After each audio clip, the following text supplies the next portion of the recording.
start YouTube. Both are going good, good, good.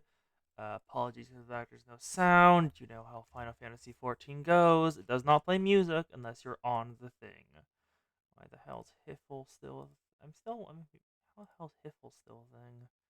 Come on, give me my stream because I have the YouTube stream going. There we go. Ultima's fallen, Primal's rising. How's the audio sound? Yeah. Okay, it doesn't sound too bad. And the gain seems fine. So making sure to copy. Good, good, good. Now it's time to send it out on the two places I do. Copy, paste, copy, paste. Let's go. And we're good. Also, as you can see, I'm really living up to the cat ideal. I do not know how I've gotten up here, and I do not know how to get down. Please help. Oh, it's been a while since I played Final Fantasy 14. I definitely enjoyed it, but I found a roguelike that I've been enjoying, which has been taking up my off-stream time because roguelike's very fun. Roguelike's very, very fun. So, I'm not sure. Is the music actually going now? It is! Yay! Do, do, do, do, do, do, do, do.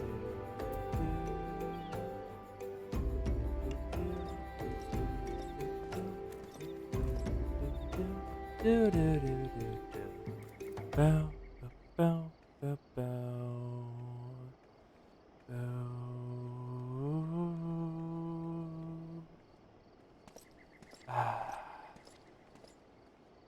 Ukiya is incredible, yes. You start a sect called the Evil Blood Cult in a place called Demon Mountain, a volcano full of poison, where Gothic Black and Red Hunt, where sinister backstabber style kung fu. And in Wuxia, you'll just have like a bunch of disciples show up because that is not a negative. Like Blue Pandas, that China saw it and was like, how the fuck did we not think of it? Oh, that's adorable.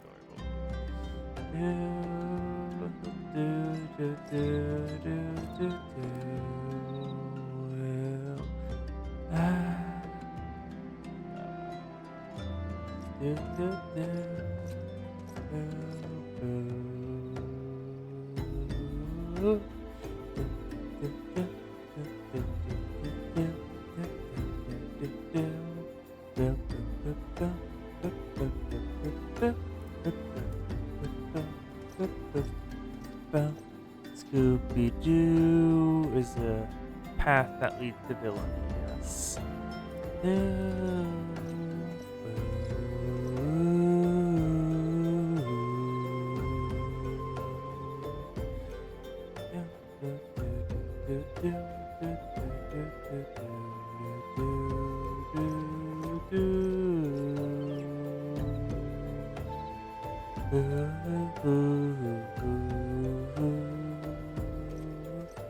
CSGO, yada yada yada yada yada.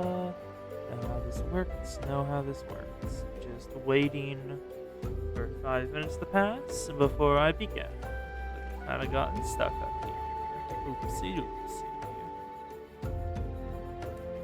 Oh, do do do do do do do do do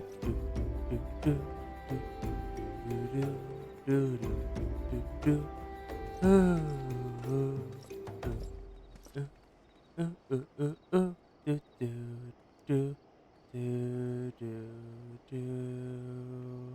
Hello, Zan! Yes, you are visible. The Xana is visible for once, and Serica has gotten stuck on top of a statue. She is very much living up to the cat ideal. As you can see, this is a long way down. Yatta! Do, do, do, do. Let's get back up. And let's actually get down. Because, in the spirit of the fact that today is Halloween, I have a new mount. Meet Ambulorio. A pumpkin head. You want a trick or a treat? Trick or treat, Zan. Trick or treat. If you want a treat, if you want a drink, I got both. And you can fly. Fly, silly pumpkin man, fly! Up into the sky. Or nothing will get in your way. A treat! Yeah, here you go. A bunch of candy. And yes, that's part of the mount. This is part of the mount's animations. Just making a bunch of candy, and I love it. It's not like an extra thing, that's just part of the mount. Anyway, let's waddle on in. Oh, Tataru's back in here now. It was weird to come in here and not see her. Does she have any response? Yep. The Guardian threat may have abated, but there's no end to the work we Scions do. In your own unique ways, may every one of us continue striving to make a better Eorzea. Good. Tataru, you're adorable. And I am, as always, dressed as a witch. With fishnets. Enter the Waking Sands. Because, I looked ahead, like, a couple MSQ quests to see what would come next, and, I'm excited. Hello, Alphino, the smug British boy. The nerve of some petitioners, engaging us with a band of common mercenaries. I should be glad to refuse them all, but without a second thought. Anyone down here? Starfleece! I have no idea who you are. Let's see who else is over here. Orianger. Everyone's at the table, it seems. Arenvald. Y'shtola! In bringing this struggle against the Empire to a decisive end, the natures of Eorzea spent much of their military strength. I fear the beast tribes will send to this temporary weakness, and will leave us scant leave to rest. A hero's work is never done, Serica. Thancred! Are you good? Recovered from being possessed? Believe me, I'm quite eager to resume active duties and redeem my good name, but I've not forgotten the similar sentiments nearly led me to my doom once before. I will not question the wisdom of about us or on colleagues. They've bid me rest, and so I shall. Actually, I think I have an answer for that. Let me look up something. The music is gone, which is annoying. Serica Idol. Because I'm pretty sure, if I remember this correctly. Yes. But wait, where is it?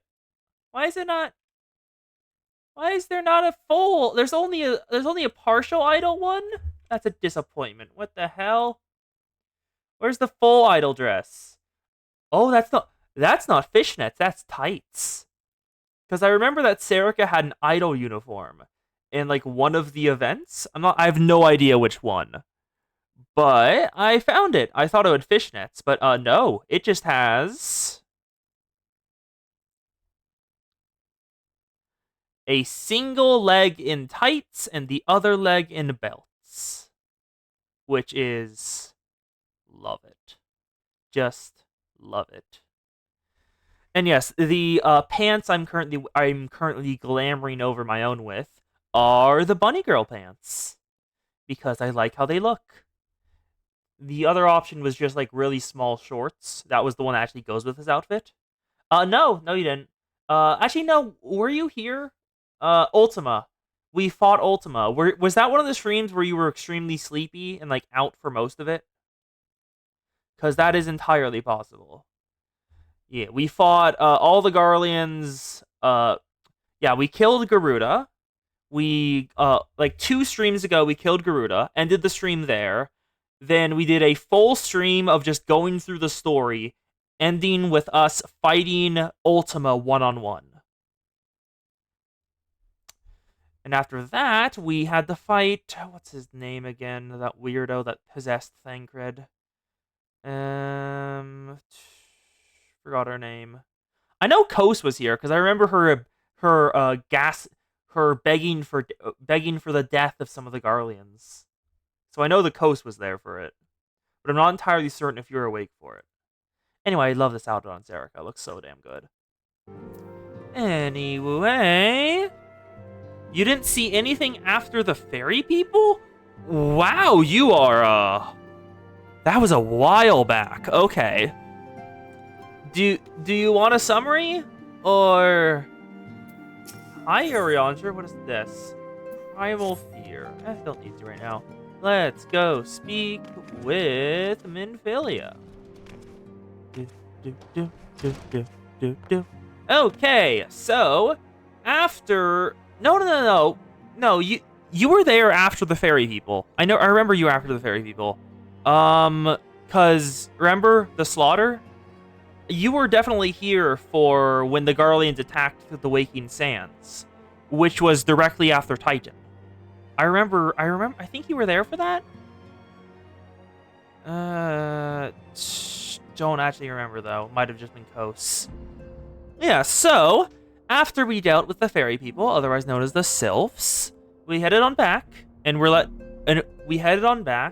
know that the Primal of Limsa Lominsa's kobold population, otherwise known as Titan, had awoken because the Limsa Lominsas had broken the treaty they had, acknowledging that the kobolds' land as their land, and were just attempting to take it over anyway, because some of the Limsa Lominsas are stupid like that. So, in response to the threat, the kobolds brought up Titan, which the Limsa Lominsas had to respond to because Titan is Primals are a big deal and very dangerous.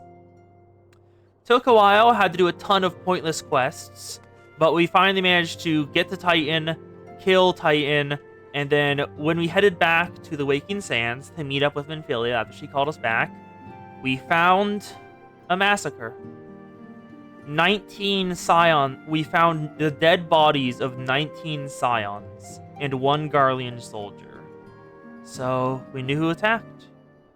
And Livia von Balsar, one of the upper command, kidnapped a decent chunk of the Scions, the named Scions anyway, the big deal ones who were in the main story quest, and took them to Castrum Centri in Mordona. And also killed Naxaria with a boot to the head. So, Kos wanted her to die. Then, if I remember correct... the kobolds they look much different. Kobolds do not look like Durg types. They are not Durg kobolds. They're a different type. I don't think there is a dragon primal. I have no idea. But after that, we went into hiding for a bit. At a church over in East Thanalan, near Skull Valley. Alphino found us alongside someone who was in the church who had lost their memory when Bahamut attacked, whose name was Marquise. But Alphino recognized them. That was Sid Garland, the genius Magitech engineer who had forgotten everything after Bahamut struck. The dragon sickness was a thing, where after Bahamut, because of the sheer amount of aether it came out, it affected the minds of those who were there at Cartanau. The most well-known version of dragon sickness is the fact that no one can remember what the Warriors of Light look like. That's the most overt effect of it. But sometimes it wipes out more than that. So Alphino and Sid, we went to go after Sid reclaimed his memories.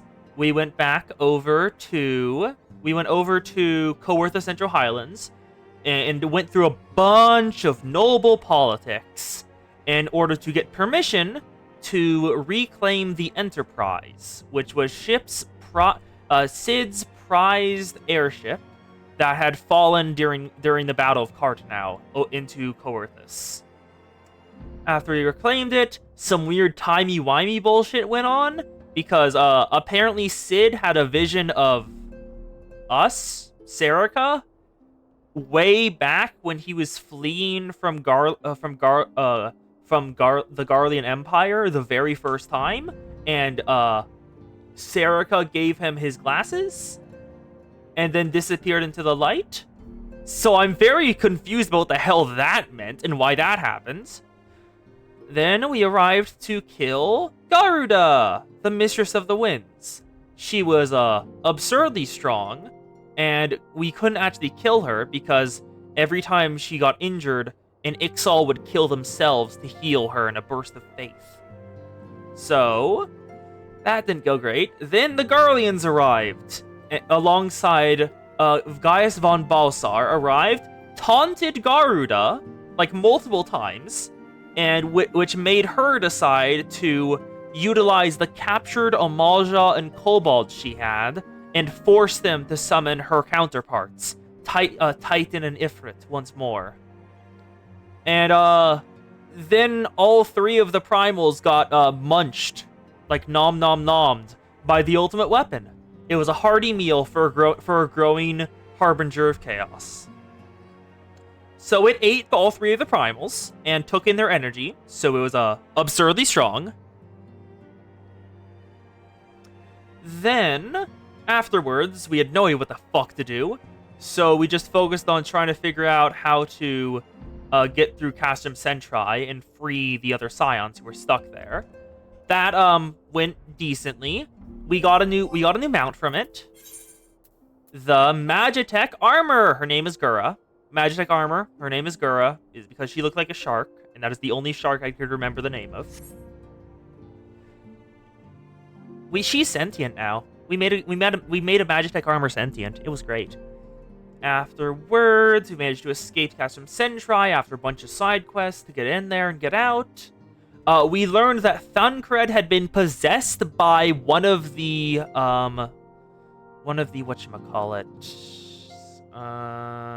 Ascians. Thancred had been possessed by one of the Ascians for, who knows how long, and no one ever noticed. Which is why the Garleans knew everything we were going to do at all times, and knew where our base was.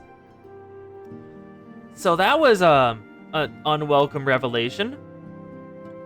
Afterwards, we tried to encourage the city-states to stand up to the Garleans, even though they had a weapon of mass destruction, otherwise known as Ultima.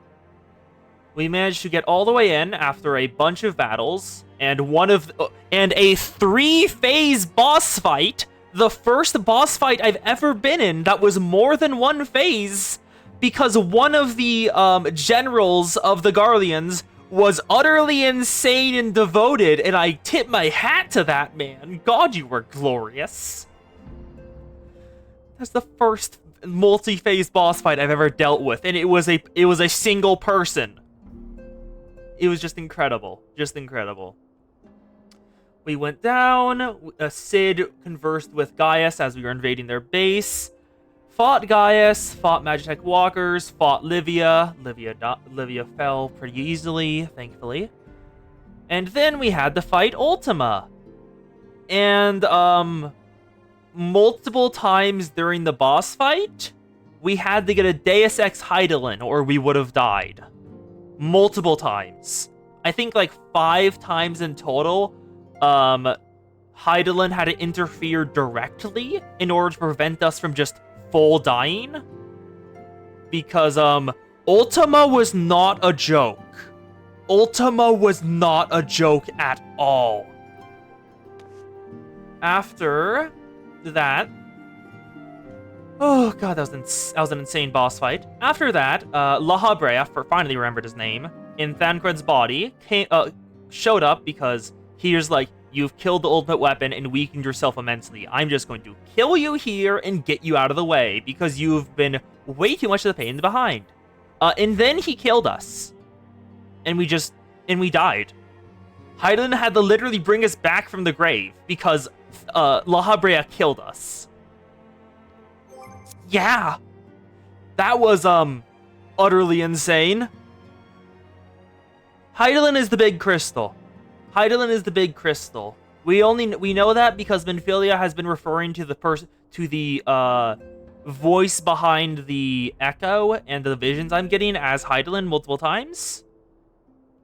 And she's the source of the echo, maybe? I'm not actually certain about this. That's just theory on my end. But yeah, we had to get multiple Deus Ex Machinas in order to actually beat Ultima. And then after Ultima actually died, and we retrieved Thancred after punching the La Habrea out of him. During the party to celebrate breaking the Garleans for a bit, and hopefully getting the battle off our backs, a massive roar rang out. throughout the entirety of Eorzea, and everyone recognized it. It was last heard 5 years ago, on the Battle of Cartanau. The roar of Bahamut was heard once more, and we don't know why. So, yeah, that's about 2 streams worth of content summarized. Any questions? Oh, it is. Entrance through the solar.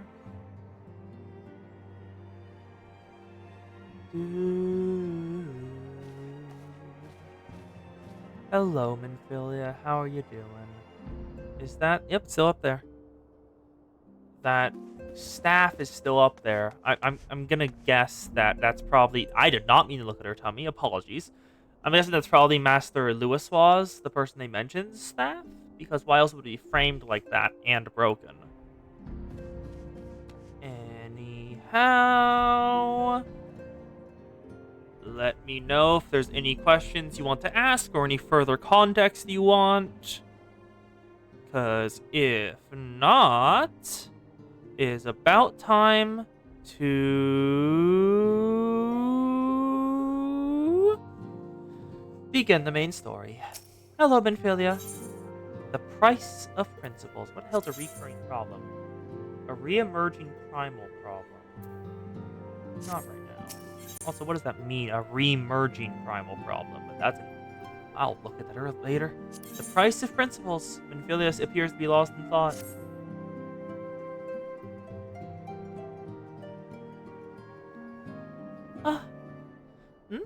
Serica, it pleases me to see you well. Oh?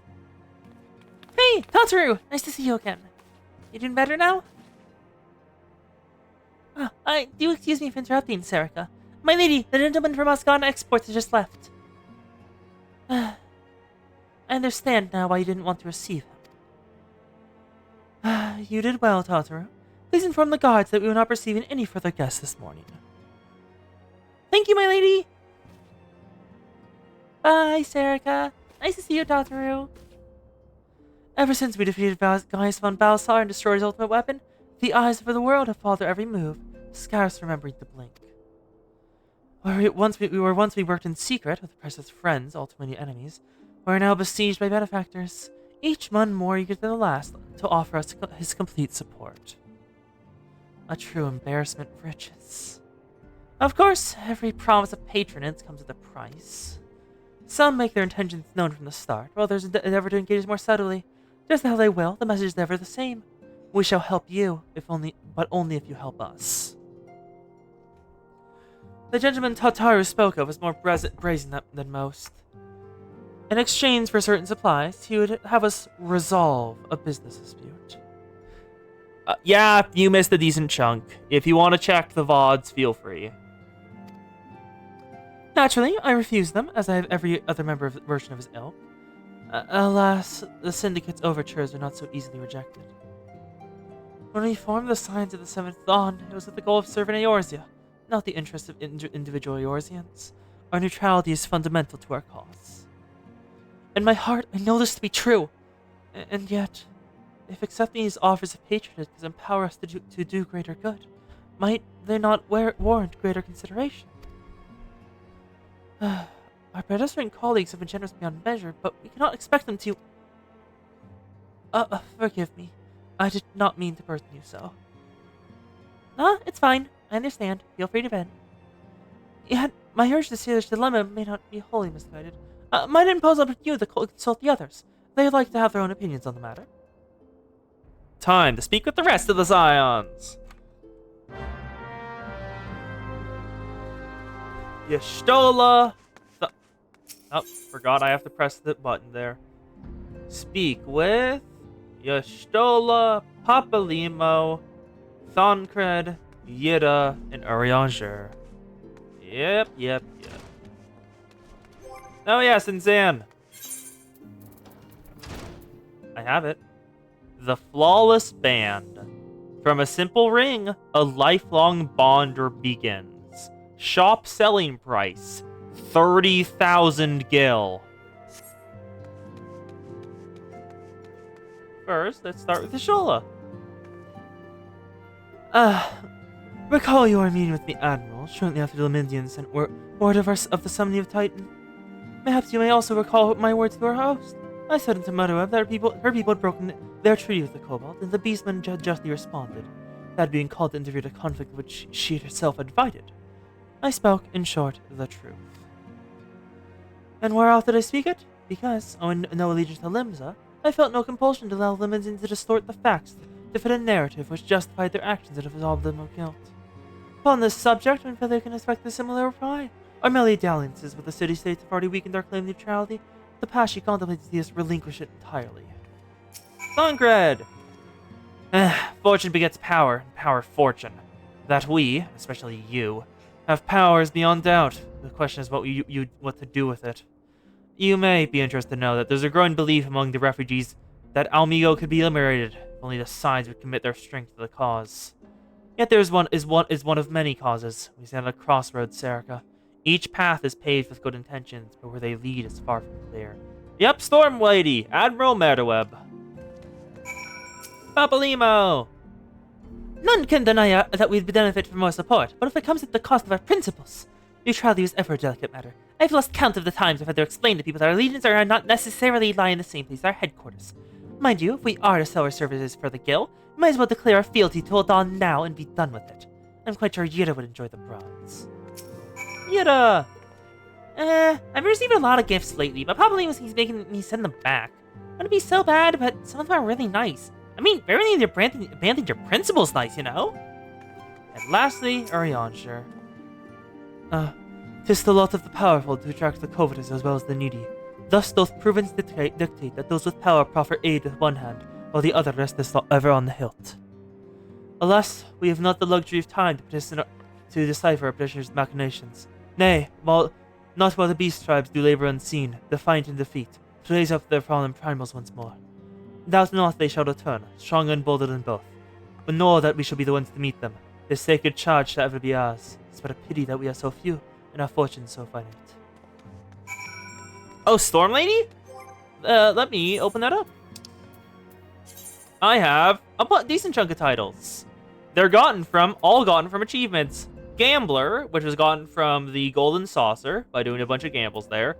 Heart of the Party was 10 commendations. Storm Lady was by earning, I think 100,000 seals of the Maelstrom. And Seeker of Bounty was from doing a bunch of gathering missions. Let's speak with Alphino.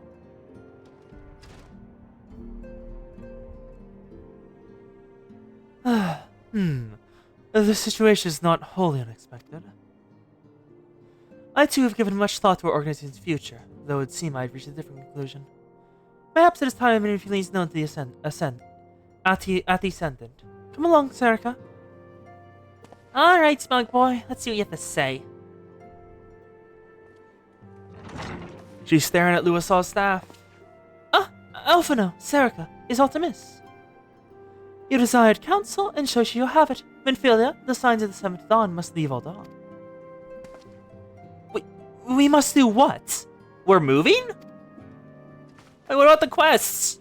So long as we remain within Uldawn territory, we will never be free to act with impunity. Moving our headquarters to Vesper Bay only delayed the inevitable.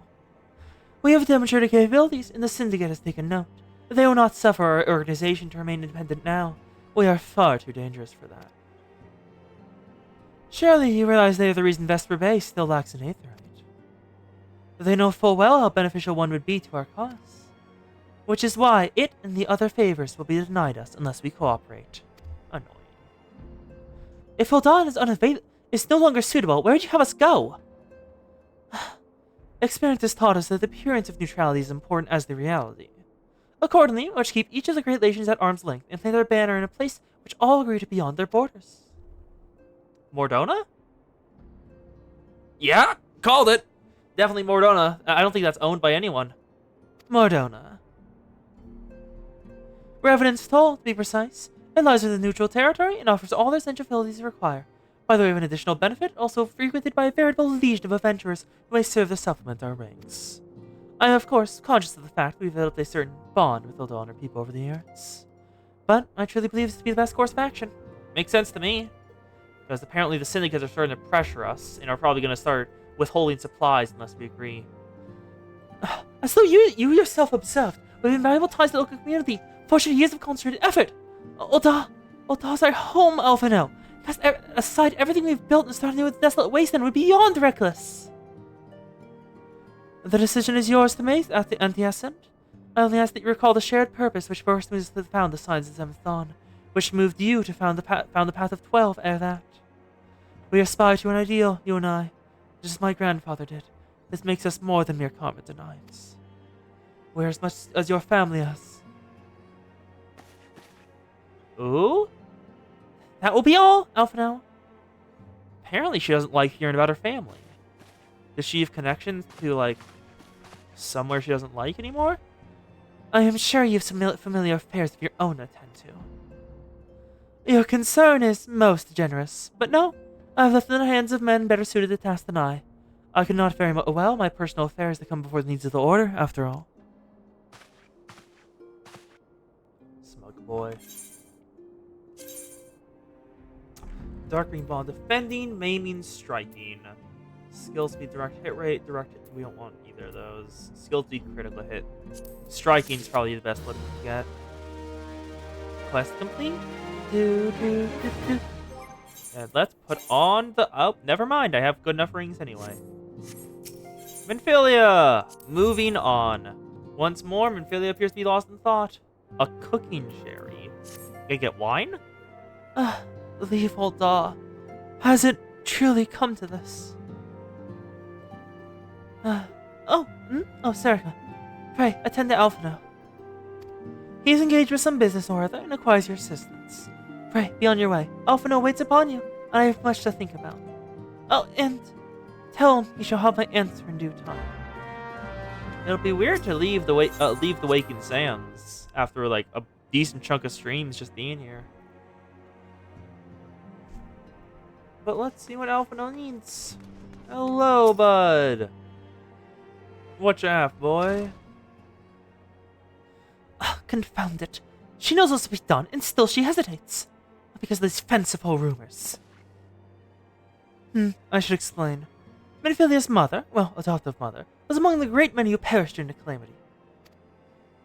Philothemium was her name, and you may know her better as the songstress of Ulda. She is a performer of singular talent, much beloved by the people of Ulda. Eorzea, not to mention a certain Sarlian minstrel. Ooh? So does that mean Minfilia can sing? If so, I want to hear her sing. As you may imagine, the news of her passing was greeted with shocking disbelief by her adoring followers, many of whom refused to acknowledge what had happened. That her body was never found only served to encourage speculation.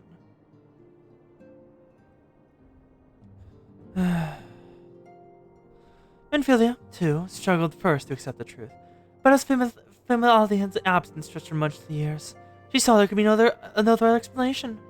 Until recently, at any rate. For whatever reason, rumors have once again begun to circulate that Fimalian, I have no idea how to pronounce that name, is alive and well. One of our informants, Father Elude, sent word that a woman matching the song's description has been seen of late at the seaside resort of Costa del Sol. If we could succeed in tracking her down, I have no doubt the worries that now plague Minfilia's heart might be assuaged. I meant to set forth for Las Noche at once. Let us reconvene there and inquire from Mythmaster Kagaruju as to the veracity of these rumors. Yeah, let's find Minfilia's mother. We want to bring some closure, right?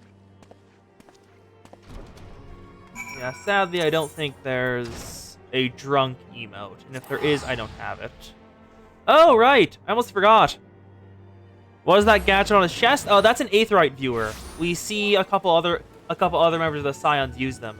Also, I just remembered something.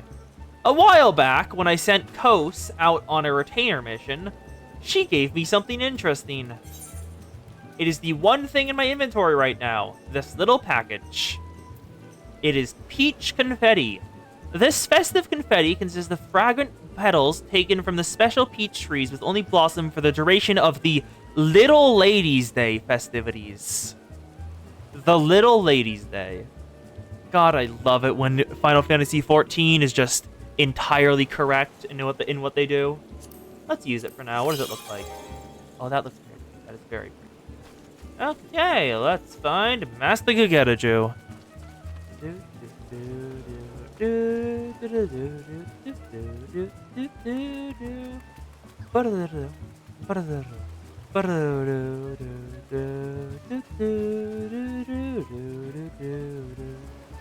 Now, where is Master Gigetaju? Probably over here. Yuri is always an option, yes.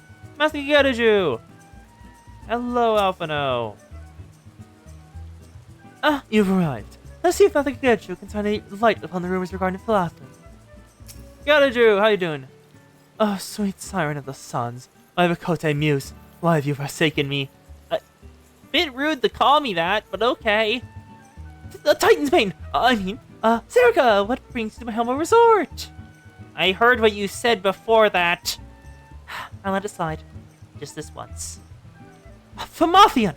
May tell the goddess made flesh, who was amongst us until recently, was the songstress of Ultima. A god's woman! I'd known that I would change her bedpost and never let her leave. No? Don't do that! That's creepy behavior. Oh, for shame. I think she now plies her trade to the riffraff off to the west, wherever she said she was going. The tragedy, I say! A tragedy! West, is it? Thank you, Master Gigetaju. The information will serve us well. That said, there are any number of places she might be. I shall begin my search by the docks and see if any witnesses might have some knowledge and no despair. I'd most appreciate if you travel onto Wine Part and do the same. I don't think I've ever had peaches. No, dehydrated peaches. Regular peaches are good. So, Wine Port! Let's head on over and gather some info. Over here. Into the tavern we go. Into the tavern we go. I've had regular peaches. I generally only like fruit when it's firm. So I have to eat peaches like way before they're fully ripe. Ah, what is in Serica, the savior of Winepot? To what do we owe the pleasure? Oh, yes, we did receive a customer match to the description. It is a delight to behold, to give the woman her due. But her fume is so ghastly, it notices the ejector from the premises, interfering with tasting, you understand. If she is a query, want to consult your blind associate. His olfactory perception is out here. If an eye could smell the woman from a mile away, I dare say he could smell her for 10. Let's speak with the other witness. Up there. Where? Over here. Got it. Yeah, dehydrated fruit. I don't think I've had dehydrated fruit. Have I? I can't really remember if I've ever had. If I have had it, I don't remember ever having it. I remember having like really crispy apple slices that are basically just like chips at that point. Is that what dehydrated fruit is like? If you want to know if it's in Makote lost by the name of Fama, then I wish. Is there a loss of any description too bloody long? Excepting yourself, of course. Thank you for the assistance. That is a bit rude, but I'll take it. And now let's speak with Shimahai Lomani. The blind boy dude we helped revitalize an extinct vintage of wine. Where are you, bud? Come on over here. Yeah, if the hydrated fruits like that stuff, then they are very good. The store nearby sells cinnamon. No, is it cinnamon? I forgot what. I think it was cinnamon sugar apple slices. I see you've had many great adventures when that spoke, Serica. You must share them with me sometime. I'm sorry. Did you identify me by smell? I don't know if that's a compliment or an insult. Move on. The girl from a little while ago. What does not forget a perfume like that? So robust and intoxicating. It's simultaneously familiar. Reminiscent of a bloom native to these parts, in fact. I said as much when he spoke. She got my powers of observation, asked me where she might find some of the flowers. So I told her to follow the road south into Raincatcher Gully and head east after crossing a second bridge. Flowers which grow in the shade of the cliff, the strongest scent, you see. If you make haste, you may find her there. Let's find her. Let's find the songstress of Ulda. Turns like grits and chips. Yes, they're very good. Yeah. Where are you? Go, pumpkin waddle. Flap your little arms through the air. This should not work, but it does anyway. Oh, now you're just gliding. Perfect.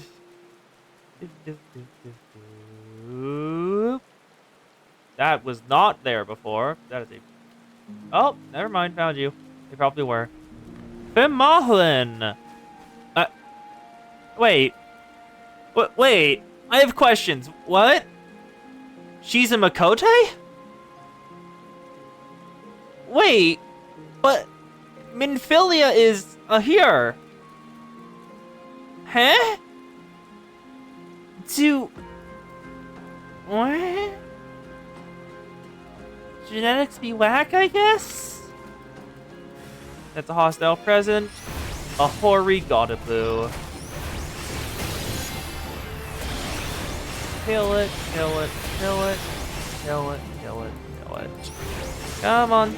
Goodbye, horny Godaboo. Oh, it's hoary, not horny. Horny would be a much different issue. Anyway, it's fallen. Elohim! Oh, she's tiny. Is she even shorter than me? Or is she the same height? I'm in your debt, stranger. I had not realized my activities that aroused the goblins' ire until it was too late. The oils can be used to prepare steam, you see, and I...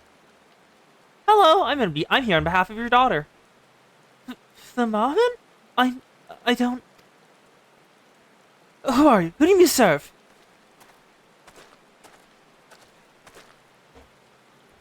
Alphino says she was adopted. Okay, thank you. I completely forgot that. It appears you've already found our woman. Consider me oppressed, my friend. The songstress of Ulta, I presume.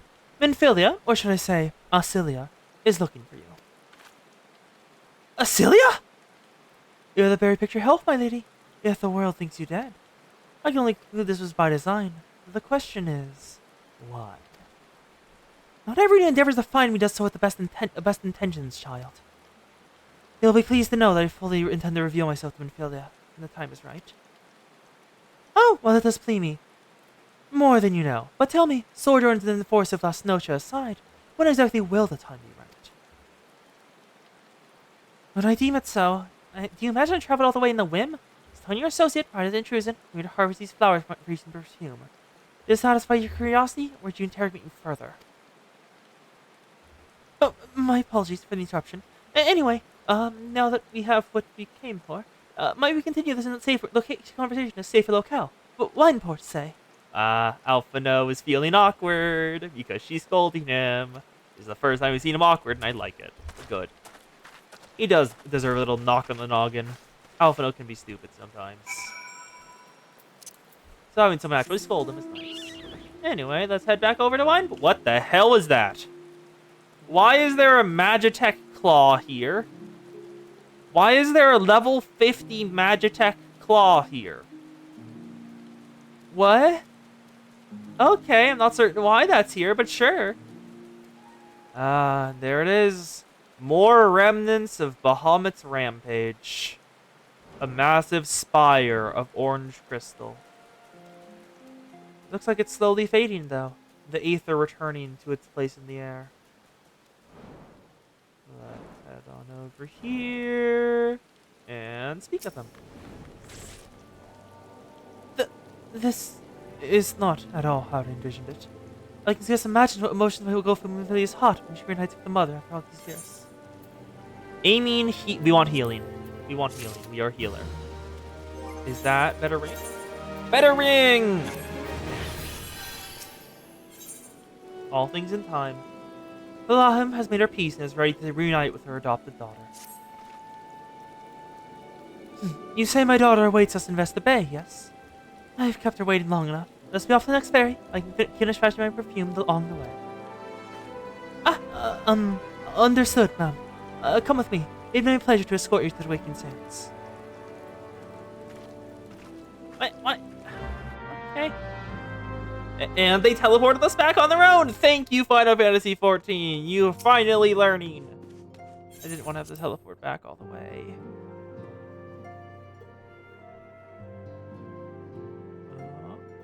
Infilia! We found your mother!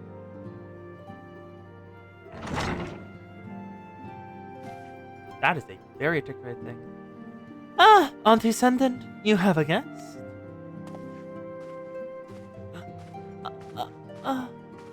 Lamin! Kos! Hey, Kos! We found Minfilia's mother! It's a cat MILF. We have found Minfilia's mother, who is thought to have died 5 years ago, and has been missing the entire time. And we found her searching for perfume. So that was weird. I hope we'll get an explanation for how the hell she was out there. Lamin! Asilia. Yeah, she's coming out behind the table. Hug, hug, hug, hug. Yes! There's actually an animation! I like this! That is very good. Aww. I haven't seen it like this in years, Serica.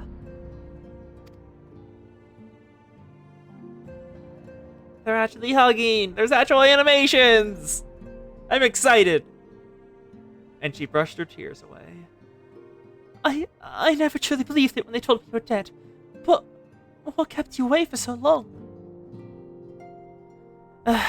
The Imperials came for me as I knew they always would. So I resolved to stay as far away from you as I could, lest the pursuit of me endanger you and our cause. It was the Garleans! Kos, you're wrong! It is their fault! When in doubt, blame the Garleans! 90% of the time, you'll be right! So I resolved to stay as far away from you as I could, lest the pursuit of me endanger you and our cause. I can leave no better way to grant you the freedom to continue our work. And continue what you did, achieving things I would not have imagined possible. I followed you every success and celebrated in secret. I am so proud of you, Asilia. I learned from the best, Mother. I have a gift for you. Oh, it's the perfume from Infilia! It was made from some flowers over in western Las Nocia. Celestia perfume! You remembered. How could I ever forget? You wore it all the time. If I ever lost sight of you, I could just find you again, just by following my nose. Oh, that's adorable. I did not think you was mate anymore. You must have gotten in so much trouble. She made it herself. It was no trouble to me, my darling. I fear I cannot say the same for the Serica, however. I would not have made it without her.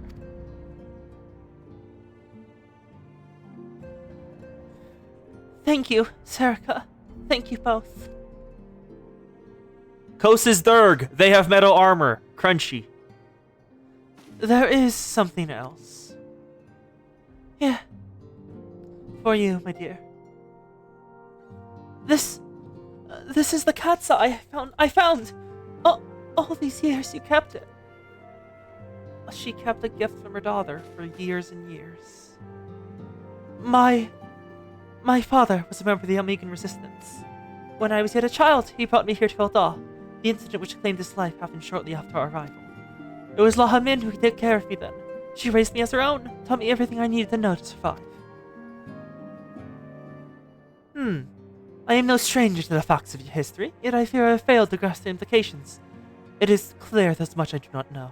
About you and your mother both. Unless she wants to share, it'll stay that way. One of her first lessons to me considered mining, and I was a very dedicated student. You're a miner? Oh, neat! You're yearning for the mines. This cat's eye was the first stone I unearthed. It wasn't much, of course, but I was exceedingly proud to have found it nonetheless. So, I gave it to Lahabin as a gift. She said it was beautiful. But I am at a loss. Why are you returning this to me? Is something amiss? No, dear. No, Celia, nothing is amiss. Quite the opposite. I need you to realize how far you've come, and how much further you must still go. You and your allies have accomplished more than I had ever hoped. You succeeded where I failed, and made me so proud that words fail me. But even as I marvel at the woman you've become, at all the things you've done, I cannot help but think of what you have yet to do, and of what it may entail. Asilia, daughter, you cannot stay here anymore. You and the science must leave Ulda. Lahamit. You built it once, Asilia. You can build it again. And this time, we'll do it together. Truly? A touching reunion between mother and daughter. I never knew she was missing her mother, but that does not take away from the emotional impact. I'm very glad that Minfilia has found her again. Alphino, the time has come for the Science to leave Vesper Bay. We shall establish a new headquarters in Revenant's Toll, as you proposed. As you wish, my lady. Much work lies ahead of us. Inform our fellow Scions and send word as soon as about Esron. Preparation begin at once.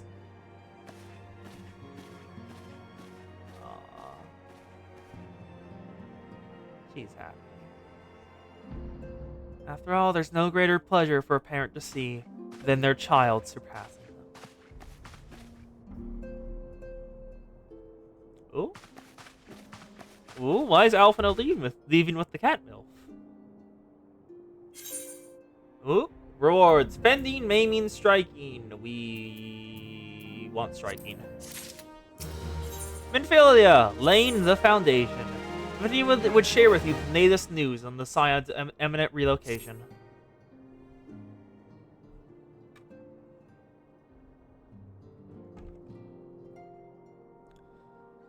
It is all well and good that we found ourselves a new home in Revenant's Toll, but there's so much to be done in so little time. Our first step will be to secure the cooperation of the Adventurers Guild representatives there. Were not for the Guild's considerable efforts, the original Camp Revenant's Toll would never been established, much less a more heavily fortified successor. However, with construction still ongoing and research in sole supply, it seems certain that the Guild will require something in return for their support, sympathetic to our cause there might be. Whatever they ask, I shall not begrudge it. To be plain, we need them more than they need us. Without their assistance, such tasks as securing new facilities, cultivating relationships with local merchants, and recruiting new adventurers would prove difficult, if not impossible. You need not concern yourself with the matters, answered Essen. So the Sinclair vibes I was feeling weren't my imagination. Really, Alphino? If I need to concern myself with anything, it surely matters such a things. Indirectly, perhaps. I submit you might self-concern with a different matter, namely, due to resolution of matters was best presented. Oh, did you not know? Sinclair, in his source material, is canonically a MILF lover. It is canonical that Sinclair is a MILF lover. It is a foundational part of his source material. Yes. Did you ever wonder why... After all, Ryoshu and Sinclair get along so well. He's the only one who understands her in the centers. It is a very big joke among the fandom that Sinclair is otherwise known as the MILF Hunter. Indirectly, perhaps, I submit you might instead concern yourself with a different matter, namely, to whom the resolution of such matters must be entrusted. And here I am! Nor do I come alone. May present the esteemed emissary of the Adventurers Guild at Residence Toll. There's even more funny stuff about Sinclair's origin if you want to hear about it. It is an honor, Auntie Descent. Upon receiving word of your intentions from Master Alphino, I thought it best to begin talks at the earliest available opportunity. Know that my associates in Revenant's Toll hold the signs of the 7th Dawn in the highest regard. We should be honored to welcome your organization. Limbus, yes! There are, of course, certain provisions that was being negotiated. If it would please you, I would do so. It does. Madame, unless I am mistaken, you are the one known as Serica, are you not? May I say what a pleasure it is to make your acquaintance? Slaffborn spoke of you in the most glowing terms. The steel and Imperial Reaper and the use of the infiltrate the Guardian costume, undertaking few would contemplate, and fewer still would survive. You shall ever be welcome at Revenant's Toll. We hope you will favor us with your presence ere long. Yeah, Sinclair's source material is, very gay and kinda trans. If you want to know more. You shall always be welcome at Revenant's Toll. We hope you will favor us with your presence again ere long. Okay, so Sinclair. So, well, actually, first I want to go on. First, I'm going to go on about a bit of a different tangent because there's an important thing about Limbus and how it handles the stories and the things that all the sinners are based on. Well, it seems your reputation precedes you, Serica. Maybe I should surpass you the residence to with all haste, as first intended. But before that, I dare say you've earned yourself a rest. After all, you've traveled so far, and there is already so much you've done for us, and for me. Thank you very much, Serica. We shall speak again anon. Till then, take care. Okay, so an important thing about like all the sinners is that they are all at very different locations in their source materials, and how they've and where they are in their stories, because I guess this is fully animated. What the hell's happening? Minfilia? Serica, were you able to get some rest? I would ask you to come with me to Sola. Alphinaud has just returned, but seeing there's something to share with us. That was very good lighting. The lighting on Serica was very nice there. I love that. Let's head back on in. Yeah, so each of the sinners are in very different parts of their journeys when they first begin their cantos. You're here? Good, I come bearing news. I should probably wait till the story is, like, we've gotten to a point where we have to travel in the story before actually ranting, because I've gotten it broken up so many times now. The negotiations are concluded. And? Our friends at the Adventurers Guild have agreed to furnish with new facilities and material support in exchange for our assistance in the ongoing defense and development of Revenant's Toll. The Scions of the Seventh Dawn shall have a new home in Mordona, the Rising Stones. Same. Aw, yay, new house. A bittersweet victory, if truth be told.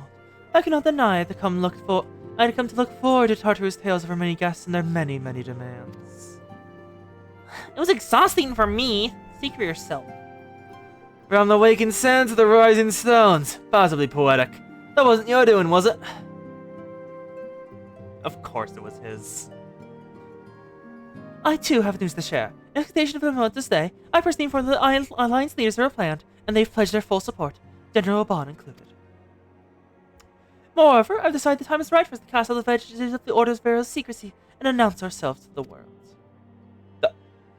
Are you sure that it's wise, Ascendant? If anything, it is a mere formality. Or isn't this quite possibly the worst kept secret in Eorzea? Yeah. Let us affirm our identity, proclaim our achievements, and all may know what the signs of the Seventh Dawn stand for. Well, obvious risks apart, it would be nice to receive a little more recognition. And the people have a right to know who saved them. It is my hope that justice will encourage the people of Eorzea to place their trust in us. I would reveal to them the true extent of our power, yes. But in doing so, I would show them the power is accountable to no one, and at once, to all. And what of us? We who have felled primals and faced down the Empire. To you, my fellow Scions, I say this, prepare for the challenges which lie ahead, for they will be great indeed.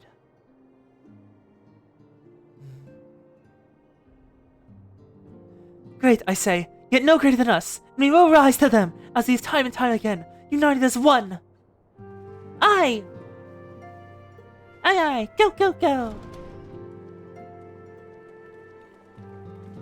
Okay, that turned out pretty well. Tataru? Why are you hanging out there?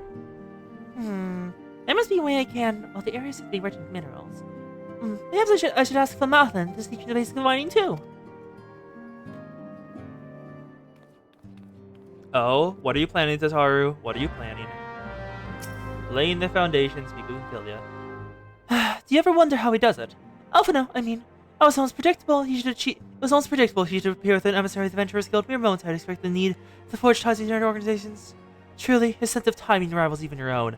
I expect Alphinaud, whenever something happens, to waiting outside the door, ready for the most dramatic possible time to walk in.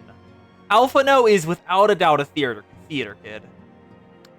Setting aside such mysteries for the present, I have a task for you. I would like you to deliver these documents to Slaffmorn. They consider a forthcoming move. Do take care on the road. Represent us well, Sarah. Okay. So, back to actually talking about Limbus, and sorry it took this long, Zan. There was a lot of quests in the way.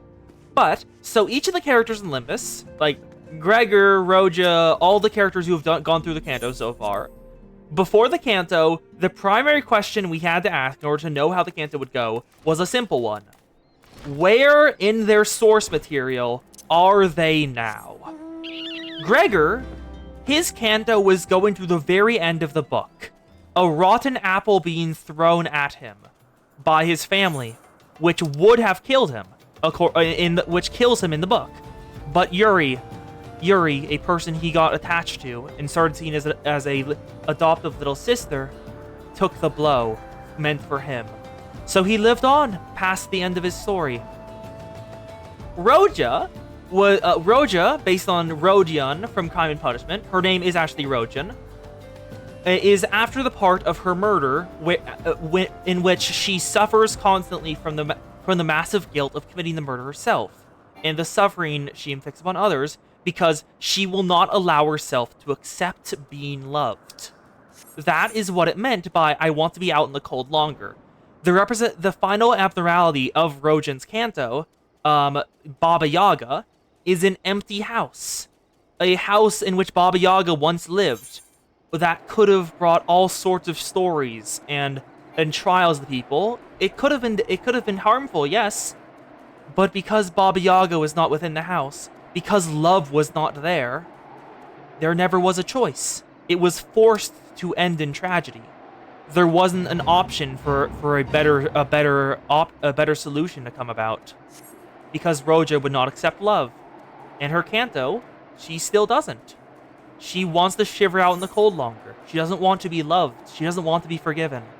She wants to hang on to that self-flagellating instinct of the fact she got everyone she loved killed, because she was attuned to the heart of the people and wasn't focused on ever greater things. But Sinclair, though. Sinclair is interesting, because the final boss of his Canto was Cromer. Cromer is only in the first chapter of the book he's based on. Cromer is the very start of the story. It isn't anywhere close in. Sinclair isn't anywhere near developed. Sinclair is the antagonist of the first chapter of his story. And, just like in the book, Croner's completely destroyed by Damien stepping in, interested in Sinclair. So Sinclair, out of all the sinners, has the most to grow. And in Damien, it's very obvious that Sinclair is very gay for Damien. Like, he fantasizes about women with Damien's features. He is basically, like, is always gushing about Damien all the damn time. And it's slightly disappointing. It's slightly disappointing in the end, but it does spark a bunch of memes. The reason people call Sinclair the MILF Hunter is because later on in the book, after Sinclair Sinclair is fantasizing about Damien, but thinking they can never be together because gay, and that is not allowed when the book was written, Damien introduces Sinclair to his mother, who looks just like Damien, but female. And Sinclair instantly falls madly in love. Like, it's not even, like, close. It's an instant love. And it is just hilarious. Oh, Sinclair's source material is Damien, the story of boyhood. It goes a lot into about the Mark of Cain. So what the Mark of Cain... The Mark of Cain represents an interesting thing in Damien as well, because it's not like the traditional Mark of Cain that's like retribution for a sin marked sevenfold damage. I was told to expect a son, but didn't expect it to be you. Has it been too far long, Serica? You have something for me, yes? Sealed documents. I see. Yes, everything appears to be in order. You'll be staying with us for a while, yes? We'll do a more dozen lore like you. If we don't, we'll give you a work of a few dozen men. I just. Give me the choker feeling. So, the Mark of Cain in Damien represents something interesting. It isn't the Mark of Cain as attributed to that, What the Mark of Cain is the marker of a great man who could, or a great person who could become greater. But it is also a mark of being able to step out and like, you know how like the world of darkness and world of light is all referenced in Sinclair's story about like how everything his father taught him was like the world of light and the love of his family. Then Crowbar lured him to the world of dark. What the Mark of Cain represents is like looking beyond what your parents have taught you, everything you know, what you think is true, and evaluating everything by yourself, by your own metrics. No opinions evermore change your own. You will become the master of your own destiny, a greater person to live in a greater age, a new breed of humanity who is better than the one before. That's what the Mark of Cain represents to Damien, and one of the lines that said, in order for birth to come, to become a greater person, a world must die, which is the world of light. The world of light in Sinclair, which was represented by his family and everything he loved about them, but that also coddled him. And with them gone, yeah, like Cain did in the Bible, he challenged what was gone. He did something new based on his own opinions and things. Yeah, they have a different interpretation of the Cain story. It's interesting. I'm sorry, what do you mean it's a primal? What do you mean it's a primal? It's possibly a primal. Staff Form would like to show you about the Scion's soon-to-be home in Revenant's Toll, and the rewards are level 50 weapon coffer and a buffalo cap. What do you mean there's a primal? Who do I have to kill? Back to the walker doesn't mind, I see. I'll adjust. Even I can appreciate the important woman such as yourself must little time for menial tasks. But since you're here, perhaps you can look around the Scion's new home. See that impressive structure over there? That's the place. Ooh. Oh. They built about a house or branch of the guild that you see. As such, comes complete with a tavern with adventures across the road. Fill the bellies of good food and drink, and in the ears of the tales of fortunes to be had about the realm. Make it a raucous at times, but I imagine it'll be a good place as any to recruit capable men and women to your cause.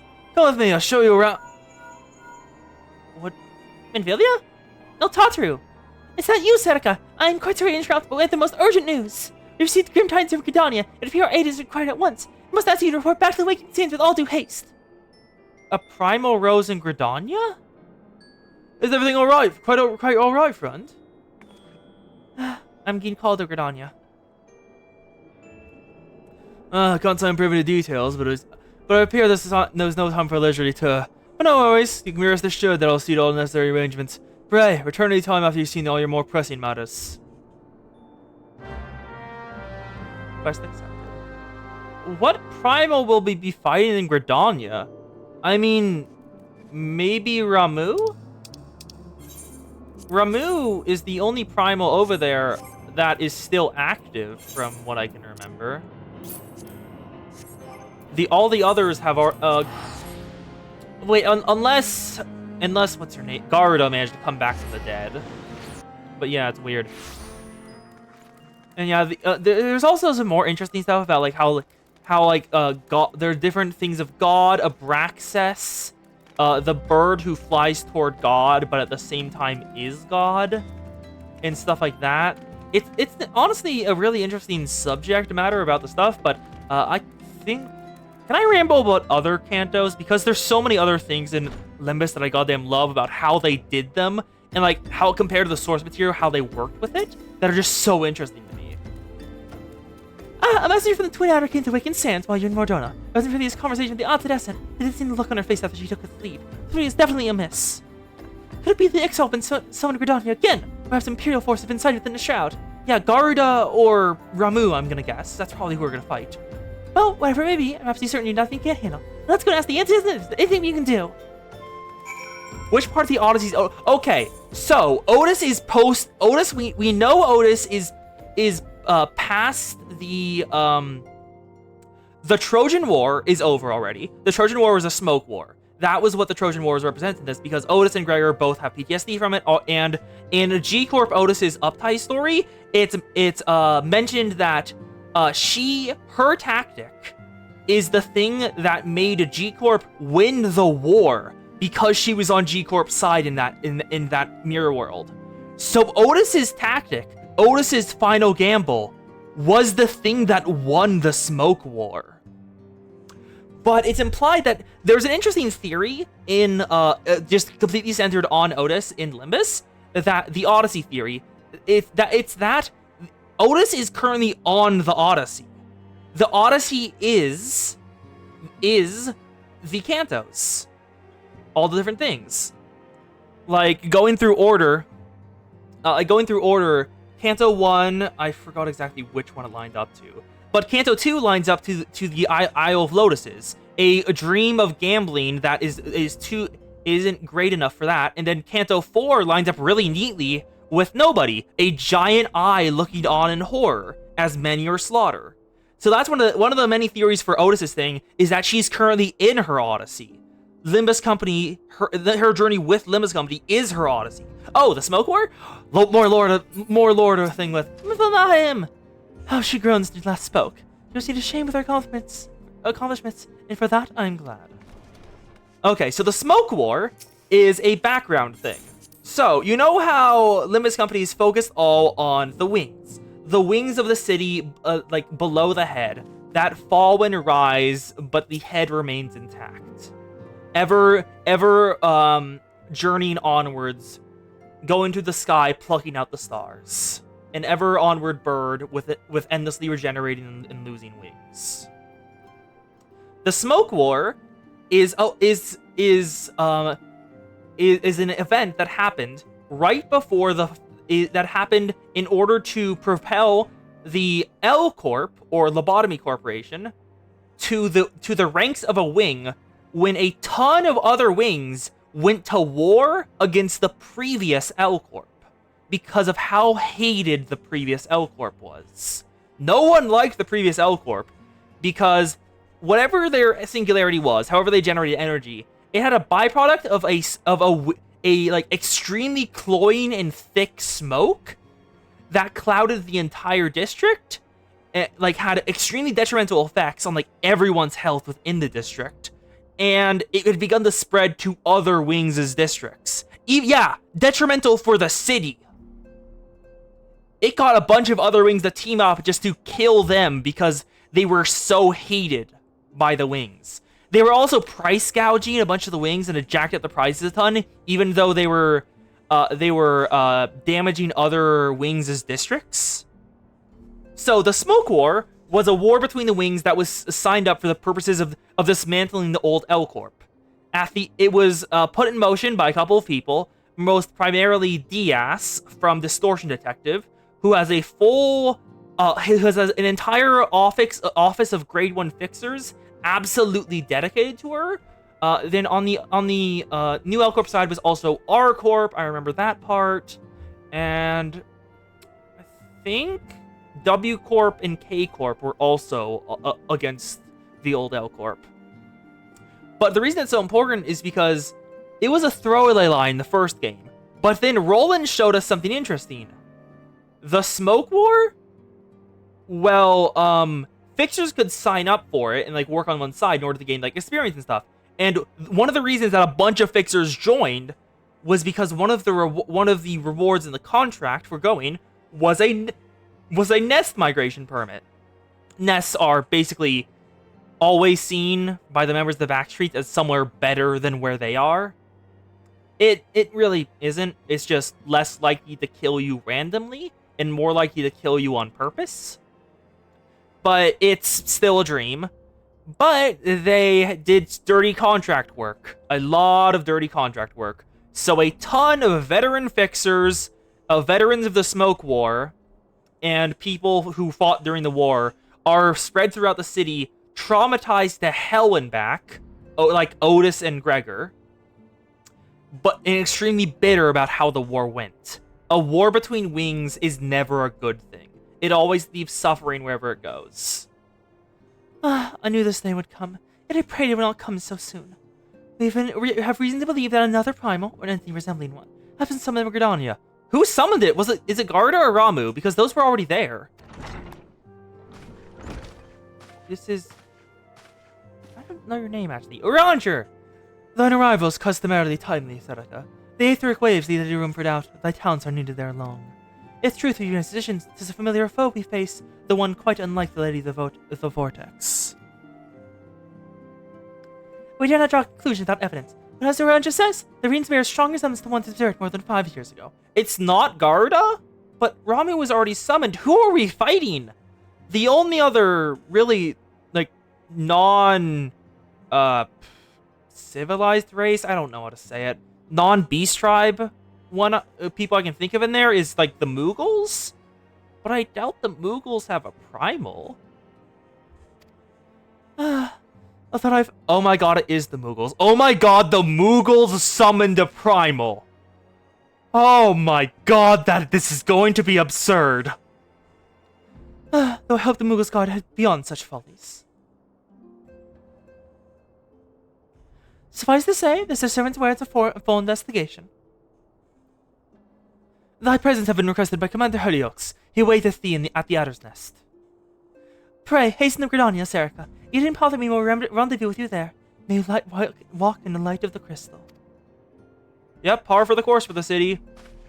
If I have to guess, the main reason that they were able to do this was because they all the backstreet people didn't think that to grab a contract office or enforce the contract with the Ophi, because they probably just thought it's a wing. Why the hell they lie, idiots? Oh, G Corp was originally Gene Corp. The G Corp that was part of the Smoke War. They've fallen since then, and Gregor was originally one of the members, but he's fallen out. He's a fallen feather too now. G Corp was originally Gene Corp. They were a bunch of bio augmenters and stuff like that. But the current G Corp, the one going on right now that rose after Gene Corp fell, is Gravity Corp. They do gravity stuff. We're not entirely certain what they do. I'm sorry, you looking. Sorry, lost my train of thought. What the heck? You have no right looking that cool with a pumpkin on your head. Wrong button. This one. You have no right looking that cool with a pumpkin on your head. The hell?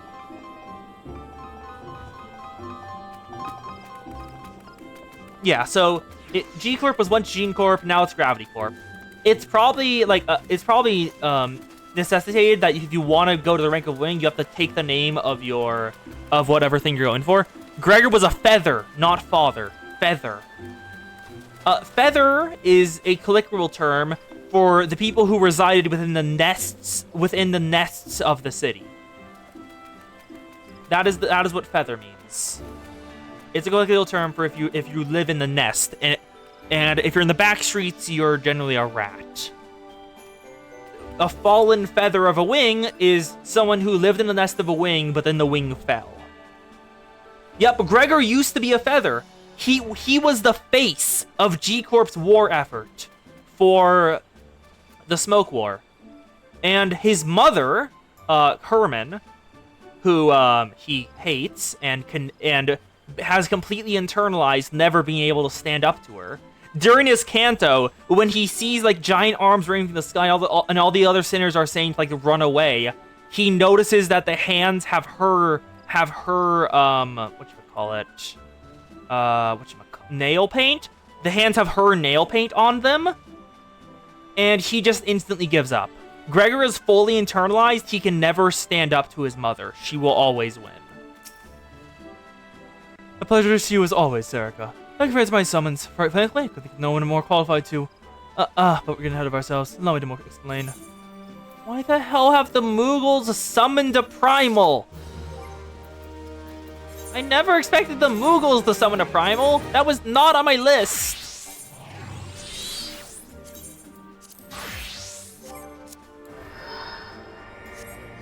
Auto corrupt is weird. Yeah. Yeah, I know the feeling, Greg. One thing that is interesting though, during a later canto where we got canonical power levels for the sinners in order of who is the strongest. Not long ago, the Mughal Kupo visited the Outer Nest to request an audience with the Elder Seeds here. They were an imminent threat to all Mughal kind, who would imperil the entire 12s but left unchecked. You appear as the naval ambassador yourself, so we'd have your applause to the role in our dealings with the Mughals. The rest of you to hear from Kupakov himself. You wait to the elder seats here at the Lotus Stand.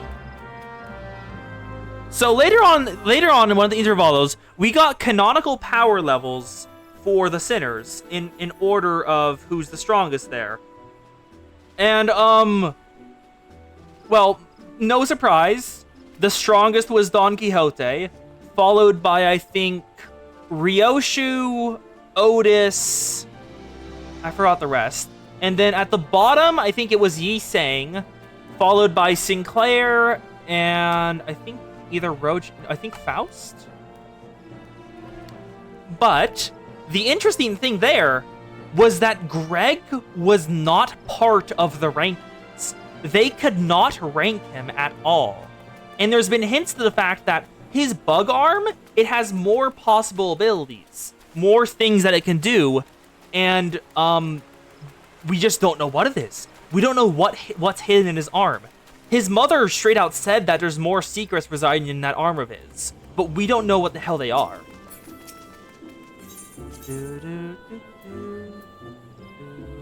Where is it? Oh, there it is. Yeah. And then back to... Oops. What the hell?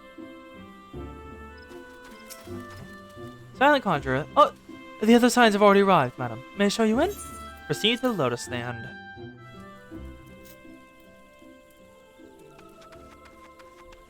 Oh my god, we are fighting a Moogle Primal. In case you've forgotten, Zan, the Moogles are these little fellows. These little fellows with little bat wings, fuzzy fur, and a little bauble on top of their head are the Moogles. And, apparently they have a Primal? I did not expect them to have a Primal. Why do the Moogles have a Primal? Why the hell do Moogles have a Primal? Connie Sana, let's talk with her.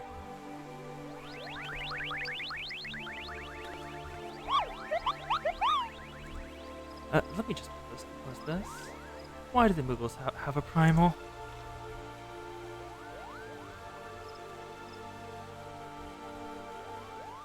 Please have this help them. We just kill them. Not bad, Moogles, Gopa. They're just misguided. A gentle, no, firm fashion is known. Yes, but no. Calm yourself, Kill Cop. You don't see that in the face we're talking about. Be quiet this instant. Forgive us with this outburst, sister. Most grateful am I that you've come, Serica, and upon such short notice. Truly, Gridania could not wish for a more stalwart ally. Oh my god, you're massive. What the hell? But you're doubtless eager to know wherefore we have summoned you. Our friend Kubo Kopp has brought us news of a most unsettling development. It would seem that good King Mogomog the 12th has returned to Eorzea. A curious thing to hear, I know. I cannot say for sure if he is a genuine figure from history or manifestation of Moogle mythology. Kubo here would have me believe the former. Once upon a time, we will serve the gods in the heavens. It's quite nice up there, unbelievably beautiful, passionately spacious, and quite nearly on the endless supply of wine, Kupo. So the gods got sloshed. Good taste. In spite of this, possibly because of the last part, the gods seem to be discontented and suddenly started squabbling. It's like difficult for the poor Moogles. So good King Mogomog the 12th, and his glorious name live forever, decreed that the time had come to leave Kupo. No man was devised, he said. Still, Moogles should live there instead. But unfortunately, the two realms are so far apart they couldn't fly down. But King Mogomog the 12th, and his miraculous foresight he ever praised, knew exactly what to do, Kupo. He had a rope, you see, as long as everyone woven. This he nobly held while his subjects climbed all the way down to the world below. And that was the Moogles came to this land, Kupo. All of us except good King Mogomog the 12th. His courageous sacrifice never be forgotten. He alone remained in the heavens, so his Mooglekind may last no peace. Except that he has not remained in the heavens, from what I understand. And that being your reason for contacting us, yes? I bet he tried to rope to something. Good thinking. Remember you get the problem with him with the return to Eorzea? The problem, Yuna, lies in the fact that he was summoned.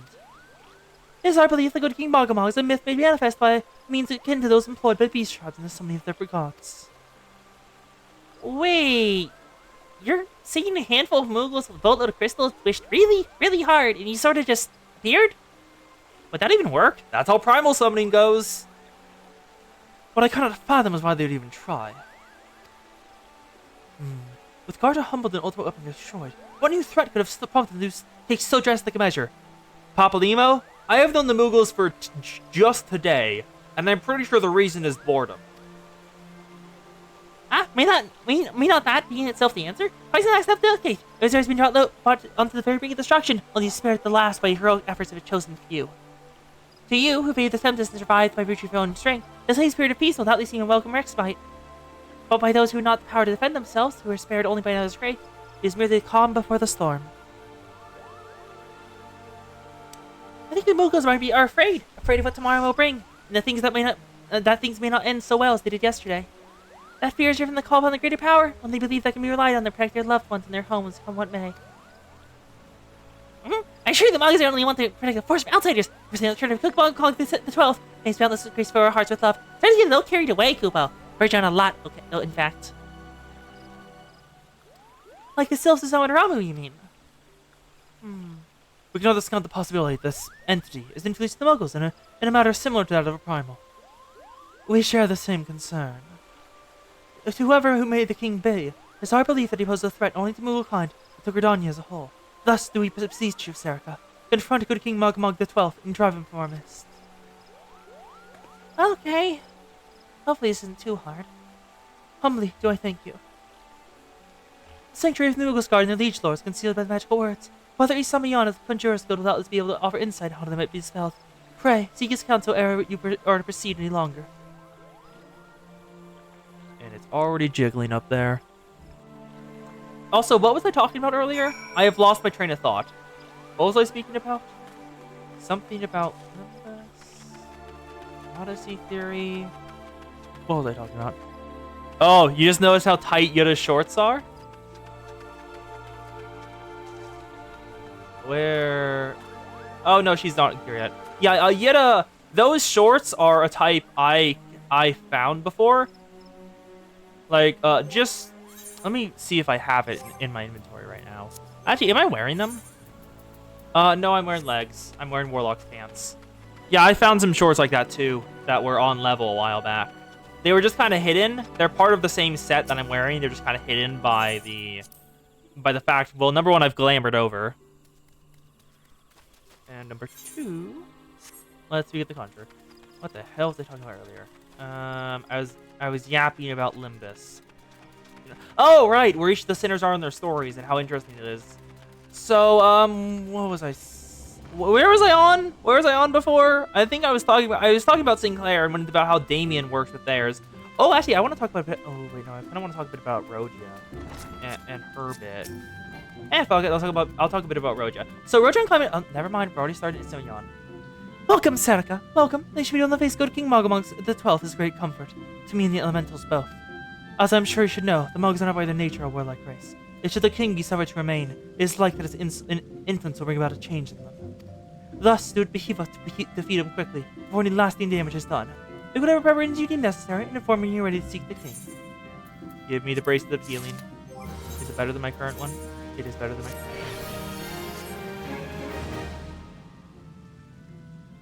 They literally go into her groin and crack? Yes.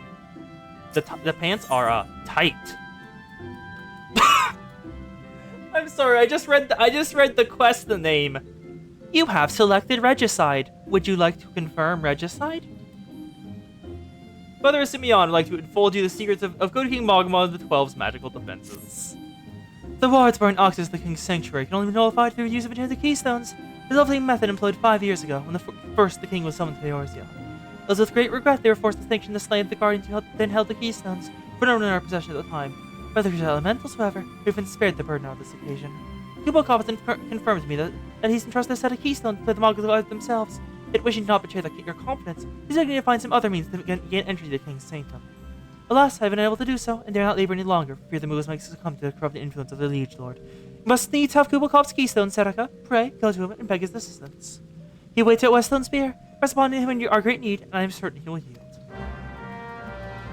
Yeah, so Roja and Crime and Punishment.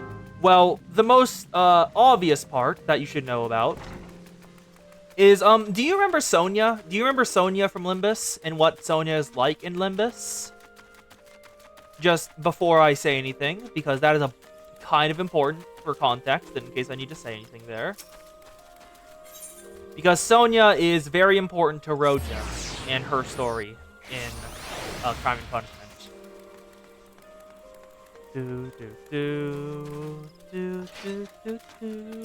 Hooplo Cop! Here you are, bud. Why do you have a ghost hanging above you? So, I do, Kupo. Oh, we told you about that. Oh, if there's no other way, I'll do it, Kupo. Take the ferry to Sleep Room Pier. I'll go ahead. Sweet Bloom Pier. Let's head on over.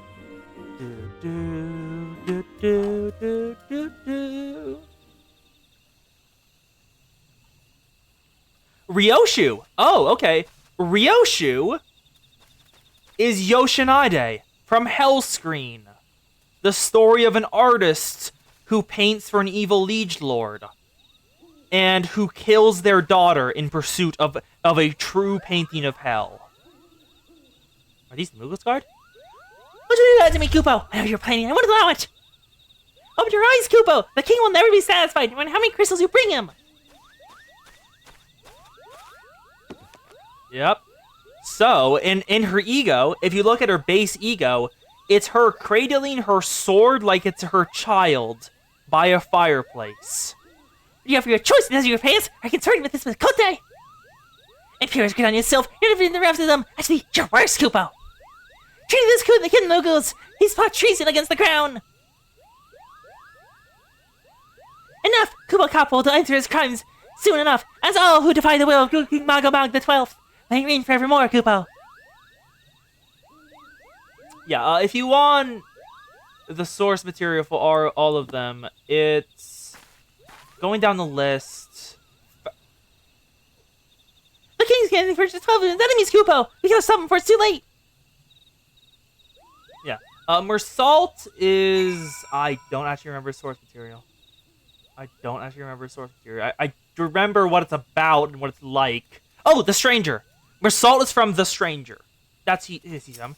Faust is from Mephistopheles. Hi, Kos. Zan got me to yap about Limbus Company for the past hour, so I've been doing that between story bits. Enter the Thorn Wretch, deeper than Braille. Patch, Kupo! If you take me there, you can nullify the word. But be warned, Logos hard to set traps to lure enchanted beasts. You can't hide from them. So either protect me, Kupo! I also did not know... Wait, guard?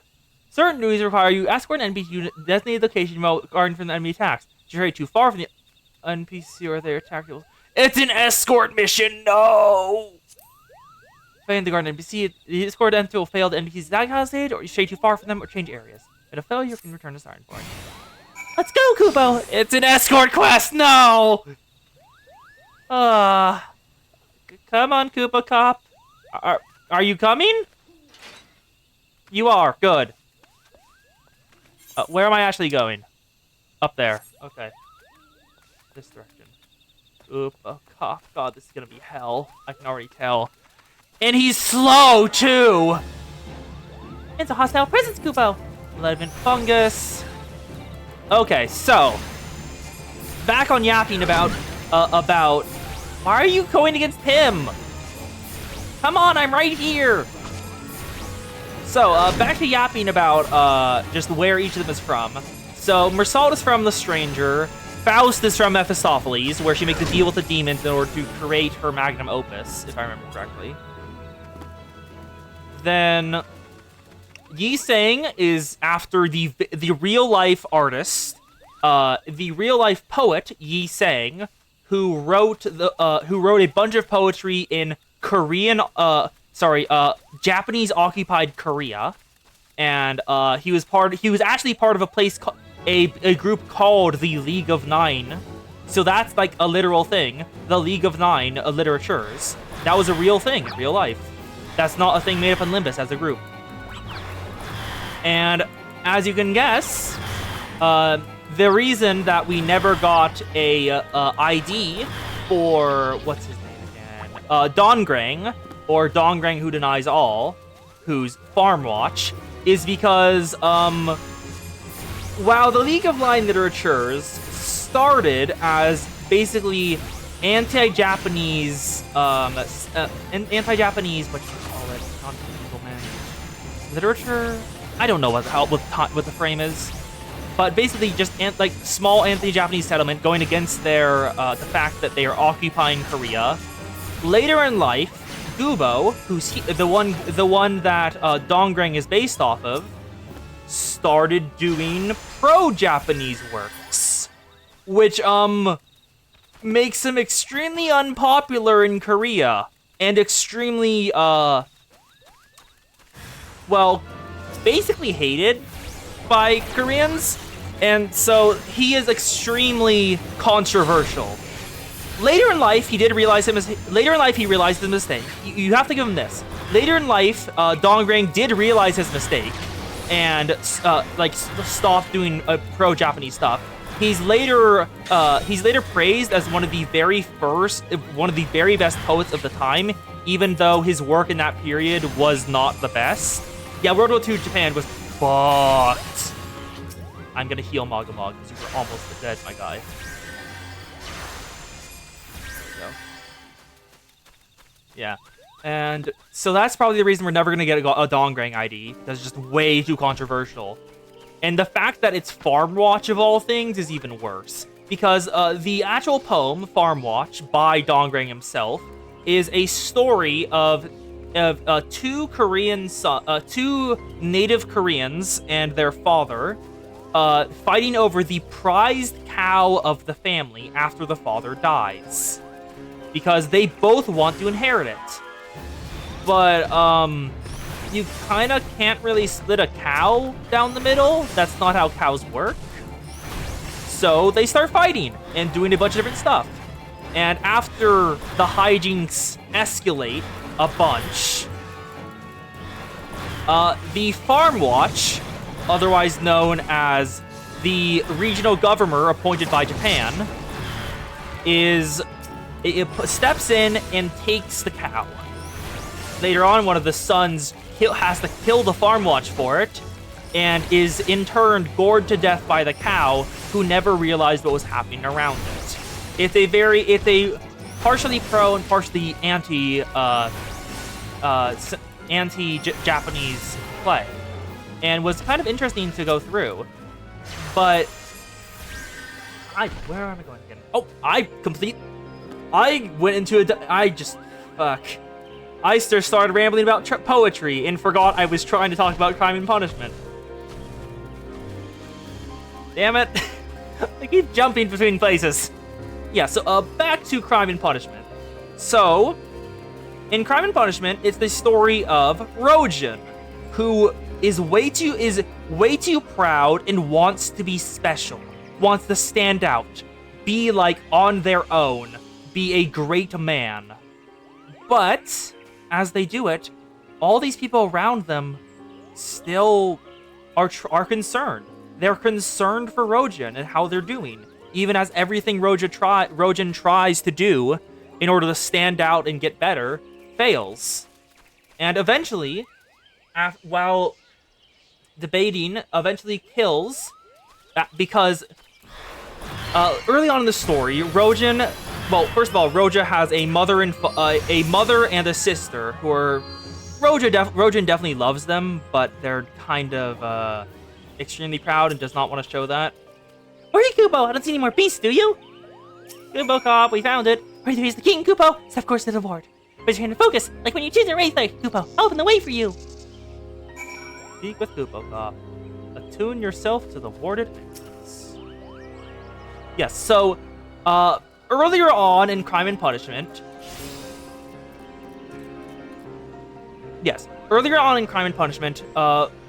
Roja finds a, drunken man who's pretty well off, and, a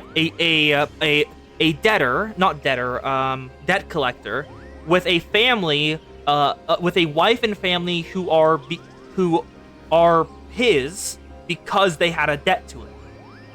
And, he does not treat them well. That great, if I remember correctly. And later on in the story, Roja's sister in Roja's family gets in debt. And the same thing is going to happen to Rojan's sister, to the debtor, to a debt collector.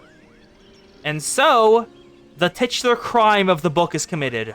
Rojan kills the debt collector that held the debt to his sister, and is racked with guilt over it for the rest of the story. This is where Roja of Limbus Company is in now. But the difference between them is Roja of Limbus Company got direct hatred for it. Because Roja in Limbus Company, the debtor she killed, had a family member in the middle, and the reason she killed her wasn't not the thumb coast, not the thumb.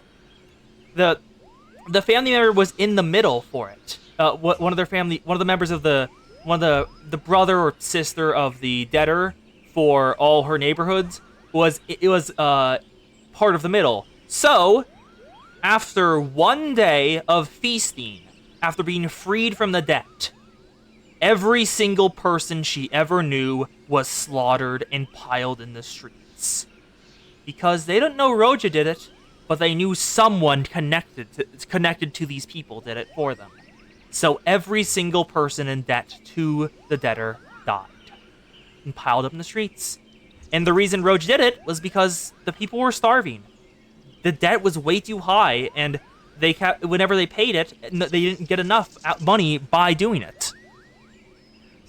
While Sonia, in a sharp contrast to Sonia of the books, I'll talk about this later, Sonia in Limbus cautioned against doing it because Sonia in Limbus is the high-minded idealist, well, the practical idealist who can only see systemic change as an option and doesn't attempt anything less than that.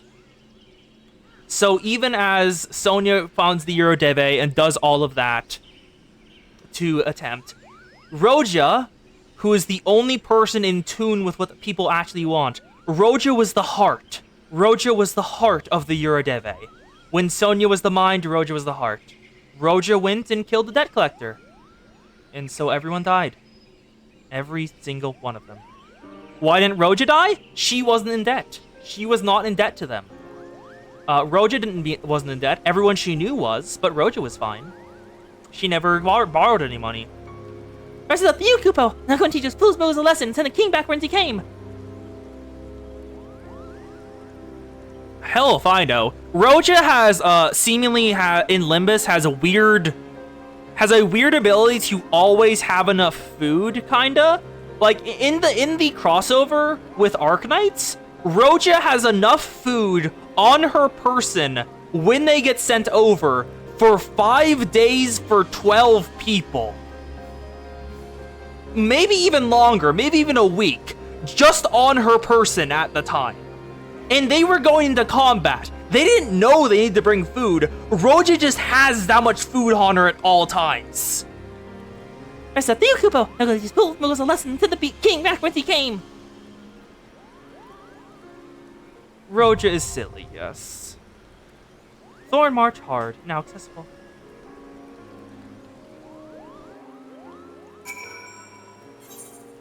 And now, it is time. God, this is gonna be so silly. It is time to fight Good King Mogomog. 12th of his name. I've registered for it. Wait! This is an 8-person duty. This is the first time I've gotten an 8-person duty. I've never gotten one of these before. It's always been 4-person. This is the first one I've ever seen. It doesn't make sense, but I don't know. It's been a long time since I've seen Kanto 2, and Kanto 2 wasn't all that great as a story thing. We're getting more hints of Roja as the story goes on, and how she is like generally faking most of her personality quirks, and just deep down is suffering a fucking ton. But yeah. Anyway, while we're waiting for the party to be formed, let's go and do some class quests.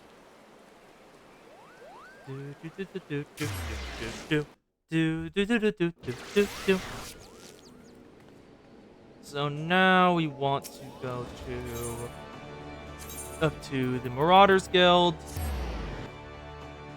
So now I actually go into why Sonia is funny.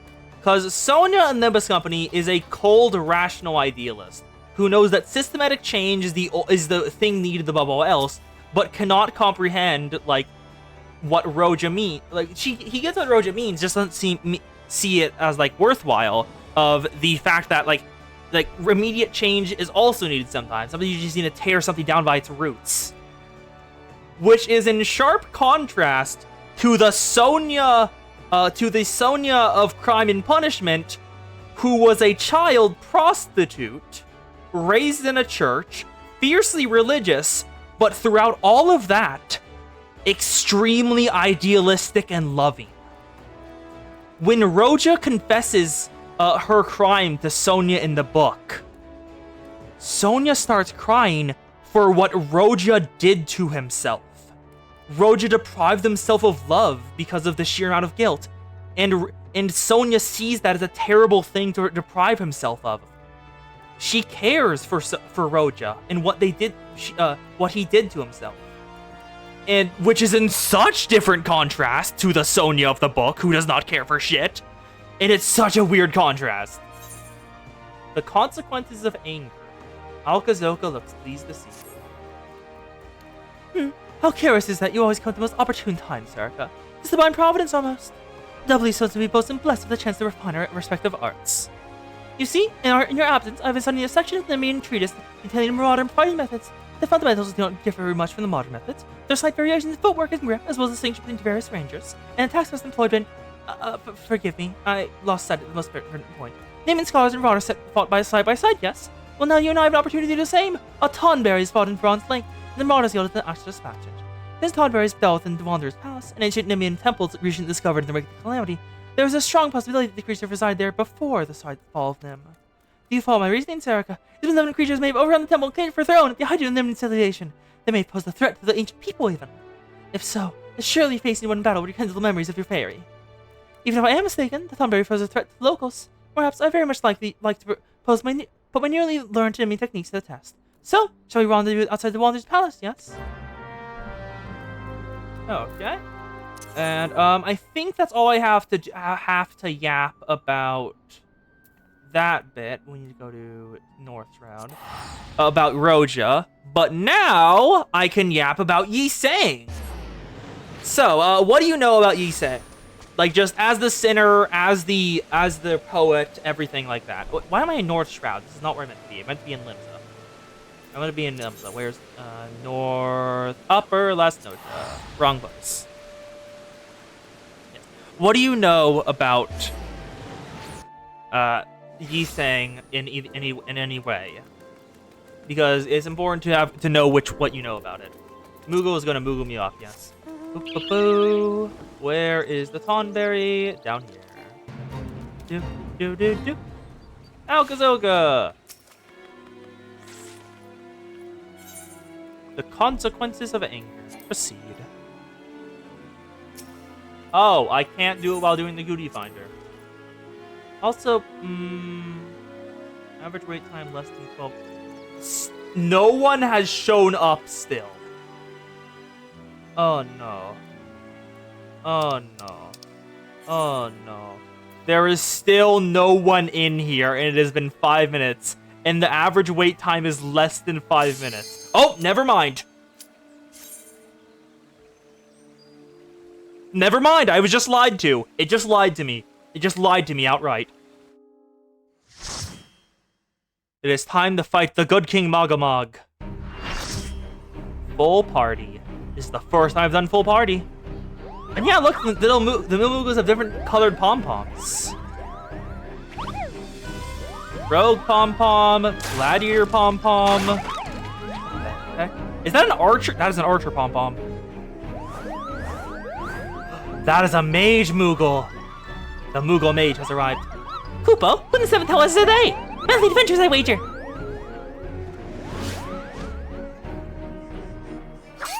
Moogle's Guide, to arms! Defend the King, Koopo! The Moogles shall Moogle us up. What the hell? I cannot see any of the typing in chat. What the hell is happening? Oh god, there's so many people. This is weird. That is probably the wrong choice here. Should have waited. Kill this one. I don't see any damage being taken yet. Everything looks fine. I'm gonna get out of this range. Oh, spread. That's a spread marker. After that goes through.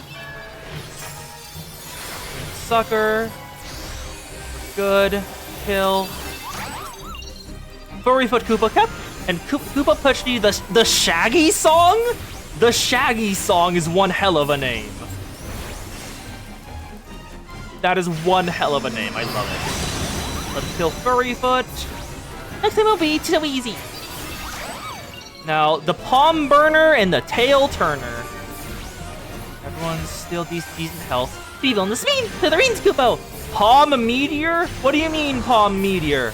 Oh, it's down already. Okay. You know more about Fairy Tail than you know about Miss Yi saying. I don't know how much you know about Fairy Tail, so that does not help me. Okay, all them down.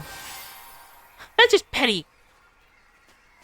All 6 of the Moogle's Guard in formation. What the hell is happening? What the fuck? What is happening? It has a mustache? What? It has a theme song! Good King Magama, good King Magama, good King Mag, good King Magama, good King Mag, good King Mag, good King Mag. Moogle's Guide, 2 arms! Your king has need of you! I guess behind? Okay, that's 2 of them. That's a in. I'm gonna guess out then in. Mogstone. Oh, stack. Party stack. Sucker cast. Good. Oh, spread. Spread. Spread. Spread, get out of the way. Sucker's going through. Keep everyone up. There, 50% health. Good, good, good. Oh, keep the mana up. Or you maintain that. Go, go, go. Hearken unto me, brave Fool's Guard. These villains must be vanquished. Good King's Decree. God, this is so silly. Okay, Paladin, Bard, and Mage looks like? Oh no. Good King Magama, good King Mag, good King Magama, good King Mag, good King Magama, good King Mag. Okay, maybe void all those. Twin Palm Meteor. Okay, that's tank stack. Tank stack. Don't get in there. Just tanks. Okay, good. Visit that. Still alive, so you're fine. Everyone's okay. Palm Holy, that's probably an AoE, if I had to guess. Yep, AoE. Sucker once. We're fine. Recover. LB3, thank you. Deal some damage. Good King Muggle is almost down. Hold fast, the Muggle Guard. Thither we shall cast them out. God, it's weird having so many people in here. You know nothing about Fairy Tail. Yes, Coast, there's a Moogle Primal. It is now dead. You missed it. You missed the Moogle Primal fight, Coast. And now the Moogle's Guard just walks away. Okay, then. Were they not tempered? That's a Primal. They're just like, okay, he's dead. Why don't we just disappear? Why, that's a Primal? Why was that so easy? Anyway, player commendation. There's only 2 players left. Hello, treasure coffer. Murderous Mogfists. I'm sorry, what do you mean murderous Mogfists? Display gear, not sheath. Show me them. Show me them actually being used. Draw sheath weapon. I got them? What do you mean I got the murderous Mogfists? Show me what the murderous Mogfists...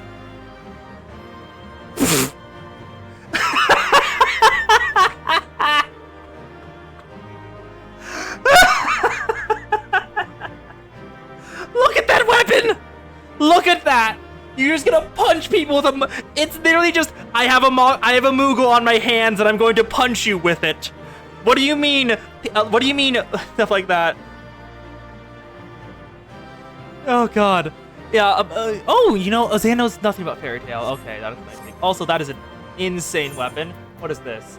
Mog Pawn Coffer. Weapon to... Wait. Can I get a Moogle weapon for my class? Am I about to get a Moogle weapon for my class? You did it, Kupo! That's it, you did it! Good King Mog go up to 12. May his mighty soul rest in peace. There's no more! Good King Mog, good King Mog! I shudder to think what would happen if you not set the Moogle guards when you did. Thank you, Serica! Perhaps now they come to their senses, stop playing at fairy tales. Rest assured the Chieftain will have choice words for them too! Oh, you should go and tell Pudding Path that he's no more, Pukupo! He said Rayo had come Trinkle, and I can relay the news to the Chieftain. Nah, she has underpants on. If you want her actually naked, that's a mod. There are a lot of different body type and naked mods for Final Fantasy XIV. Anyway, I want the weapon. Give me a Moogle weapon. Give me a Moogle weapon. Munificent Mog Tome. So, my current tome looks like this. The new tome that I have looks like this. Oh my god, it's hilarious. Look at that. It's plushy. It's a plushy tome. That's adorable. Also, it has different writing. Actually, I'm glad I got this, because this has different writing. Oh my god, it has a stand-up Moogle in the center of it. That's hilarious. I mean, there is a path to that coast. There is a very, very dark path to that coast. Allow me to show you as I head back to Limsa in order to finish that class quest. So, there are never mind, I got a bit distracted. Hello, Parakurisame, or Marissa, you are just Marissa Kaname. You are just Marissa Kaname. Okay, and is that is a wolf girl. That is a wolf girl. Like, oh wait, I'm sorry, no. Is that's Raven. They dressed up as Raven? These people are actually pretty damn good at doing dress up, aren't they? Well, first of all, there's this over here. Rowana's representative, where you can get a lot of different gear types. But no, this is the wrong place. This is the wrong place. We're not looking for here. We're not looking here. Also, Yuri. Hello, you three. That is Yuri. When I go back to it's in Gridania. It's in Gridania. When I go back to Gridania after the class quest, I'll show you. Because there is something interesting over there.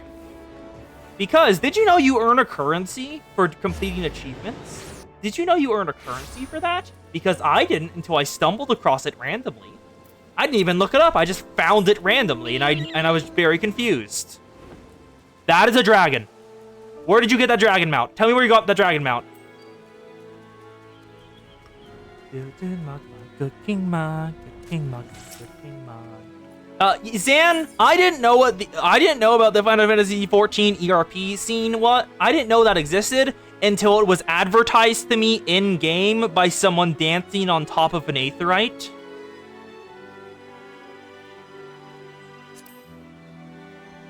There is a reason I have general chat covered by you guys. It's because there are so many people advertising ERPs.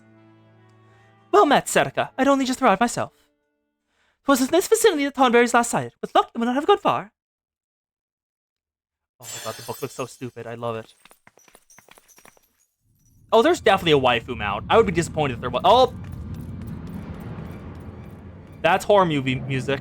Why does it have a medal? Look, atop the spares! And why does it have a teacher's hat? Why does it have glasses? This looks like more than just a normal Tonberry. Peculiar Tonberry. My son! My dear son! At long last I... The Rancor! The Rancor! It rises! It rises! It comes!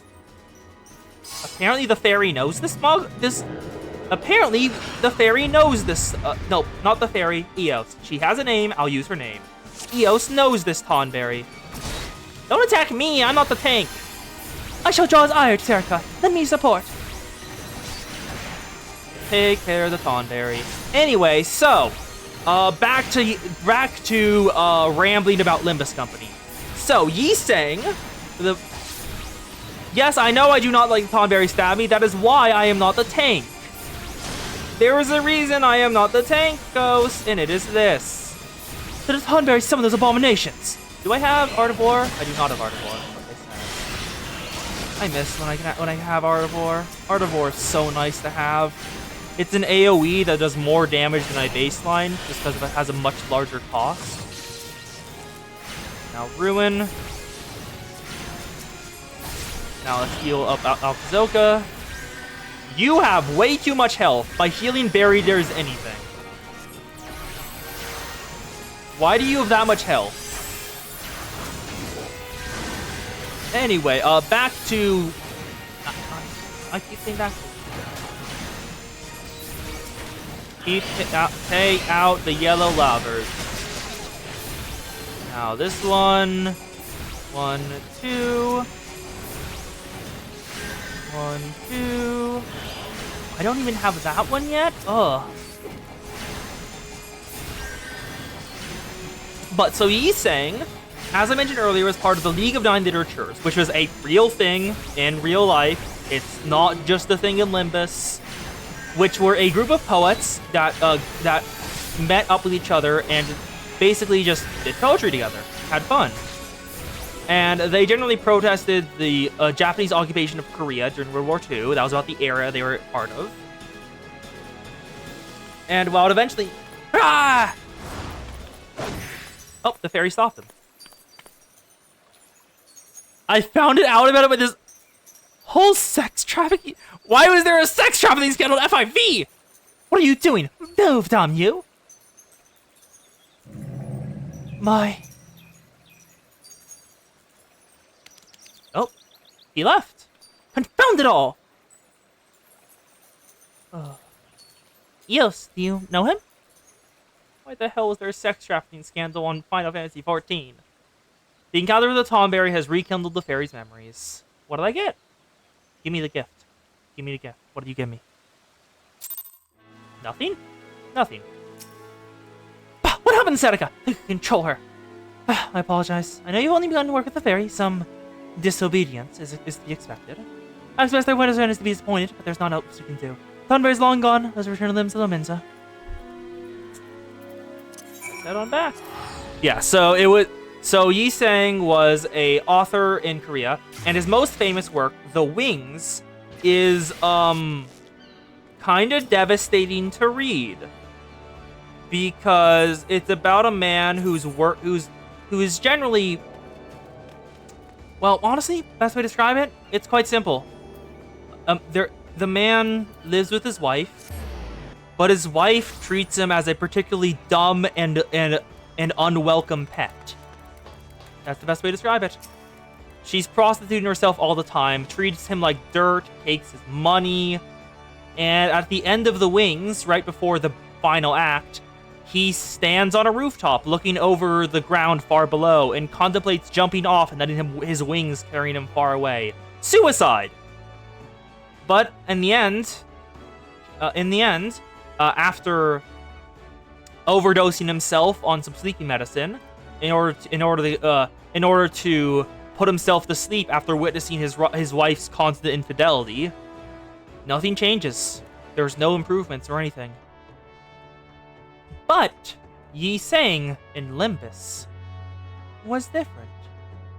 Serica, permit me to apologize a second time. Earlier, I was flustered, not myself. After the Tonberry's escape, I completely overlooked our confidence. Regarding the viability of the main tactics and prove that Scott and Marauder looking Tyler was a force to be reckoned with, would you not say? And correct me if I'm mistaken, but your fairy gained some of her best memory, yes? With that in mind, I feel comfortable claiming that this is a worthwhile endeavor. However, do try and gain greater mastery of your minions, Serica. I would hate for a repeat of that incident.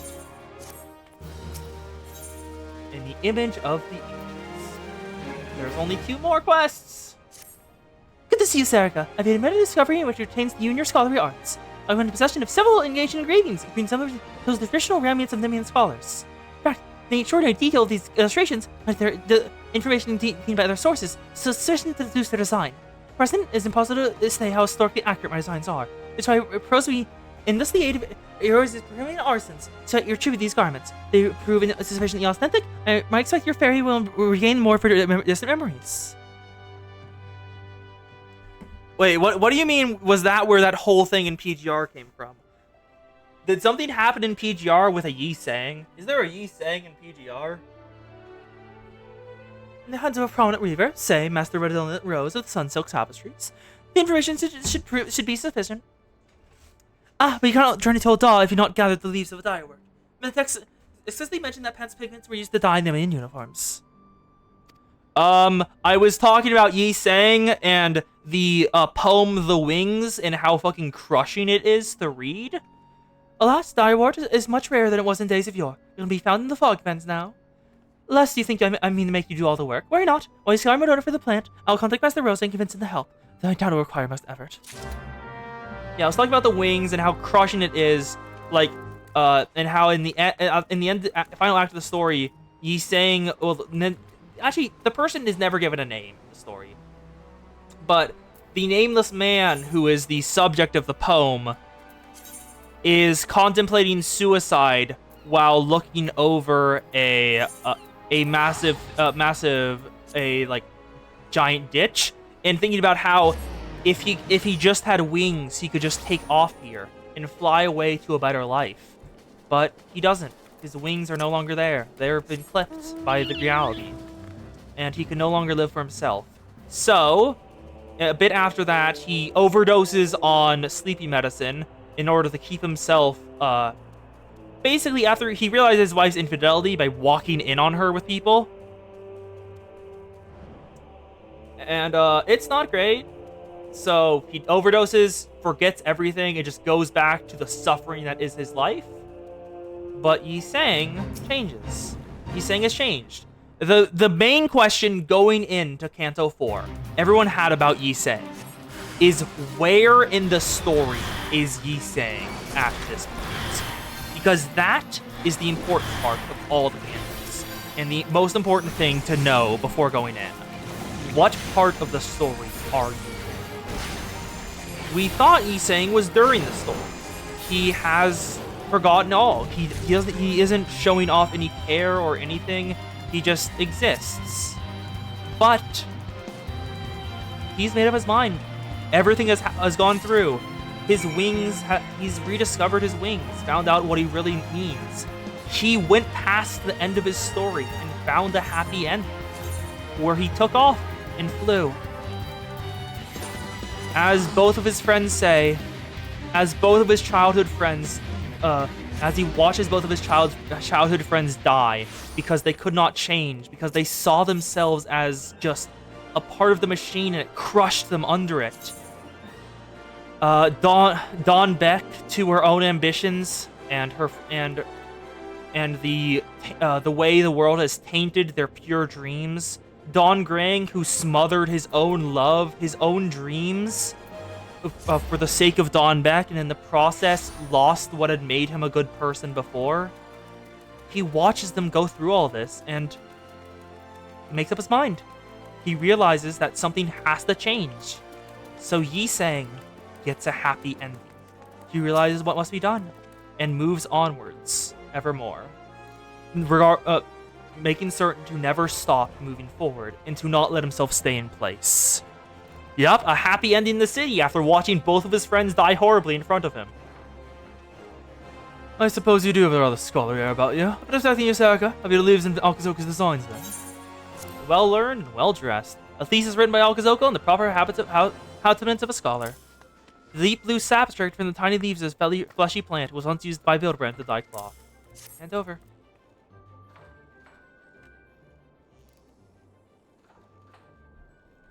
Craft and rudiments not been seen in 1500 years. It's quite indeed a daunting challenge. But it's one I suspect I'll enjoy a great deal, for rare is the day a weaver arrives in ancient fashion. I shall begin at once. You may observe if you like, but be aware it'll be a lengthy process.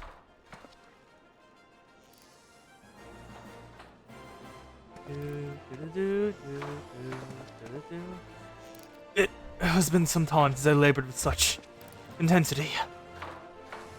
I hear the Akazoka's designs as best I could. There were certain aspects I felt compelled to change. There's like familiar textiles and weaving led to what I assume are heirs. You will note that I can only completely cut those, as because the other garments require skills I do not possess. But as your serendipity and Geva the Goldsmith and Leatherworkers Guild respectively can provide the finishing touches to the remaining pieces. Ah, but you're unaware I could not craft the full set myself, weren't you? Very well, I shall send word to them on your behalf, Serica. You will need to visit each guild and present them my finished work. Am I getting new clothes?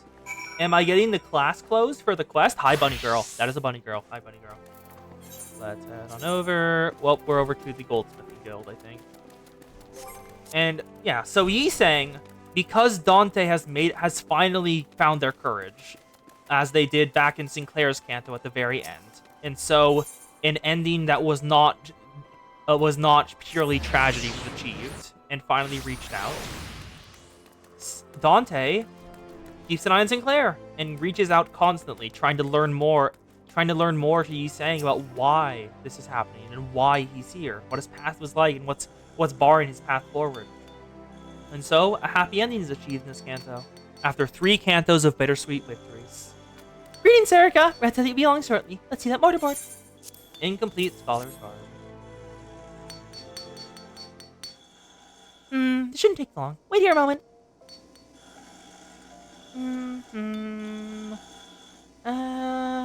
That's good. Good.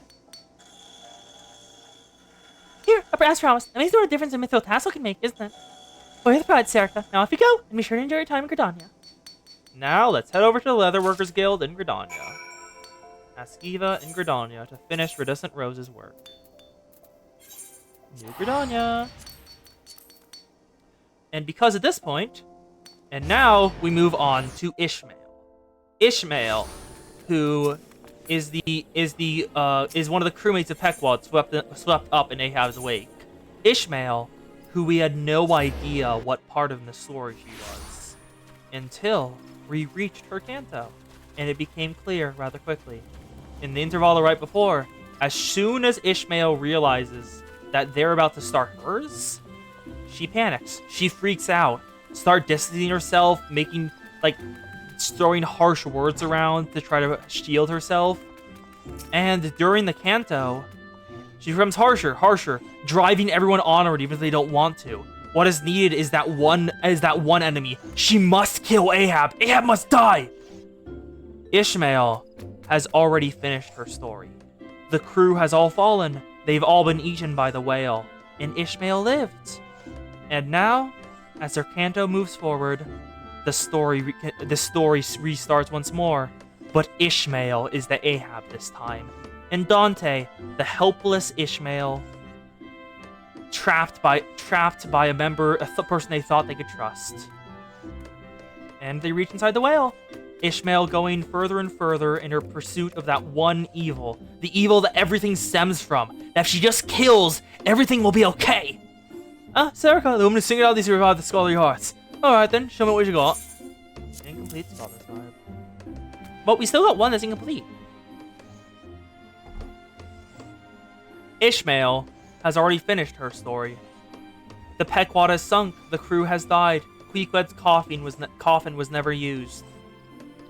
Master Rose's work is marvelous as always. This will be a pleasure. Wait, but I still have one incomplete Scholar's Garb.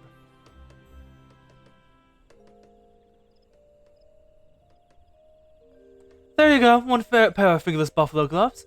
The perfect scholar preserves her protection does not come at the cost of dexterity.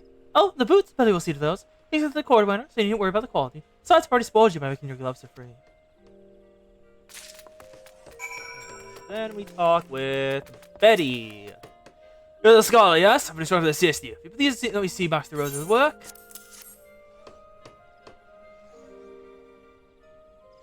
Craftsmanship is amazing! Can't wait to get started. Please don't break the shoes. Please don't break the shoes. How are they going? Are they good? Are they good? Are they good? They're good, good. Here you are, madame, made with the finest born buffalo leather in accordance with Alkazoka's designs, which I'm very impressed with, I must say. Must be dying to see the completed set. I would know had I gone to such great lengths. Not to surprise him by wearing the garments when you next meet him. Yep, it is time. It is time to put on our new set of clothing for after for the 7th astral era. Let's put them on. The lighting is terrible, so I'll go up to the Marauder's Guild. It'll probably be better inside. Yeah, Ishmael's Canto is also question for you, Zan. What do you know about Moby Dick? What do you know about it? Wait, what? Are these all better than Scarter's? They are. Wait, what? Oh, they're only level 45. Aw. I can't just one and done it. Scholar's gloves. Scholar's cuttos. And Scholar's boots. I don't have the shirt, and it doesn't look great. I look like an anxious grad student. Look at this hat. Look at this hat. That looks like a graduation cap. God, that's silly. Yeah, well, what do you know about Moby Dick, Zan? Because I'm gonna explain Queequeg and Ishmael and how funny it is with Heathcliff. By the gods, I feel as if I've been transported backwards through time. The very essence of the naming Scottish world. Well, minus the gown, but still, there are no wildest dreams that I think this would turn out this well. Ah, so you perceive as well, little one. Always to say, we consider this a great success. And the image of the ancients complete. And now one final quest. I grabbed Lustrite. Restore target's HP in exchange for Aetherflow. Alkazoka wishes to propose another way you might rekindle your fairy's memories. Ah, yes, I forgot to mention while I was awaiting your return. But consider progress when I deciphered them by limiting tablets. Much of what we learned pertains to the role of scholars within the military. However, these latest texts offer insight into scholars during activities of times of peace. That's a massive advertisement. As you can imagine, these are not the sort that restore of magic go to waste. Hercules' storing account is hard self-S to combat the side of a brilliant plague, which at one point threatened to engulf all of Nim. Naturally, they did so at the end of their fairies, but I believe that similar acts of charity may serve to further awaken your winged companion. If you're of mind to test my theory, when it journey to Bronze Lake, you will no show nor to the sick and wounded there. Rukasa Farasa would doubtless recommend your service if you offer them. He resides at the Warm Wine Sanatorium, so be sure to have a word with him if you decide to go. Upper Lost Ocean. Camp Bronze Lake. You don't know much. Okay, so in the book, in Moby Dick, Queequeg is the harpooner, Starbuck is Starbuck, first mate, and Queequeg and Ishmael of the book are extremely gay for each other in a lot of lines and ways. It's very, very obvious. Hello, welcome to Bronze Lake. If you desire treatment, pardon you, should administer treatment, or even qualified to. But you must see the scholar. Happy to accept any assistance you can provide. As a direct majesty to make the body of toxics, impurities, and maladies. At present, we have 5 patients visiting spring who could benefit this care. Pray, 10 individuals to speak with me and they're finished. Like, Ishmael and Queequeg are basically the ones who have, like, the most healthy relationships on the Pequod. And even as Ahab takes advantage of everything, there are still the healthies there. Short breath and village. Are you here to help me? I don't know what's wrong, I just can't. Oh, I have to cast Esena? Okay, don't move to 2. I only have Esena on this part. Come on. Cast. There we go. My lungs! I can breathe again! Bless you, miss! Bless you! I mean, it's not that hard to learn recovery magic. I'm not certain why it's this much of a big individual. Wine-soaked invalid who is not wearing any clothing. I'm just gonna Esna you and move on. Oh, what? Why'd you have to go and do that? Oh, bug, it'll take me wine away. Yeah, I'm not one for gossip literature either. I have generally absorbed all of this only by osmosis and not actually reading it. So, Queequeg and Ishmael in Limbus are, very obviously gay for each other. Just during the Pequod and during everything. What'd you do? Took something from me. Something bad. I know what you did. I'm glad you did it. Thank you. Ishmael and Pequod stay in the same room. Are constantly, like, hanging out with each other. And Queequeg is the one who saves Ishmael from being from falling into a whale's guts and being dissolved into nothing more. So it's a very clear relationship, and they do care of each other. Ishmael and Quika even contemplate like going together and hanging out forever, just living together after the journey on the Pequod is done. So yeah. And well, it doesn't go that well. They encounter the pallid whale, the great calamity, and well, Queequeg, every single person on that ship, other than Ishmael, is devoured by the whale, including Ahab. And for the next years, Ishmael spends wallowing in regret, moving forward for the one goal: killing the madman who brought them to that whale in the first place. Oh, Ori's here. Oh, Ori's here. I was a bit too I was yapping a bit too much to notice. Hello, Ori. Zan has got me yapping about Limbus for the last a couple hours at this point. You set me free. No longer feels eyes upon me. I'm sorry, did Esuna just cure a mental illness? Did Esuna just cure trauma? Because that does not feel right. We all meant to the saints and caught now. Chuggin says the flesh is willing, but the spirit is weak. I say the superstitious get. I don't know what the purpose is. What's this warmth? Did you do that? Thank you, whoever you are. The fairy strains to remember. And now we'll head back up there. So Ishmael spent the entire time wallowing in regret and trying to kill that captain who brought her there. And that's why she signs off with Limbus Company. Every single sinner, when they're brought onto Limbus Company, do it in the same way. It is all the same way. A wish. Limbus Company promises to help fulfill that sinner's wish in exchange for the journey. Incredible, absolutely incredible. What you do is patience, that's sort of miraculous. One officers will be pleased to hear they can return to active duty. You know, because my deepest thanks, Serica. Yeah, we just healed soldiers with PTSD, so they'll be thrown right back onto the battlefield. That was not a good thing. And, well, after an entire canto of white magic is welcome to white magic. It's bullshit. No. Ori, this is not white magic. White magic is the white mage. This is a scholar. Scholars are not white magic, I don't think. Unless they are. I'm not entirely certain. Because I know white mages are white magic, because it's brought up as a forbidden magic. Because I remember doing the Conjurer quest line for it, and why.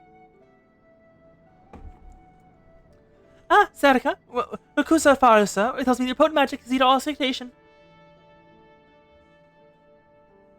Oh? Had a good time, did you? I thought you might. Well, it's my heart to see the two of you making some first strides. Reminds me that I must work hard and not see I'm not left behind. For the nonce, I will zoom to decipher Nemean tablets that reveal an immense quantity of information on scholarly arts. I'm confident they can equally impressive wealth of tactical information. For your fellow man, complete. And now I have a new action. Yeah, Esuna is bullshit, and it's gotten by all of the quests. It cures basically any ailment you can have. The fairy is important to you, the knowledge of a new art. Lustrite, the counter. And now I need to actually set up my hotbar. This will take a while. So move you to here, to here. You want to stack. Move this stack here. Edit. Move. Up. Move.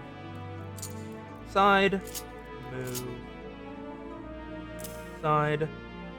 Move back to the up, grab Adoquim, move back to the side, put it on the bottom, because I'm going to separate, for the first time, my healing and attack parts. I'll keep this here. Put this here.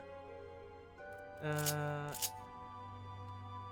this SNR should go here. Why do you think everyone who's somewhere at least moderately civilized, tries and upbeat and healthy for the most part? Because Esuna just cures mental illness, apparently, which is bullshit. And now, the last quest. I'm sorry, why is this quest called The Beast Within?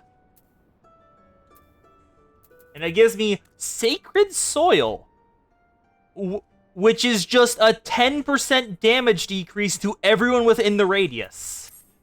Okay, then. Sarah, you must come with me at once. Let the Homebuyers return and from the Wanderer's Palace. Tell the Peddler caught fight inside the fiend at the camp Bronze Lake. Once again, it falls to the Marauders Guild to find and slay it. This time, we'll cut the Thornberry off and hunt the Thornberry in greater numbers, so it surround it and cut off all avenues of escape. I've not forgotten our previous attempt to slay one of the foul creatures. No reviews, I just. I have assurances that you keep your fare in line this time, yes? Let us make for Bronze Lake at once. A comment to let departed and not wish to fall behind. Rendezvous at the same place you battled the first Thornberry. What's up, Zan? What is the Zan noticed? Share with the class. What was I talking about? Oh, yes. I was talking about Canto 5. Fuck. So, as the Canto goes on, Ishmael is Ahab. Ishmael is becoming Ahab to the sinners. Because the story is already over, but Ishmael's returned to the place it wants to place, it repeats. It repeats once more. The Beast Within. I do not think about the summon a wine cap. I do not think about the summon the wine cat. And Alkazoka, what's the Peculiar Tonberry's up there? Hello, Peculiar Tonberry. Hi there. What's happening? Can I speak to you? My son, my dear son, stay away. I cannot. If that doesn't work, it's big problems. It's tempering. The Beast Within. Let's see. Go, go, go! Hello, fairy. Eos! I keep forgetting your name. Thank the gods you've come, Serica. Later, might have had to proceed without you. Thornberry appears to be in some kind of trance, oblivious to our presence. Is everyone ready? Aye. Time to kill Thornberry. Why are you doing a ritual? Why is the Thornberry praying to the massive glowing pool with a question mark in it? Excellent! Remember, we surround the fiend. Do not be allowed to flee. My son, my dear son, stay away. I cannot. What the hell? It's already gone. Damn it, not again! 6 centuries in Wanderer's Palace. Come, let us follow it and finish this once and for all. We're going into Wanderer's Palace? Oh my god, we are going into Wanderer's Palace. Are we actually... Is it actually going to make me go in there? Oh, this is a different version. This is an instant version of Wanderer's Palace. Do not dally, Serica. We need your magics. Hello, Hotter and Marauder. Can I heal you? I guess not. There we go. Kill the Thornberries. And they're all down. Hello, you. Can I heal you? Hi. There are more pressing matters at hand. I guess that's a no. Rancor Flame. That's goddamn weird. Oh, they're invulnerable. Can I heal them? I cannot. Oh, I can.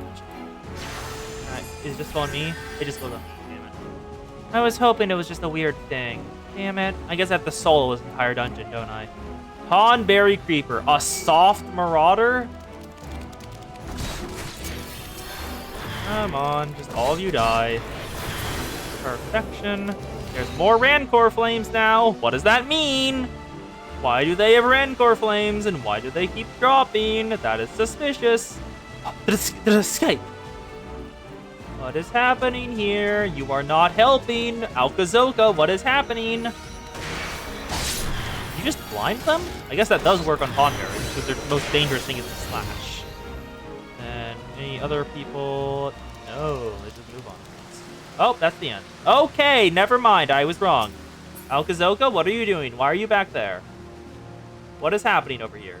Why are the Thornberries coming back from the dead? Why are they targeting Alkazoka? And why are there so many of them? The hell? There we go. Thornberry Wanderer. Found him. Perfect. Let's take this out.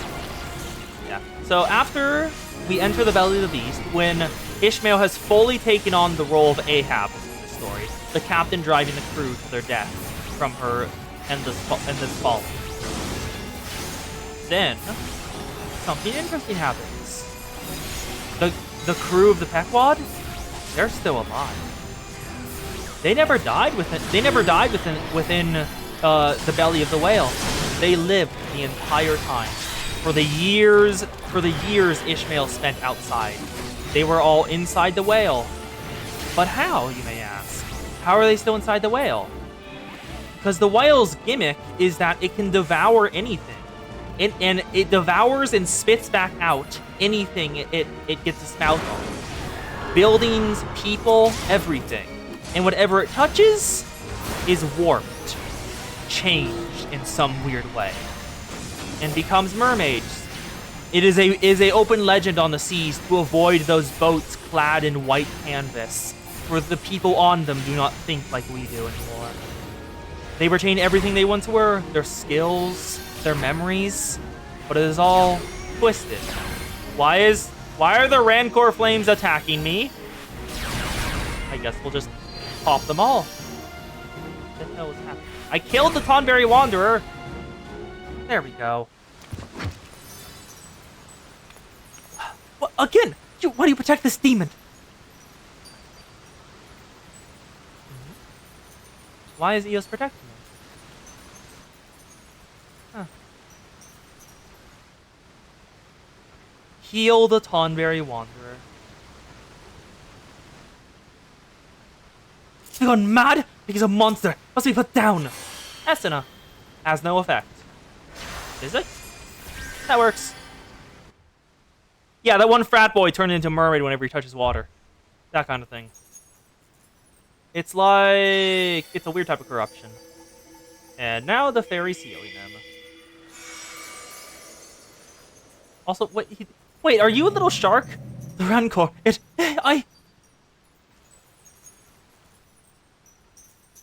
Eos! Lily, my son! Why are you here? Who has summoned you? Lily? Her name is Lily?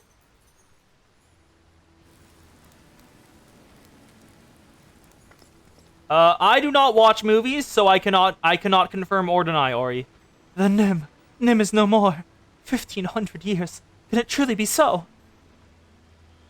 I was Cerito Carto for the sickness. The sickness from the sea. The sickness from the sea. That is giving me Rancid vibes, because the only thing I know of like that is, well, the Seaborn from Arknights, which I goddamn hope this isn't. The traders, they were the first. As their ears and nose began to atrophy, the limbs grew shorter in the skin. Oh, so that's what happened to the ancient people of Nim. They became Tonberries. We scholars tried to halt the spread, find a cure, but in time we too fell ill. Simply turned to fear to anger. Monsters they called us, abominations! Then, you were once a man. They sealed the sick within a temple of magics. Tried to drown us, tried to forget us. Though our bodies had changed, our minds remained intact. Within every man's heart, every man lurks a beast. When those you call kin deny you, when they hate you and despise you. Well, I too come to the Rancor, to be reunited with my Lily, my dearest son.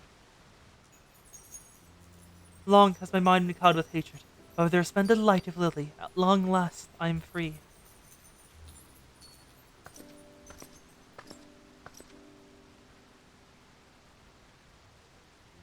So that's why Eos prevent us from killing you. Huh? A little Lalafell. Aww. So that's what you looked like before.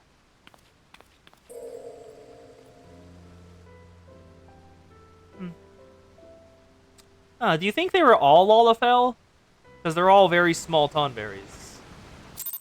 I'm not entirely certain if that's how it works. Speak with Alkazoka. Oh, I nearly killed him! Thank God that really stopped me. I wonder, did you know it was Cerito from the beginning, or was it only... In any case, she regained a good portion of her memories, if not all of them, I suspect. And, well, if you would excuse me, I might need to take some time to put my thought in order, decide how I explain this to the Axemaster. And now we talk to the other marauders. The soft marauder. I'm expecting to fight one Tonberry, not a holy bloody mess of them. What for you, fine friend? We've not left there alive. What to say, you're not gonna make a great team. And then more of you scholar types around. Could use a partner like you. Take care, Serica. And next, the hardened marauder. So wait a bleeding moment. The Tonberry used to be a scholar like you? Wait, does that mean you'll turn into one of them if you keep seeing those spells? Or did I misunderstand what you said back there? Ah, the hell's with it. Speak with Serato Carito, the man who was turned into a Tonberry. The traditions of my people have not been lost to ages is of great comfort to me. I did not know how that soul crystal came to your possession, but I'm glad that did.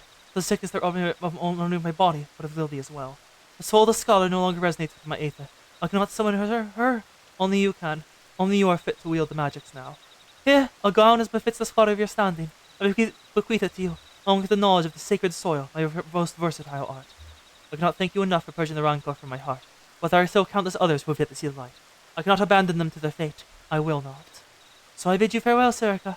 Carry on our traditions with pride. The beast within, complete.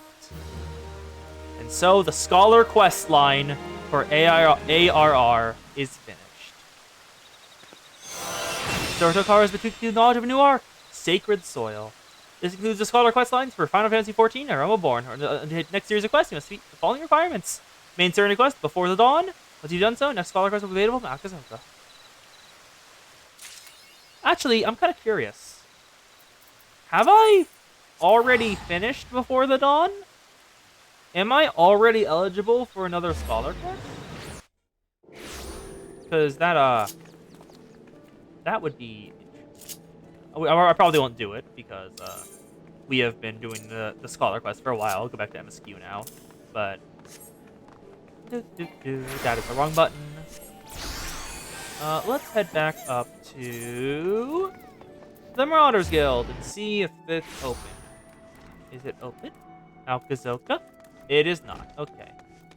So let's go back and resume the MSQ because I'm finally caught up to where the classes for my level expect me to be. And yes. What the hell was I talking about before? Hey, what was I rambling about just recently? I have forgotten what I was talking about. Please remind me if any of you remember. Because I have completely lost my train of thought from the quest line.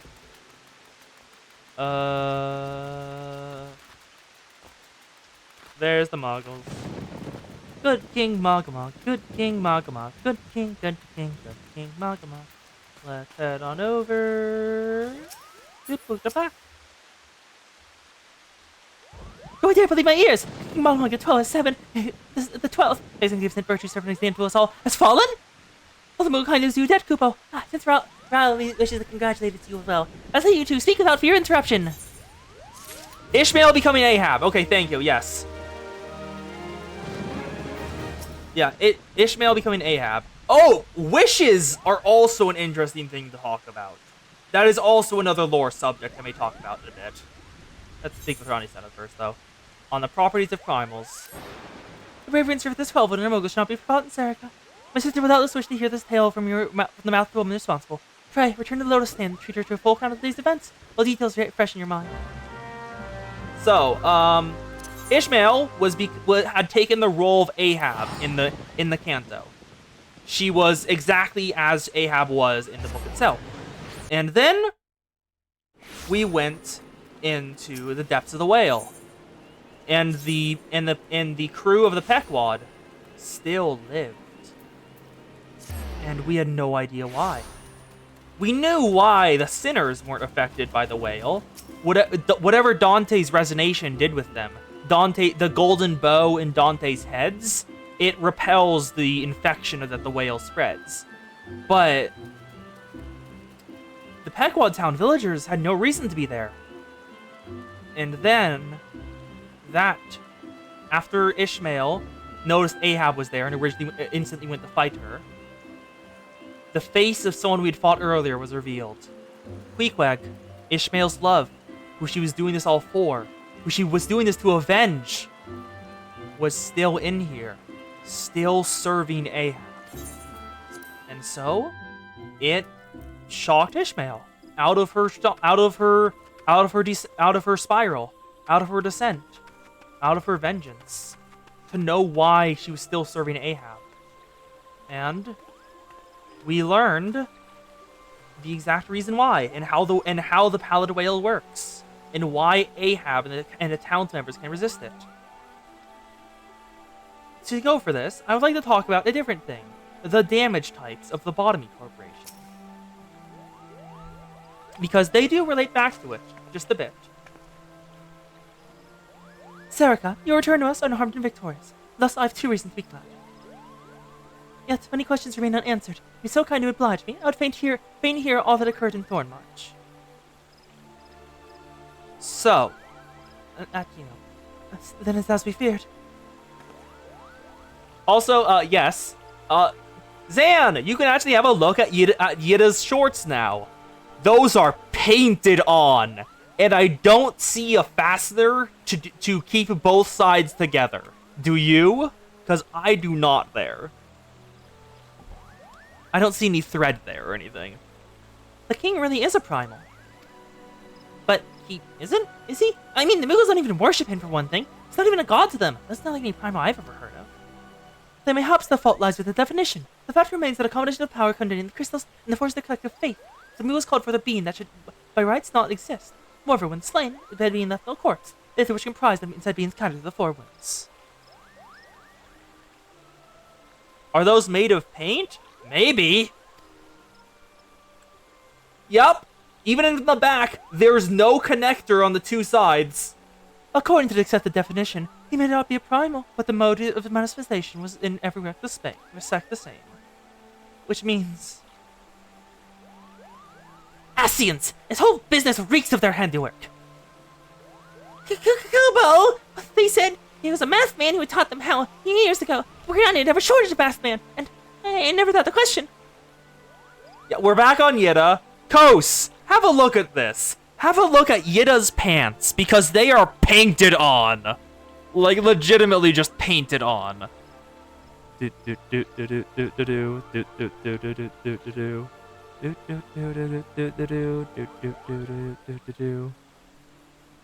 Oh, Darkest Dungeon? I have Darkest Dungeon. I played it like a little bit and didn't really get that far in, like at all, so I have no idea how it works.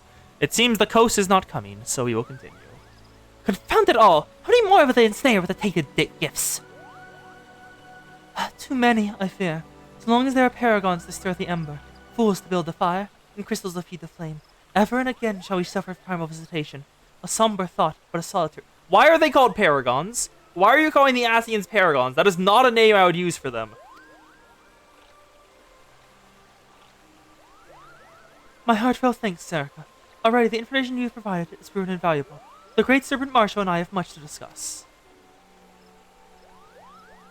Oh, before you do, my lady, I was thinking we might discuss the other matter. The matter of which you speak has now been settled. The Scions shall not want for support. We should be glad to send additional supplies for evidence toll. But you can handle me, my lady. Are those booty shorts with flaps? They are booty shorts. I don't know if they have flaps, though. Well, yet and I shall remain to discuss the particular arrangement with the elder seeds here. Perhaps you return to awaken sand to preach the incident of all that has transpired. I skinned one of the Mughals I found. That's why I have this new book. Let's head back to Vesper Bay.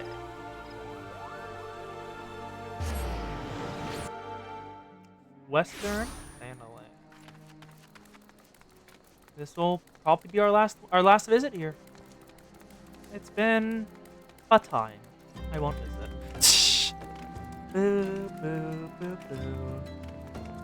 And back to speaking about Limbus. As Ishmael spoke more with Queequeg, as we went on our journey through the whale's guts alongside Queequeg, the caring side of Ishmael returned once more. The parts that she had stopped showing because she feared getting attached to the sinners. She feared enjoying people's time together again, and tried to drive the sinners away as she went on her sacrificial quest. Because the big thing is, Ishmael never had a plan for after Ahab was dead. She didn't have any reason to continue. She didn't care what she did or how many enemies she made along the way. As long as Ahab was dead, she was fine with anything. It is good to see you hale and healthy, Zerika. I received word from your Palpable email that you felt good King Mogwai the 12th, but I hope to hear your version of the tale. So that as they said, some of the same methods used by the beast tribes on top of the Asians. Though unfortunate, the incident did at least serve to remind the Eldred Seeds of our usefulness. Offer additional support can have come at a better time. My thanks, Zerika. Look at what? Why is Minfilia on the ground in this painting? In this foreshadowing image? What? The time has come at last to leave Vesper Bay, and Minfilia would apprise you of the final details of the move. What is about to happen? This is ominous! Owing to the tireless efforts of all concerned, we are at long last ready to bid farewell to Vesper Bay. So, as to avoid drawing undue attention, we should make the journey to Revenant's Toll in small groups, departing at irregular intervals. Lest you doubt, it is still my intention to conduct virtual operations openly, but on this particular occasion, the need for caution overrides all other concerns. To move north as one ponderous cabin would only serve to invite attack. It only seemed right that I should be the last to leave, and I would have you remain with me until the end, Sarika. On your departure, the Wakened Saints will formally cease to be our headquarters, and the premises will be given to the care of Urianger. I had thought to relinquish the property, but he was quite adamant, and I had not the heart to disagree. These walls support it is one of the brightest and darkest moments in our Order's history, and it is best that we do not forsake them entirely.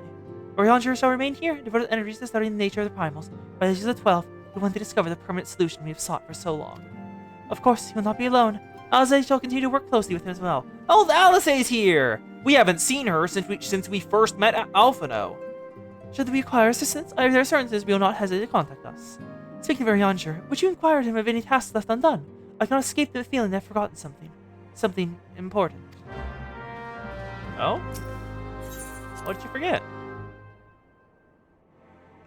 Ishmael regains her love for Queequeg.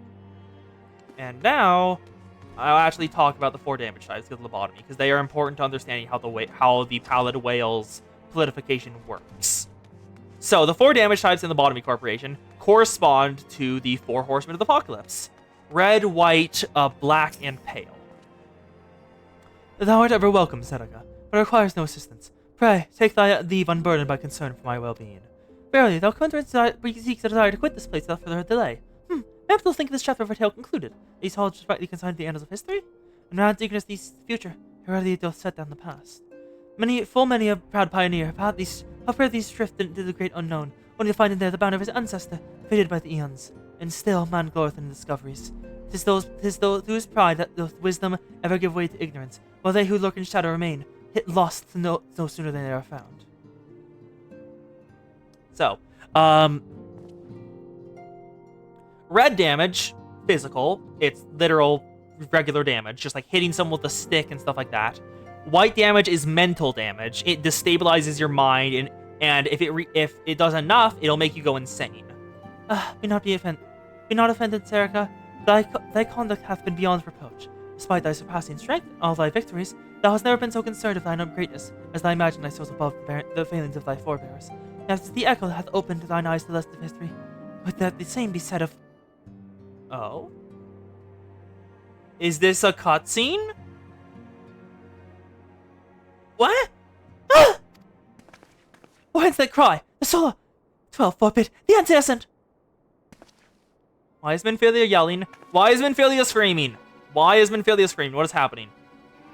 Minfilia's on the ground. What? What? Eh? Huh? Zerika, you must... Oh, Echo! Good! What happened here? Please show me. What is going on here? Minfilia walking out of the solar. She's packed everything up except for the Wisaw's staff. Smiling to everything. But what will go wrong?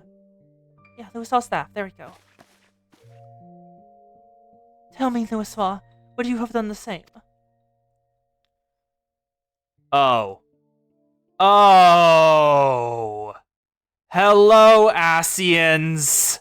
They're back! They're still doing bullshit!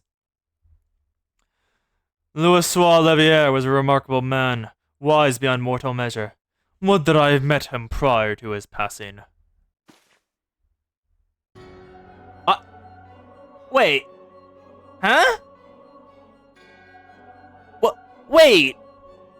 Huh? Wait. The Asians wear black. This guy's in all white. This guy has an entirely different color scheme than the rest of the Asians. What the hell? An Asian, here! How? Readily you see, you are indeed gifted, Ascendant. Anti-Ascendant. But you are not like the others. Your robes! He's wearing white. The Asians usually wear black. Gifted, but ignorant. Yet I should not judge you harshly. The fault lies with your forebears. It has been millennia. Mine are the robes of an emissary. Unlike he who came before, I have no quarrel with you. Is he their diplomat? You speak of La Habrea? La Habrea is a warrior. He fought, he fell.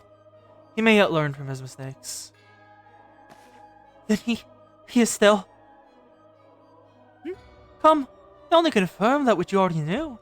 There is no cessation, no oblivion, only expulsion. What are? Tataru?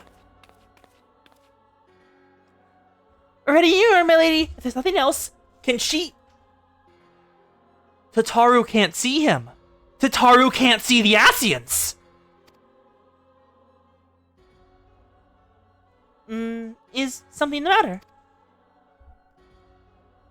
It's empty. She cannot see him. I feel the same way. Everything that's happened here, it feels strange to leave. I'm soon you'll still get used to Revenant's toll. Well, I'll let you say your goodbyes. Take as long as you need, my lady. We shall depart whenever you're ready. Oh, they're possessor outsouls. I thought you said precursor outsouls. I thought you said precursor assholes, and I was like, is that a spoiler? But it was just possessor, yeah.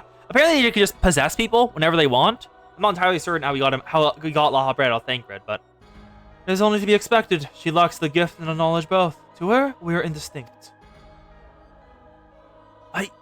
I do not understand. Shadowless, fleshless, formless. What truth there is in each tale diluted by time and telling? Knowledge dictates expectation, and expectation colors perception. Thus did she perceive not. So, he has a red mask. So it is with all but a chosen few. Even you, when young, could not see with eyes unclouded. I'm sorry, what do you mean you met her when she was a child? Oh, Ori has dipped. Bye, Ori. What do you mean you met her when she was a child? You know nothing about me. Nothing. The Griff grants you clarity. It grants you focus. With it, you may in time come to see us as we are, rather than this crude approximation. We're not seeing what they actually look like. We're seeing what we think they look like. Oh, they're perception-based. La Habrea did not think so highly of the Echo.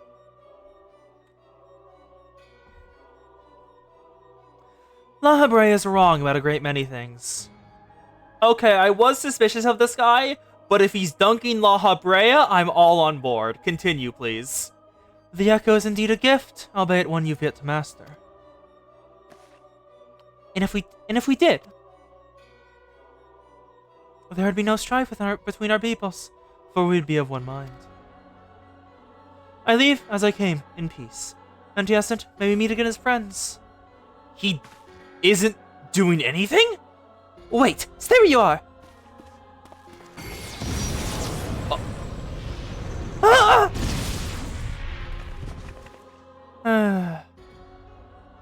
Mayhaps I was indelicate. 'Tis a mercy she shields her children from his grace with her resolve. But I thought you were leaving in peace! The hell, dude! I was starting to like you! Was it also by your hand her hand you survived the ardor, I wonder? An Asian. The hell? I thought you were leaving in peace! trigger finger much? I take it there is no need to explain. She's back up. Save your concern, he didn't mean no lasting harm. Whatever his intention was, it was not the kill.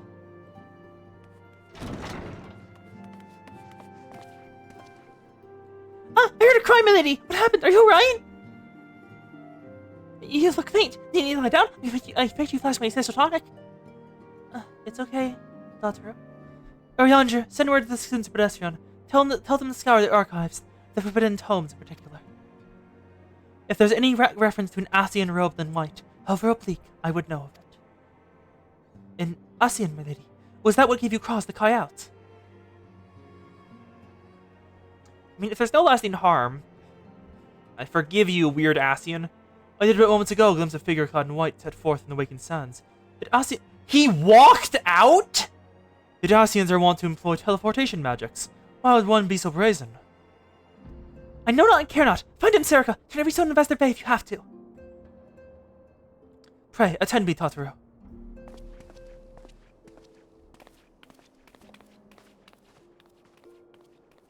Yes. And are we back?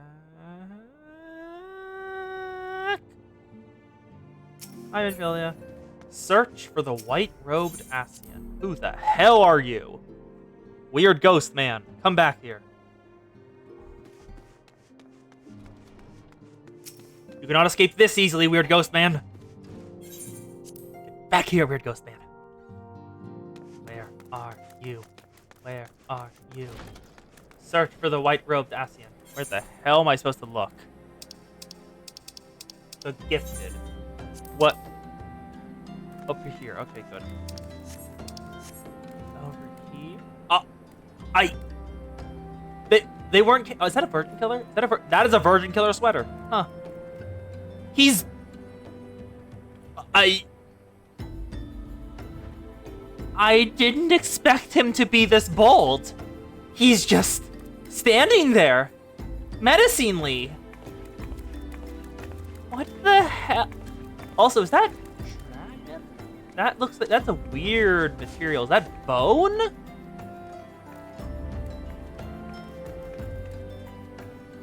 Why did he say it like that? Because Urianger is he just speaks like that.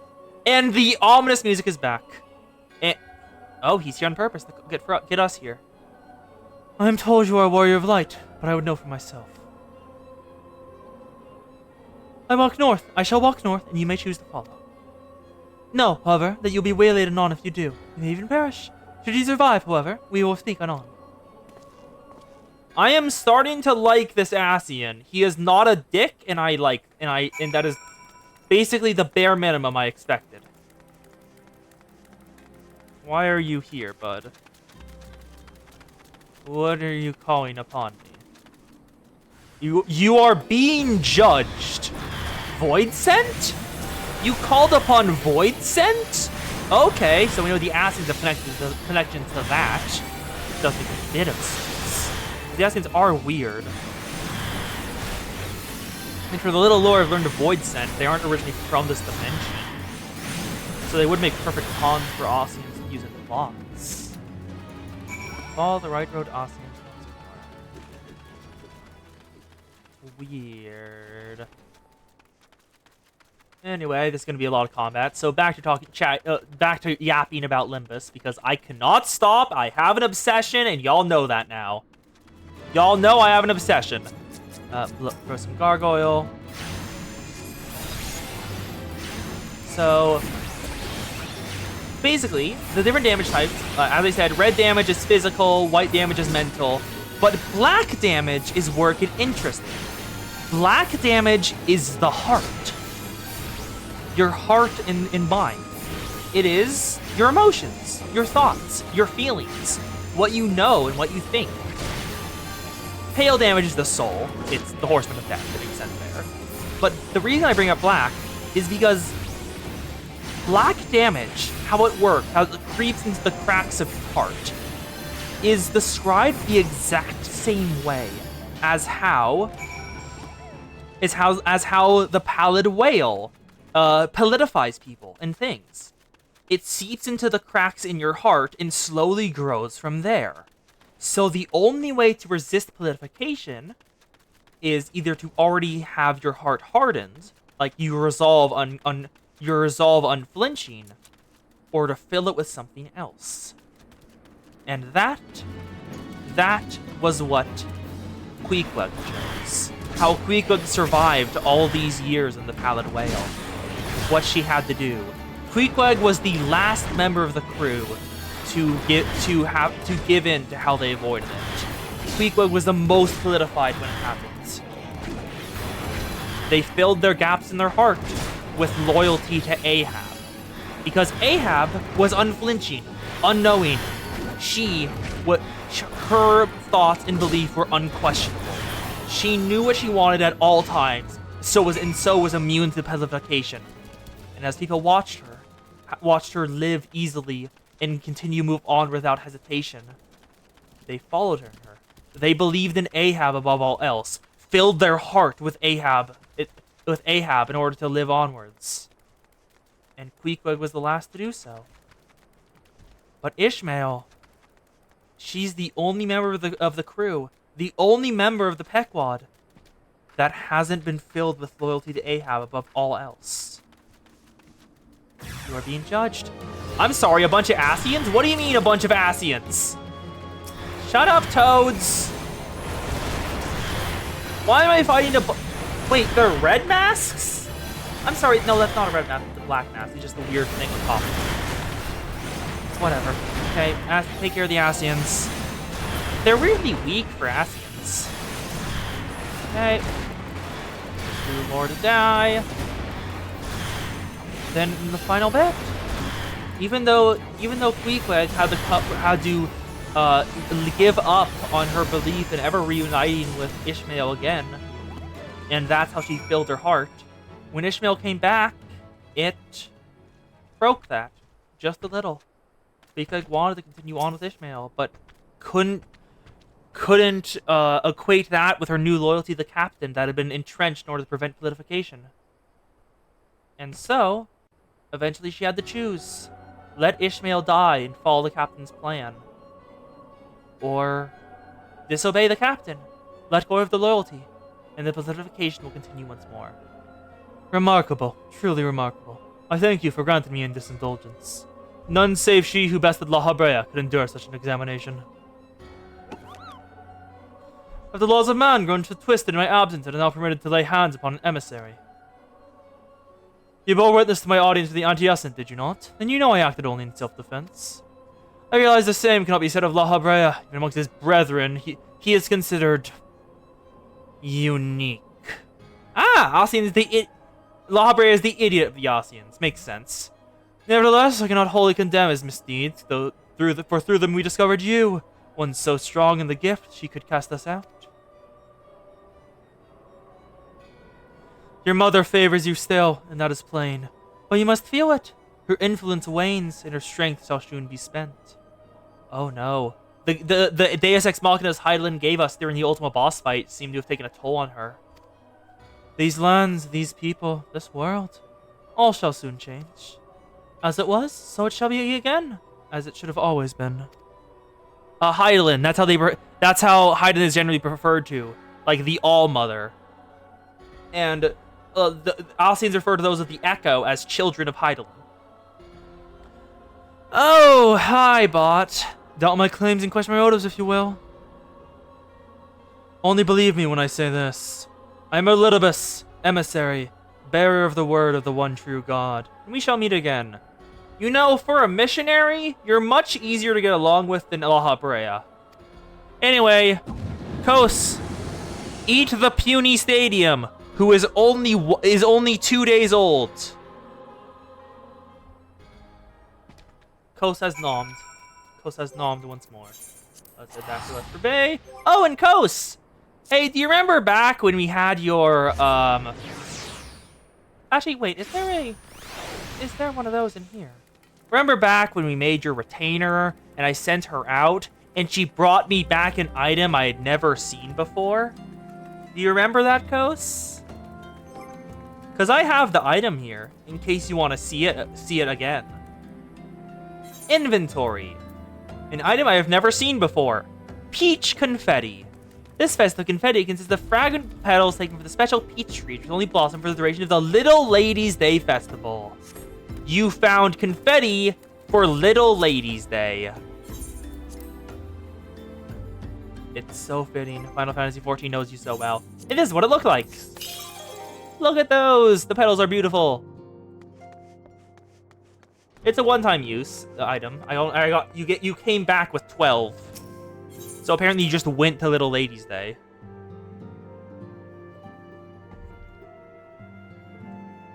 Minfilia! Thank the gods you've returned, Sarka. After you left, I've been worried that I might have sent you to your doom. I take a visitor proved elusive. But beg pardon? He was waiting for you! What did you do? What did he say? As it was, so it shall be again. Of when did he speak? And of what exactly? The words of this little miss pertain much but reveal nothing, save a measure of disdain for La Habrea. I'd hope for answers, but it seems we'll be content with this wealth of additional questions. And we get Void Scent Blood, which definitely isn't suspicious. Build on the stone. There's a final favor to ask of you. Let us set aside the matters of the Austin until we've completed our move to the Rising Stones. There's but one final favor I ask of you before I depart. I believe I've mentioned my father was a member of the Almegan Resistance. The truth, however, is more complicated than that. As far as the Empire knew, he was their spy. He maintained a deception for 9.5 a decade, forging resistance to vital Imperial secrets while feeding his paymasters suitably conceived misinformation.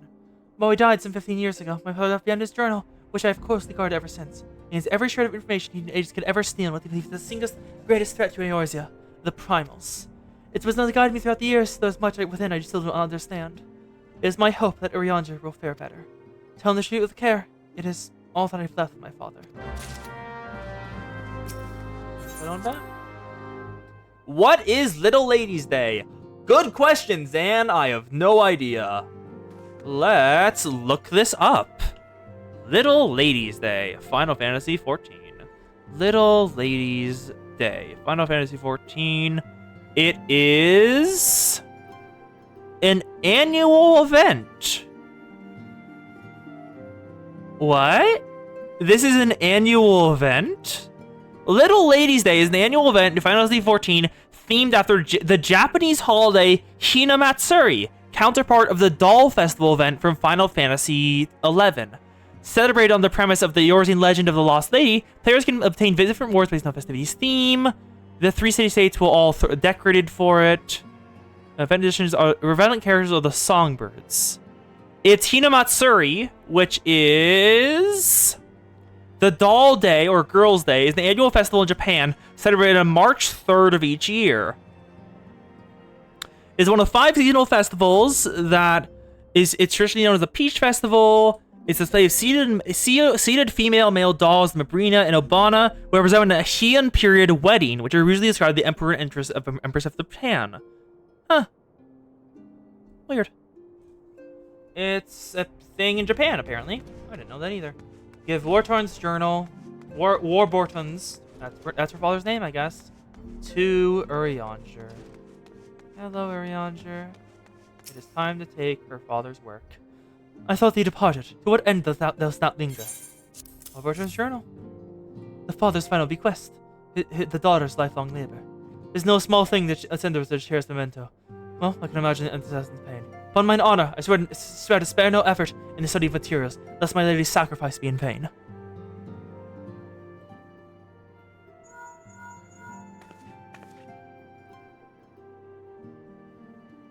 Sarka, this is Minfilia.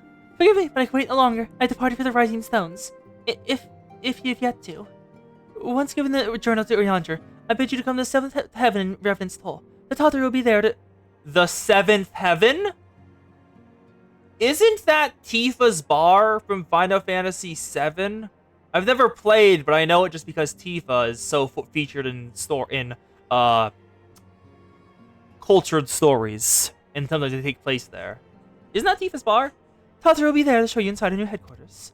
Assuming you're already tuned to us, you may wish to give new Aether at Revenant's Toll. After all, it's right under our step. Huh, it is. I wonder if we'll find a Tifa there. And And now I'm going to go the long way because I wish to yap more. Yeah, so Queequeg makes up her mind, decides that she'll, instead of keeping her loyalty to the captain and staying alive through the politification, she'll embrace her love for Ishmael and make this small choice against the loyalty to her captain. But it's just that, a small sacrifice on her loyalty. The loyalty is too entrenched in her heart at this point, and when we must fight Ahab for the final time, Queequeg fights alongside her with the crew of the Pequod. Because the gaps in the heart are not so easily filled. They go deep, entrenched, and stay there for a while. But there is... what else is about? Oh, also, one of the things, which is the reason why there's a decent chunk of Heathcliff and Ishmael shippers. First of all, there's everything about their interactions, where they're like extremely vitriolic best buds who constantly rag on each other, but sometimes team up in order to rag on someone else, and it's incredible whenever they do. But the most important thing, and the reason the shipping started, well, not started, was reinforced, was a couple things. Number one, when Ishmael was during her crash out in the intervalo before her canto, Heathcliff was confronting her about it, and one of the things Heathcliff said to Ishmael while she was like going through it was, "I thought you were better than me, but I guess you're just like me instead." Which is a fucking line to say directly to her face. Just, yeah. And then there's two other points.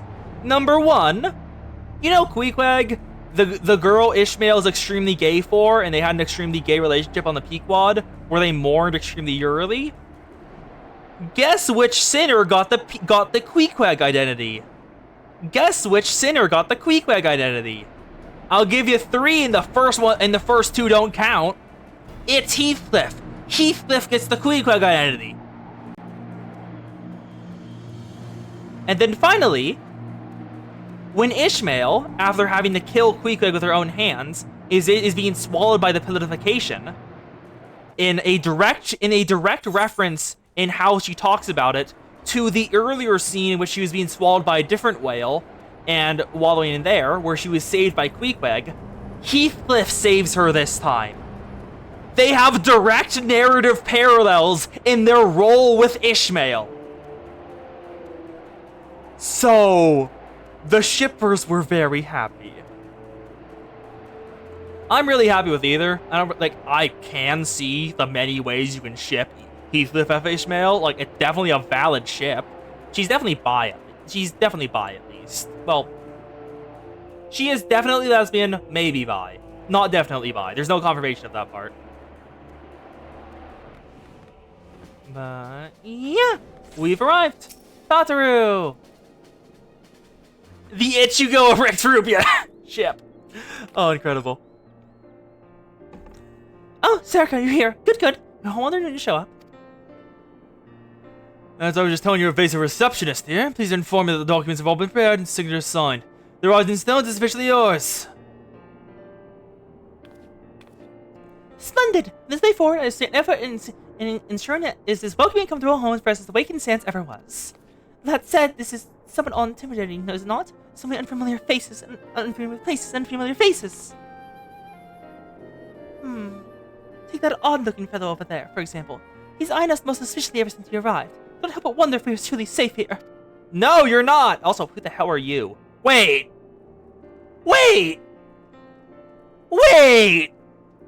I recognize that smug face!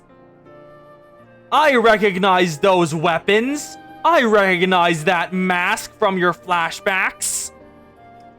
Hello, Nero! Hello, Nero Tuscavia!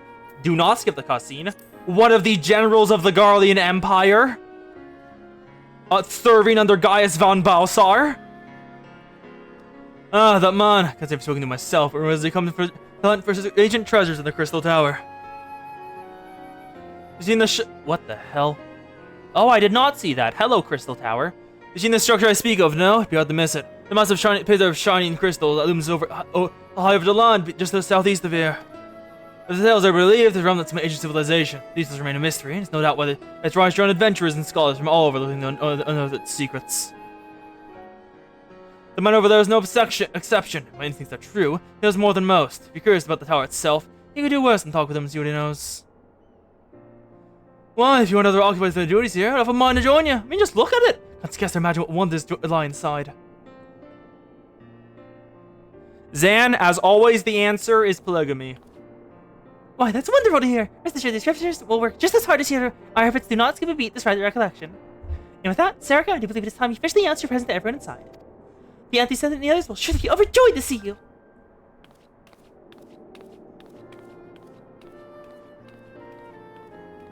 Tell me I'm wrong, Zan. Tell me I'm wrong. And yes, I have picked that up from Miho. The Crystal Tower quest series is now available from the Outlandish Man. In order to progress the main scenario, you must first complete certain quests in the Crystal Tower series. While you're going to respite from your duties to decide, use the time to probe the depths of the Crystal Tower to see what ancient secrets might be gleaned. And so, we have finally...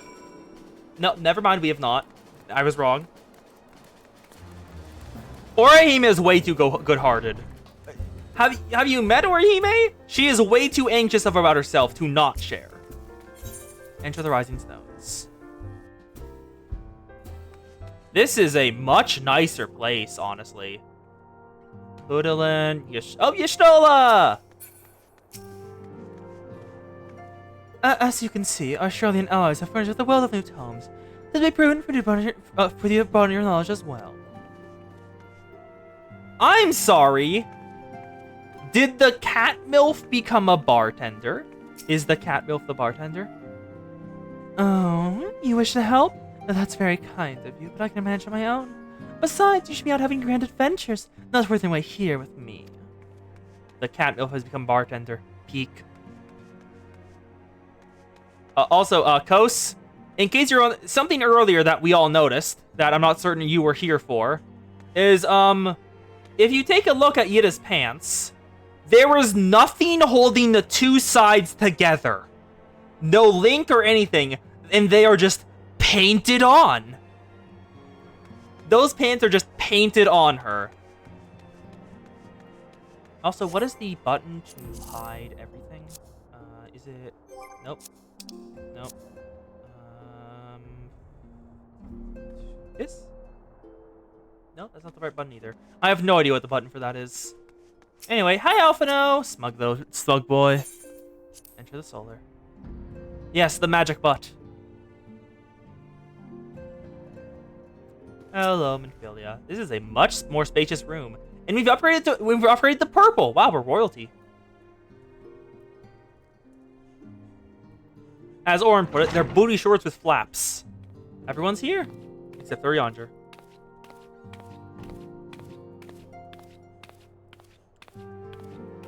Yeah. Oh, that's what you mean. If Orihime knew Ishio wanted someone else, she would let him go. Yeah. Mode is certainly spacious. Have you seen Project Mouthwash's a Bleach Abridged? Because they had the funniest resolution bit of resolution to the Orihime x Ichigo bit of their mutual pining for each other during the Urankar arc. It is hilarious. Mode is certainly spacious. Have you seen that? Because if no, I will talk about it. Because it is hilarious.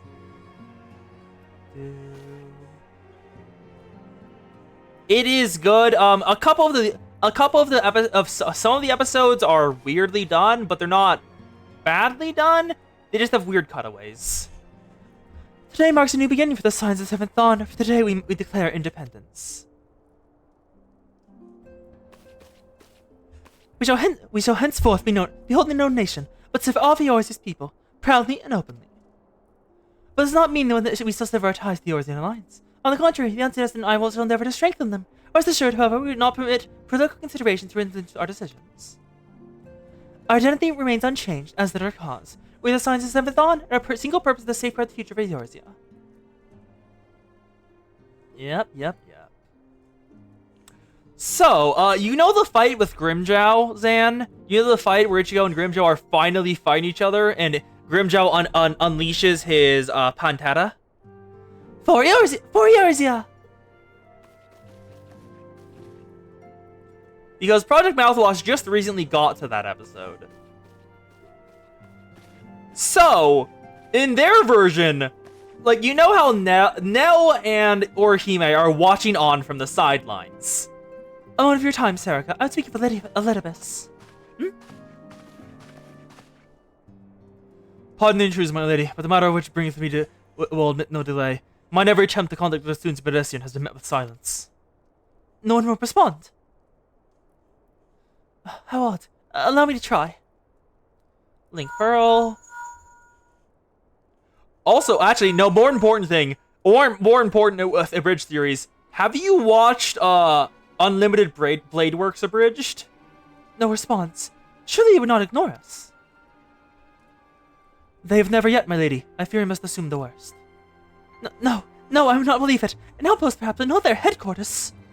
Their words are beyond circumvention. If we were to attack, they most certainly would raise the alarm, not committed their sanctum unnoticed.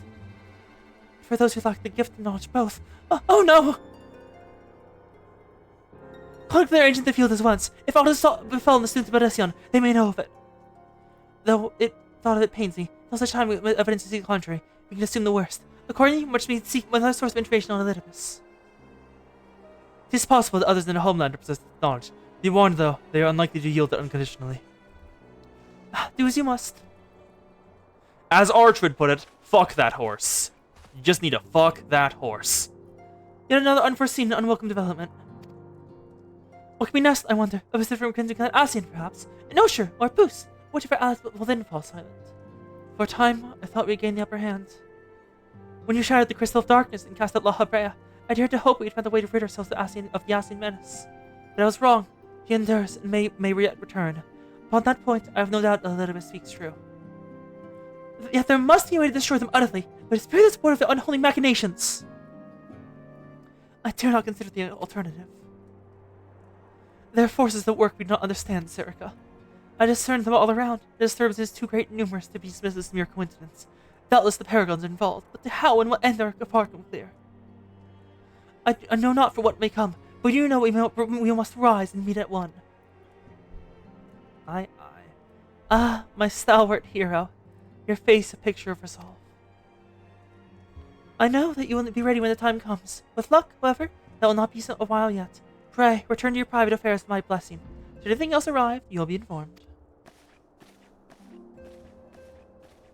It is very good. Unlimited Blade Works Abridged is incredible. Kryl, where are you? Like recently, they did the Archer one, and before that, they did my favorite episode so far. Gilgamesh shows up, and it's Elidibus. Your intercession was not foretold. They don't like that Elidibus interfered. You object? We question. Our plans are in motion, your intentions unclear. They survived the 7th Ardor and are stronger now in the gift. Does that not intrigue you?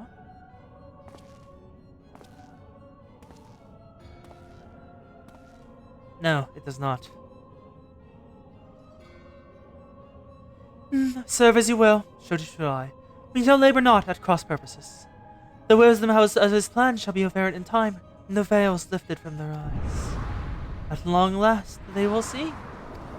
Where am I going? Why'd you move my camera? No reason, okay. Built on the stone. A realm awoken. Still waters. Hero's earrings. Okay. Yeah, so, the bit that I'm talking about in Bleach Abridged is quite simple. The fight with Grimmjow. But Grimmjow notices that Ichigo is kind of distracted by the fact Orihime is there. And so, during the fight, Nell and Neliel, who is next to Orihime, and Grimmjow, who is currently fighting Ichigo, are playing wingman and wingwoman to get them to admit the fact they're in love. to each other. It's just incredible. It's incredible. It feels entirely in character for the both of them. Anyway, more quests. Bleach is very fun. Bleach is very fun. Truly, there is no rest for the weary. Scarce I had begun to make myself at home when I see the quest for students about Majo and Son's funeral concern. Yep, that's how the fight's going on. Because Grimjow noticed that Ichigo was distracted and he was insulted that Ichigo wasn't taking him seriously because he was worried about Orihime. So he forced him to undergo character development so he could fight better. It appears that the storehouse on the horizon has become the target of a series of covert robberies. Miners there in isolation, current discrepancies in the manifest were long dismissed as clerical errors. It's only during the concerned annual audit that the pattern became apparent. Significant quantities of crystals, and only crystals, were missing. I need to hardly tell you what that might imply. Yep, a new Primal. We're gonna find another one today? The Blast Braids charged with investigating the thefts believe someone is within concern of selling crystals for profit. Alas, they have been unable to identify a likely suspect, but in the concern's proprietors have become frustrated with lack of progress. Easy to say, I was not of greed to interfere had the stolen goods been of merely monetary value. There's even a possibility that the thieves acted out of such interest in the service of their Primal, who can ill afford to wait for the blades to realize their mistake. Pray, depart for Horizon at your earliest convenience. Rendezvous with the Stola when you arrive. She and Thinker have already begun a preliminary investigation. I have every confidence that the review get the bottom of these thefts. I only fear that our hopes prove unfounded when you do. It is, yeah, it's incredible. It is incredible. There's a bit of like, just entirely, like, Bleach Abridged up to the end of the Soul Society arc is just incredible. Josh Groban is my favorite character in Bleach. He's such a troll and I love it. This Josh or just Groban? It's Josh Groban. This Josh or just Groban? It's incredible. Simply incredible.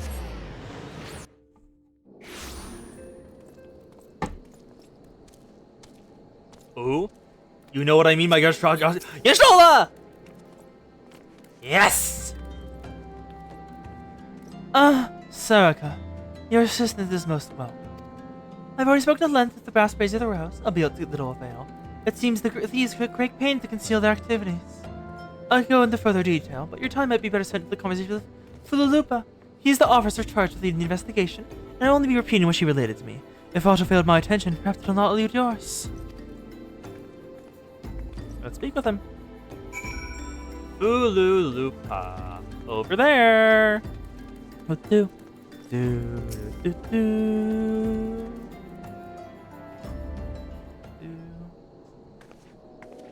Let's speak with him. Hello there. Saraka, was it? You should have said to expect you.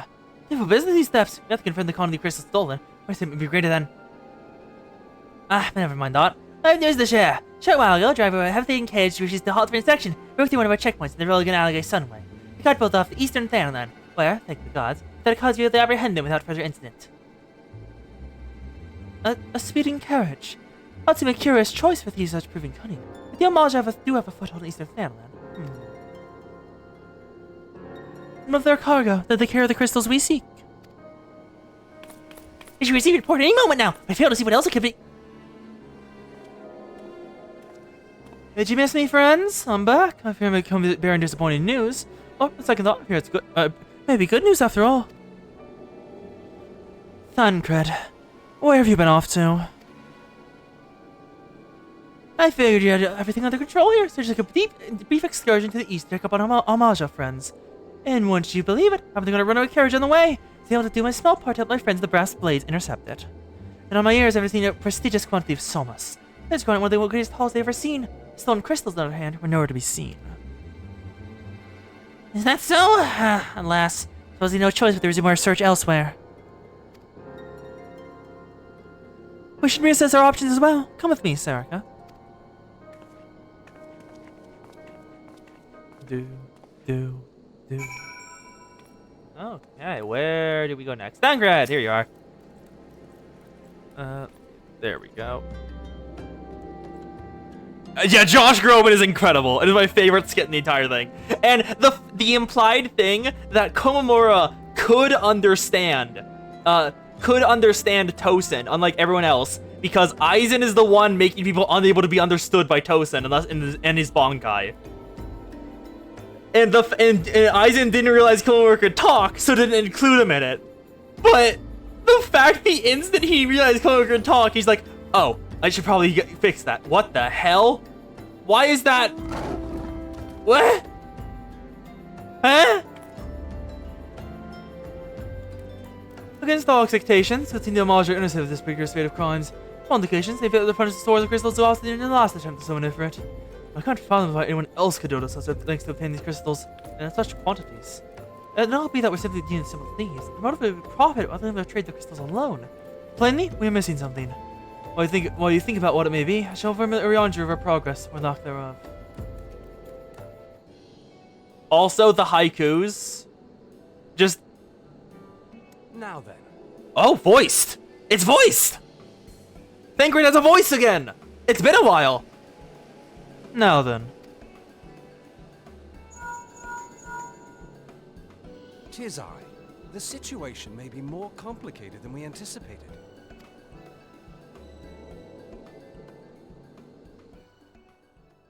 Wait, checking something. Making sure. I did switch the capture audio, good. Indeed, I shall remain watchful. I am still scared about the fact I missed up the matter requireth thine attention. A young maiden, full eager to... Wherefore inquirest thou of her fairness? Oh, very well. Damn it, Thancred! Be she damsel or devil, I shall direct her steps to Revenant's Also, that is a way deeper voice than I expected for you. Save thine insinuations for one given to such impropriety. Thou shalt not find me amenable.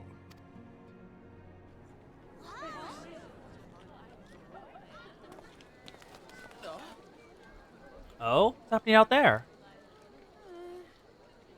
Rukia is extremely sassy, yes. Ooh? I love that design. Hello, I love that. Far across the sea from the land of Domar have we traveled. We seek audience with the ruler of these lands. Who here speaks for you? Oh, I love your voice, ma'am. Coast, new character!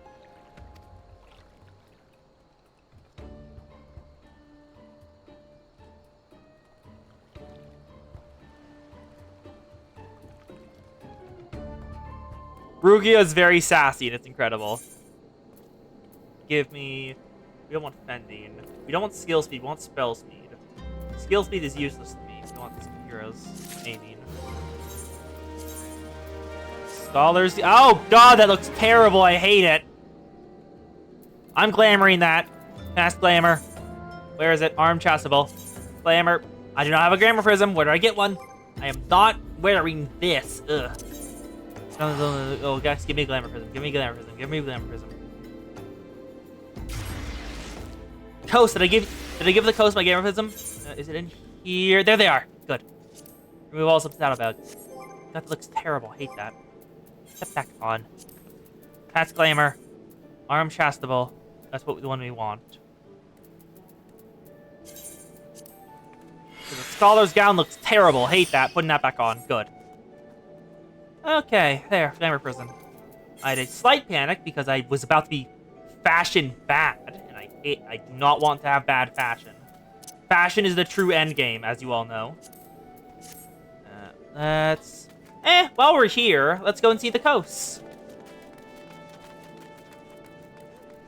Rukia is very, very sassy. Let's go see the coast. Where is she? Summoning bell. Ding, ding, ding. Call up Arcos. It's not like I want to sell your items or anything. I still love the fact you chose independent made you a tsundere. Coast became a tsundere, and it's incredible. And it was her own choice. She did it to herself. How's your gear? Decent. I can't cast the camera on the mask, so you have to wear it. I can't wait to level it more so I can actually give fashion. Actually. Hey, Coast, how do you feel about fishnet stockings? Coast, how do you feel about fishnet stockings? Answer the question, Coast. It is very important to know. This is a very important question, Kos. Tell me. Tell me quickly. I must know. You demon already? But fine then! It's not like they wanted to stay you or anything.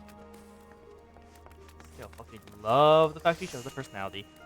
Kos, Kos, Kos, Kos, Kos, Kos, Kos, Kos, Kos, Kos, Kos. How do you feel about fishnet stockings? She's not here. Where's the Kos? She must answer my question. If she does not answer no, I will take that as a yes. Back in here. Get back in here. Go, go, go, go, go, go. Go to my innkeep room. This is the only place where my glamour dresser is. And now, summoning bell. Arcos Dawn. Summon her into my room. Do her trainer attributes and gear. Legs. That not search for item. Cast glamour. Not armor chest. No, no, not inventory. Glamour dresser. It works. I can put Kos in the bunny suit. I can also put Kos in the base Makote outfit. Kos! Zan! Which one should I choose? Because I forgot I could do this.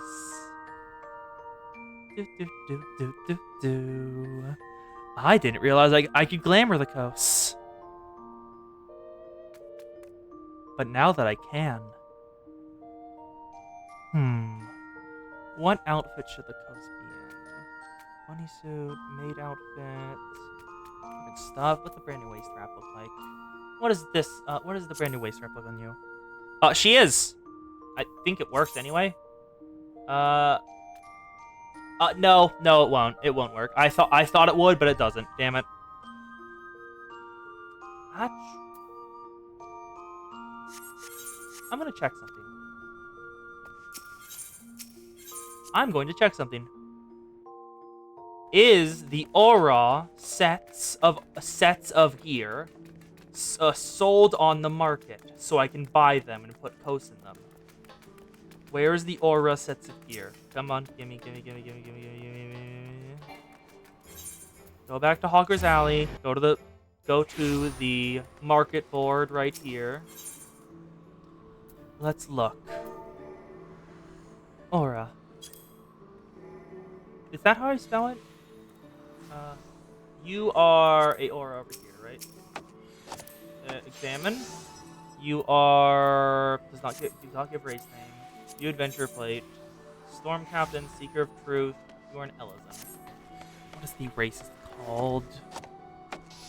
Aura. FFXIV. That. I guess maybe it's just Aura? Like no space in between? Or Aura. It's not sold? No one's selling any of them? How? What? No one on the market at all is selling any aura under? Actually, let me look. Can you... Where can you get the starting aura set? Get the starting aura clothes. Close it back? Oh, it's close not back. The vendor in the capital city. I saw the Racing Center. Miss Lamanza is... Okay, there's a vendor. There's a vendor nearby here. Apparently there's a vendor nearby, near the Aetheryte. Where?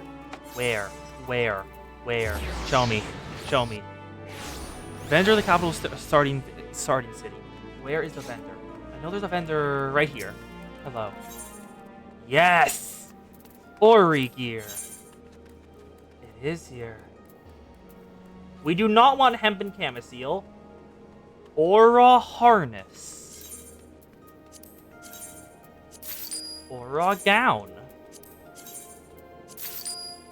Aura armor half gloves. Oh, we're looking for them. So arm guards. No. One aura Yep, Aura breeches. And lastly, Aura sandals. Now let's put those in the glamour chest and see what they look like on Coast. Because this is a very important work.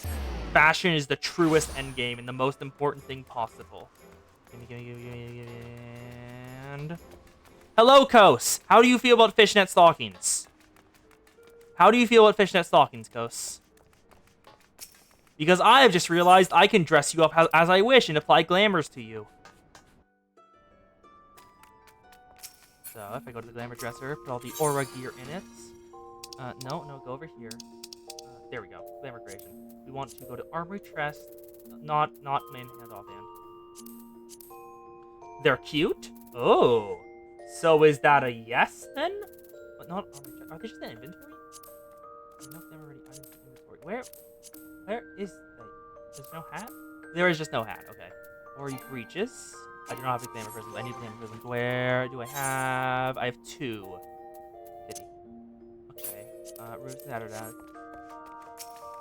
So, Kos, you're okay with... I still fucking love how you're so great. Legs. Change the cotton breeches. Cast glamour. Go to glamour dresser.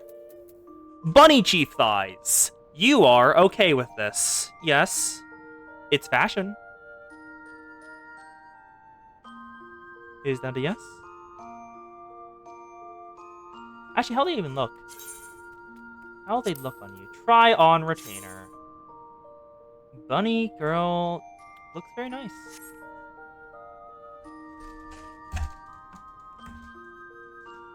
That isn't a no.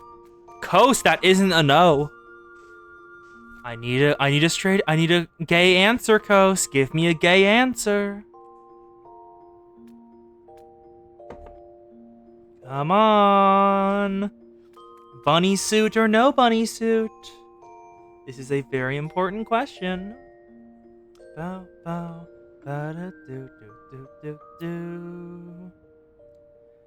That's another yeah. If one more comes through, I'm gonna take it as a yes. That's another yeah. That makes 3. That means yes, doesn't it? Bunny chief tights. Click. Wait. Zan. I just realized something. Do you see on the Bunny Chief tights, there's 2 slots. There's 2 slots right there for the Bunny Chief tights. I think that means you can apply 2 different types of dye to it.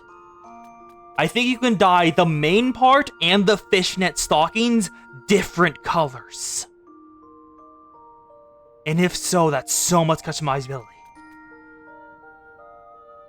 Anyway, that is... Kos has agreed. So, yes.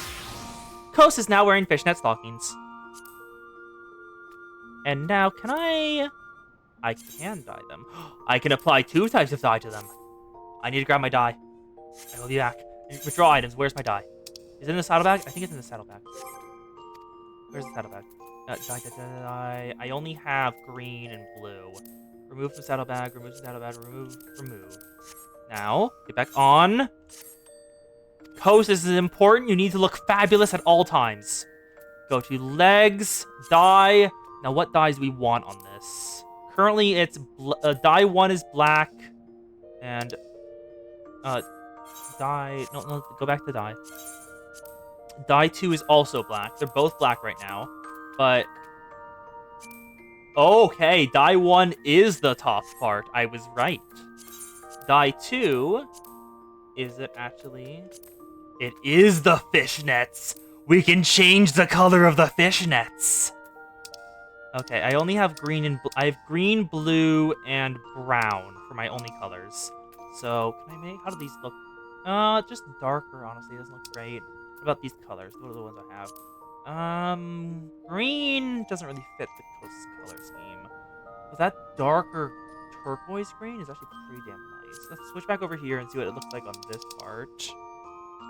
I am playing dress up with a pretty lizard, yes. Oh, that is a nice shade of blue, honestly. I am thinking that's a good one. Or, hey Zan, do you have any suggestions for colors? Because there is a dye monger. I can buy I can buy a bunch of dyes and just go through them here. Exit room. Give me everything you have, dye mongers. This is important. Give me the things. Come on. It's dress up time. The final end game.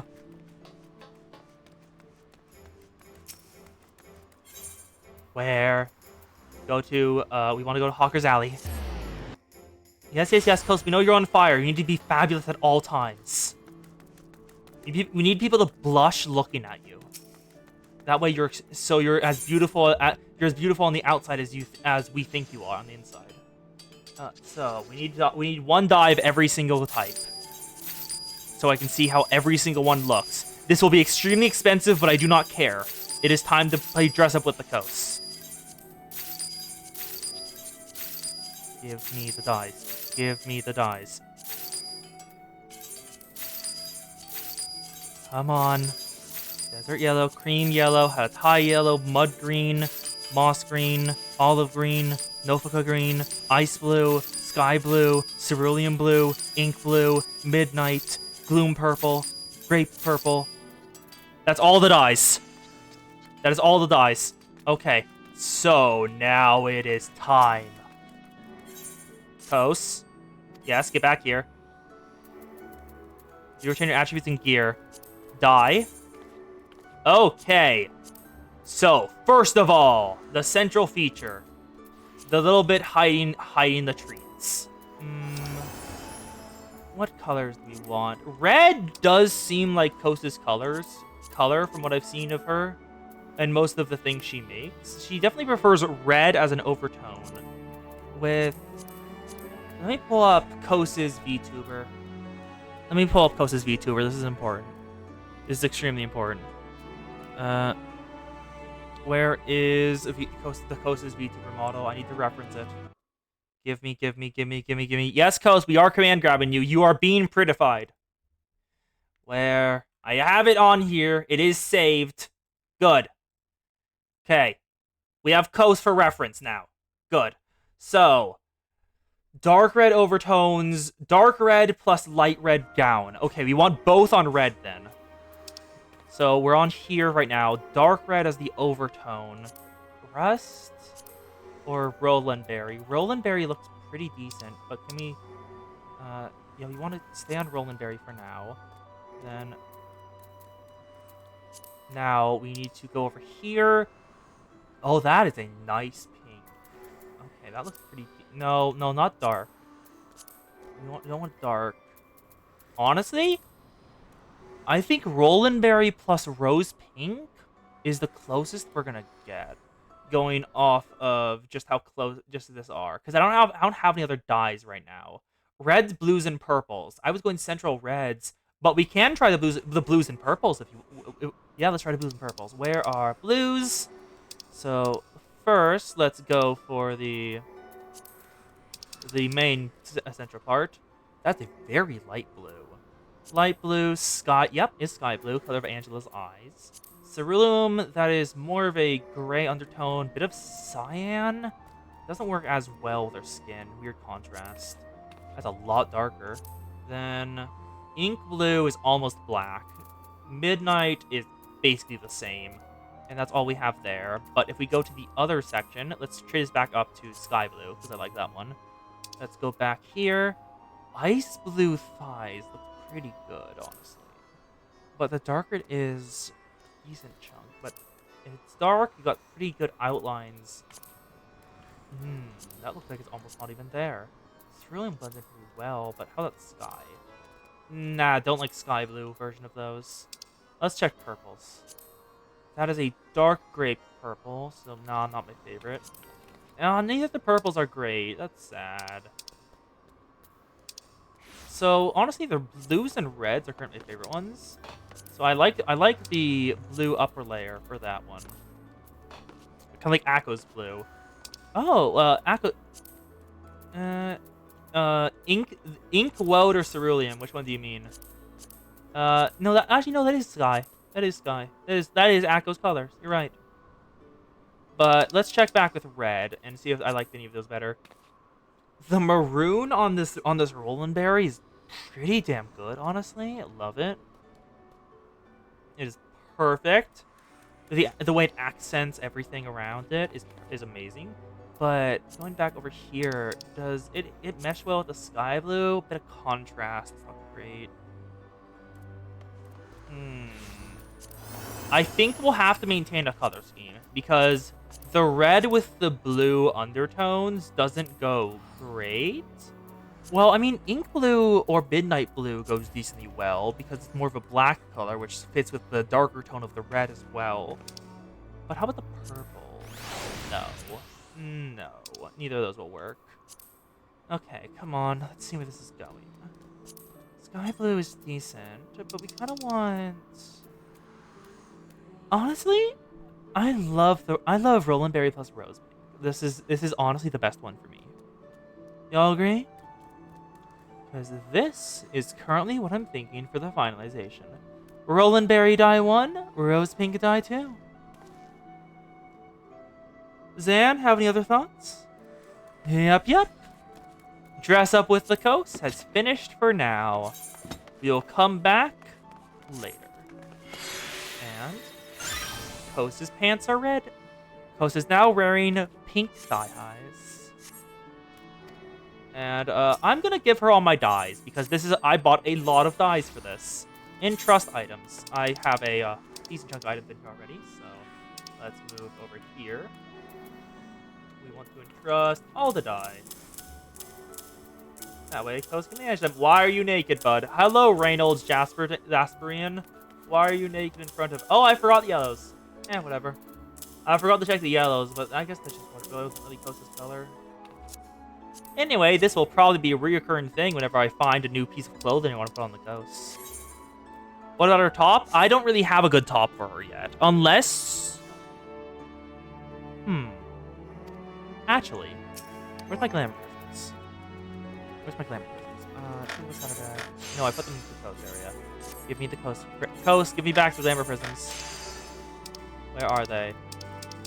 They should be in here somewhere, or not. I guess I have them with me. Where? Yeah, we can't do half a job. So we need actually no. We need you. No, we can't dye it. Sadly, we will not be able to dye this part. Viewer change attributes in gear. Put a glamour. Cause can I glam the scholar's gown? Oh. This is why, Zan. Unable to cast glamour. Base item's level requirement is too high. We can't give her the same dress I have right now because her level is too low. Actually, how does the custom-made robe of casting look like? Not great. Ari harness? What does Ari harness look like? Ari harness is. Wait, did I? I bought the wrong type. I bought the wrong type. I brought the wrong type. I brought the wrong type. I bought the wrong type. Sorry, Linda. I bought the wrong type. Damn it. Bugari Consortium, I need you. Get back here. Purchased Ari gear. I did not. God damn it. Ari half gloves. Ari pantanettes. I bought the male ones. I got the wrong pairs. I bought the wrong pairs of pants and everything. Ari buskins. There we go. Got everything. So now we head back to Hawker's Alley. Let's see the coast. Those more. Let's grab some more diamond from the dyemonger. We're missing Roland Berry and pink. Rose pink and Roland Berry. That's the only ones we're missing. There we go. Put those back in. Get back here, Coast. I'm putting you in more clothes. Do not escape dress up. Arcos. Retainers, attributes, and gear. We want to cast the glamour over this. We want the Ari gown. How does it look? Oh, not try on retainer. Not her. Zan, what do you think of this one? the Ari gown, because it's one of the only ones I can actually put on her. I can't put the Ari harness on her, because that's blocked to male Aris. And the only other 3 I can are the Weathered Shepherd's Tunic and the Mended Imperial Short Robe. Yeah, Weathered Shepherd's Tunic, doesn't look great. Mended Imperial Short Robe, doesn't look great. Looks great either. So you like Ari Gown. We're choosing that one then. Ari Gown. We can dye this one too. She's wearing it. Okay, dye. Now let's see if what it looks like with the same stuff. Roland Berry. No, dye 2 is this one. Wait. And now Roland Berry. Ooh.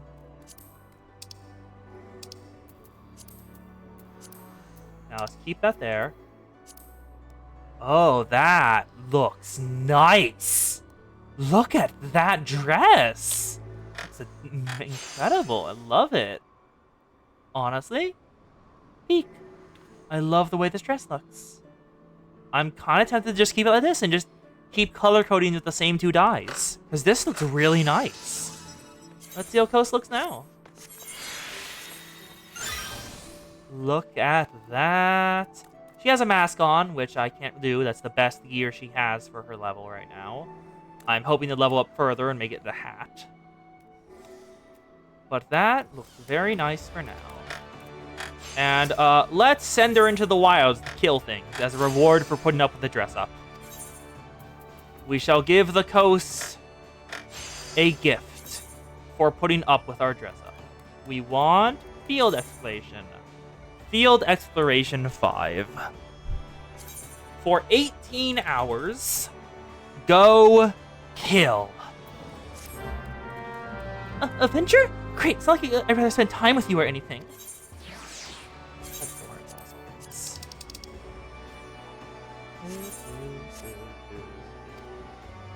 Perfect. Simply peak. Also, in case you're wondering the reason I'm not doing this myself, it's because I like how don't get me wrong, I like how this outfit looks. But half of the gear I'm wearing isn't able to be dyed because it's from a dungeon. So I'm disappointed by that. That's the reason a lot of it isn't actually dyed. Can I dye? Nope, can't dye it. Can I dye this? Nope. Dye this? I can dye those. What's the top color for this? I have Roland Berry Red. Now, what do I want for the secondary? Because I can dye my pants right here. Give me the Roland Berry Red for the primary color, but we want to grab another Roland Berry, so we're going to toss those in there. Roland Berry's guaranteed. Then go over to this one, dye. Oh, I'm also wearing the pants. I am also wearing the bunny suit pants. That's the only thing I can dye right now. I mean, that wasn't what I thought I was wearing there. But, you know, might as well match with the coast. Might as well match with the coast.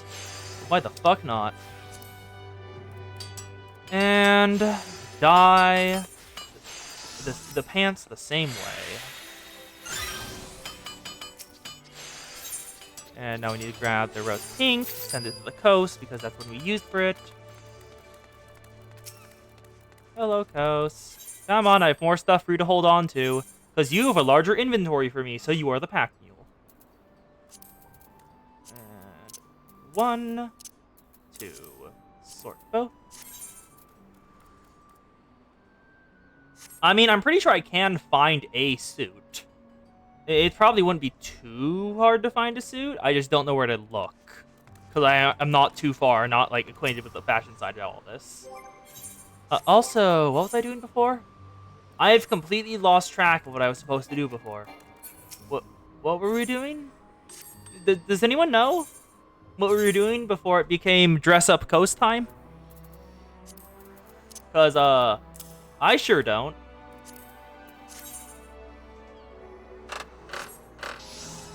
Go on then. Not like a more important thing to do or anything. What the hell was I doing?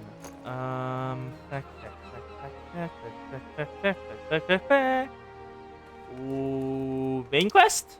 Main quest. Back in Horizon. Oops. That's what was happening. I completely forgot we were doing the main quest. Oops. That's how fashion gets you.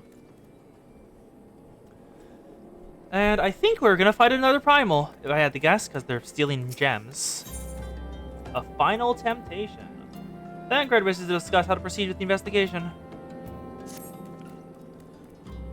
Any bright ideas? Of Solitary's flash of insight? No? Well, then for want of a better suggestion, I say try making Fulu passing brain again.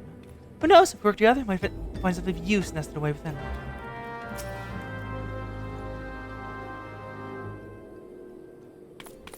Oh, but it is good to see you return. Because I've thought upon the matter, I've heard of a most disturbing possibility. I've been so blind. Huh? Calm yourself, Ultima. What is this third possibility of which you speak? Why do we wish to remove the Kos? Pamper the Kos. I was contemplating how these thieves' activity escaped their nose for so long. They came to me. There's something in our own ranks inspiring with them. A traitor on our onists. It would be most unfortunate if yours proved well-founded, Philippa. Indeed, if for reasons of security, the concern tried to transfer the rain crystals to Sword and Horizon to the location, their plans would be discovered the moment the past fades were informed. Ah, but a shipment would surely be well guarded. Would these be as wily as ours to risk an open confrontation? You remove the Kos from the picture? Mayhaps not. Neither would the concern be so eager to present them as an obvious target. Nay, they might elect to carry out the transfer in secret, and trust the goods to, say, a lone Makote miner, travel without escort, so as to not attract undue attention.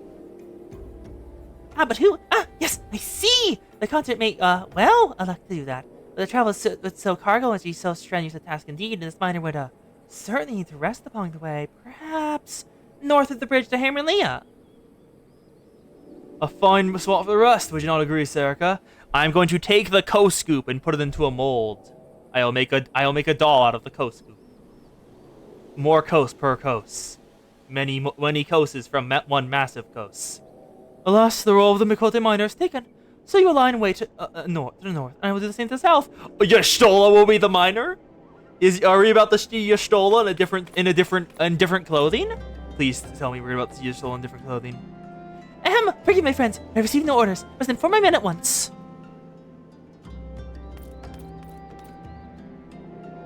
Oh, the picture of the model is still in the stream.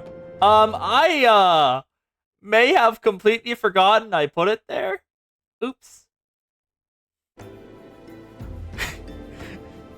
Call me a cynic. I'd be surprised. I'd be surprised if these thieves laid down their arms and surrender. See that you come prepared to offer them a little encouragement. I will hide the YouTube chat because no one is using that right now. You said you will become Goop, Kos. I will take advantage of the fact you are Goop to make more Kos. More Kos per Kos. Many Kos per Kos. I wonder how much we can divide them. Can you make like a 1/20th Kos? But 20 of them? No, they would self-cannibalize until there was one true Kos. Let's stand watch here until Y'shtola comes by in her miner's outfit. I think it's gonna be Y'shtola. Hopefully Y'shtola gave me a different thing of Y'shtola. Moving a distance catches her eye. Guards, no matter. Kill them all.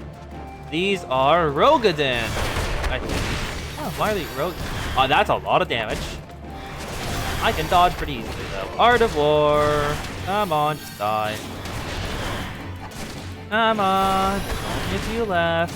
I forgot about the model of the Kos on screen. There we go. Unknown Ravagers down. Where's... Oh, there they are. They have bows. And they're stupid. Okay. Thankfully, they're stupid. I'm glad. It's always nice to have stupid enemies. You can take advantage of them. Next up, over here. Hi-ish. She's in a different outfit. We must appreciate this for what it is. Y'shtola in a different outfit from her original one. The massive gloves, different pants. Oh, that top is adorable. I love it. Her goggles on the side. Also, like the back there, that nice little scarf. The little hat. Look at the little hat. I love it. With like the little ear slots. Adorable. Just simply incredible.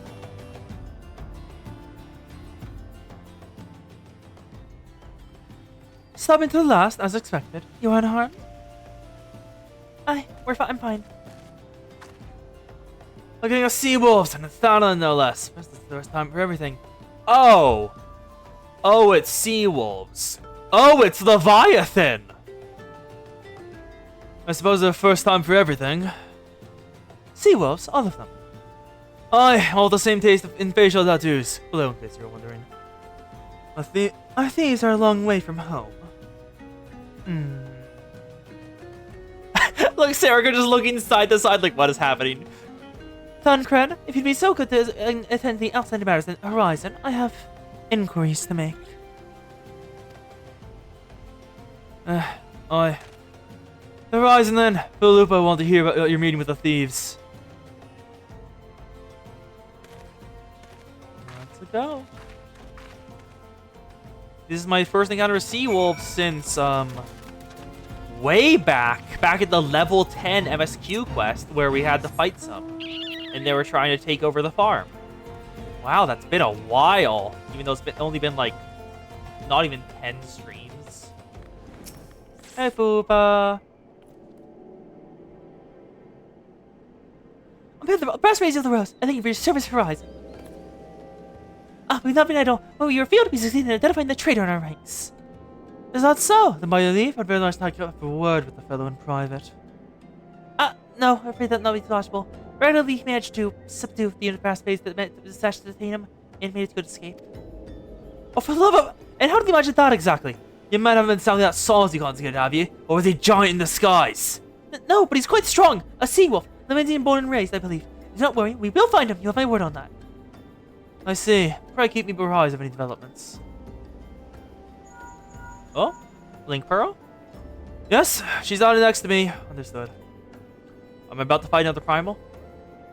A fair time together is an end, my friend. Differences are required elsewhere. Oh, disappointing, I know, but one must follow what duty needs.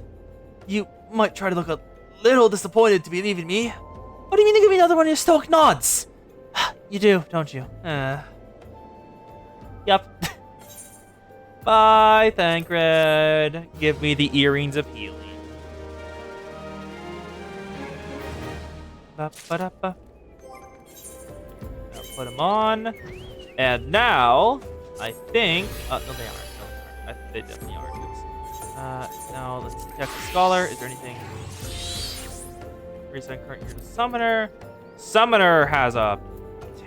jack shit gear, apparently. They want Danbright. No, they did not want Danbright. Because I don't think... I made high quality. I remember that.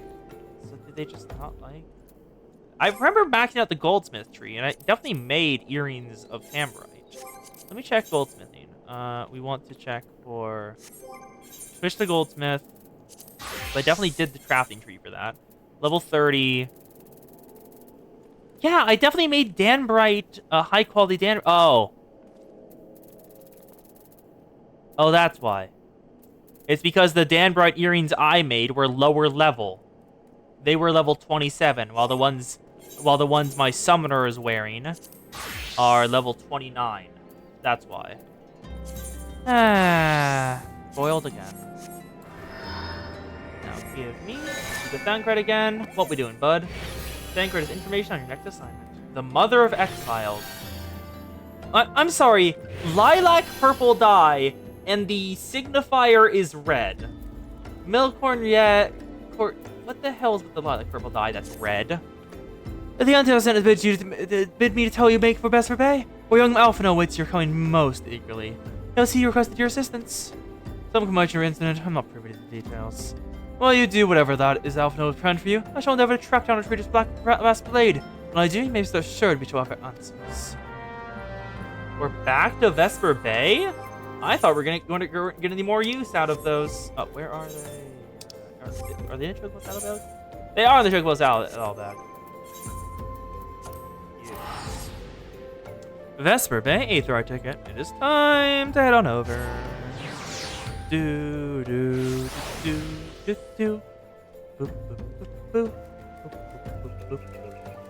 I guess we're meeting with whoever the weird girl who showed up with a very nice voice. I mean, yay, but who are you? Yep, that's the boat they came in on. Knew it. Alphino! Hi, bud. Who is she? You are late.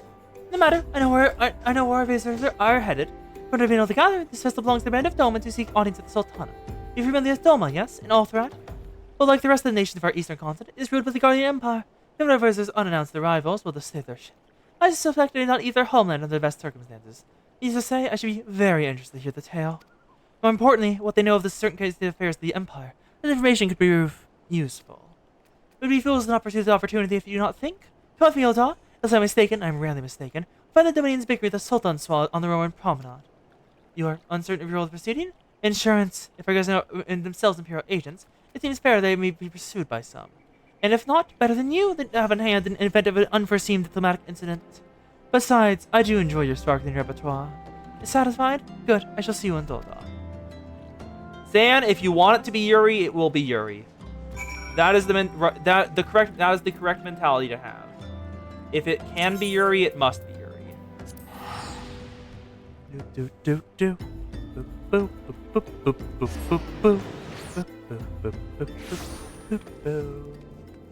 Let's head on up to... Where am I going? Hustling Strip, Royal Promenade. Is that the thought? Yeah. Knew it. The Chamber of Rule. It's time to meet the Sultan. That is...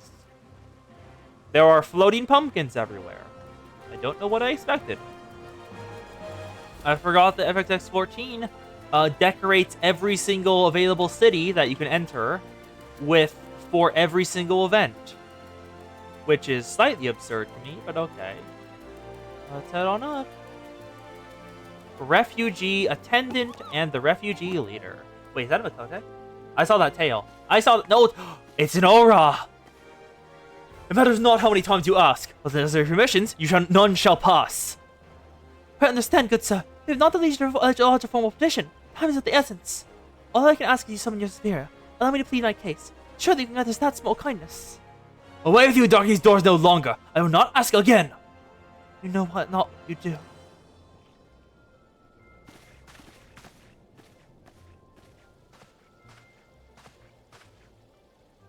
I gather you're pleased fell upon deaf ears. A loyal man with a cold heart? I know his kind well. I hope you find me more to your liking. Alfino Levia at your service, a friend. Which I believe make you very unique, in this part of the world at least. Very few are your allies on Ultima. You'll need some if you wish to endear yourself to the wealthy and powerful. Pray, join me and my associate, the Quicksand. There, you may explain your situation to us, and we will see if there's aught we can do to help.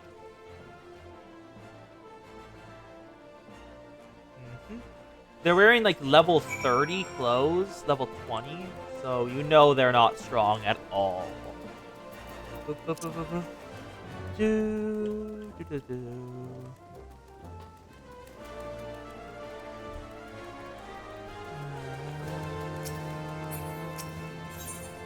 Let's head to the Adventurers Guild, where we'll meet up with them once more. Almost. Go. Alphino! And now I'll sit down too. It's a bit rude us two are sitting down while she's standing. It feels a bit rude to do that. Like, at least pull up more chairs. We have traveled some several thousand miles across the sea from the nation of Doma, in hopes that we might find sanctuary in these lands. I like your voice, Yugiri. It's voice acted too. Sanctuary, Lady Yugiri? Yugiri. Okay. Aye. Lying within Othard, Doma was under the dominion of the Garlean Empire, as I'm sure you are aware. I'm still loving her voice. When the War of Succession broke out in Garlemald, we espied an opportunity to free ourselves from the yoke of imperial oppression and took up arms. Only to be crushed. And so I gathered what few Domans escaped the reckoning and guided them hither to your shores. A war of succession? Then the Emperor... Forgive me. You said that Doma was under Imperial rule, did you not? Kos! Good news! There is very good news, Kos, about how the Empire is doing. Badly. Apparently, they're having a war of succession, and the old Emperor is dead. Which is good news for us, I think. Hopefully. Doma is gone. Oh. Razed to the ground as an example to the other provinces. Oh. 12 have mercy. And your people? On a ship anchored in Vesper Bay, flying borrowed colors. Many were complicit in the rebellion, or akin to those who were. They will not come ashore until I send word that it is safe to do so. I sought an audience with your rulers, but was summarily refused. The lords of Ulda are not wont to entertain foreign refugees without suitable encouragement.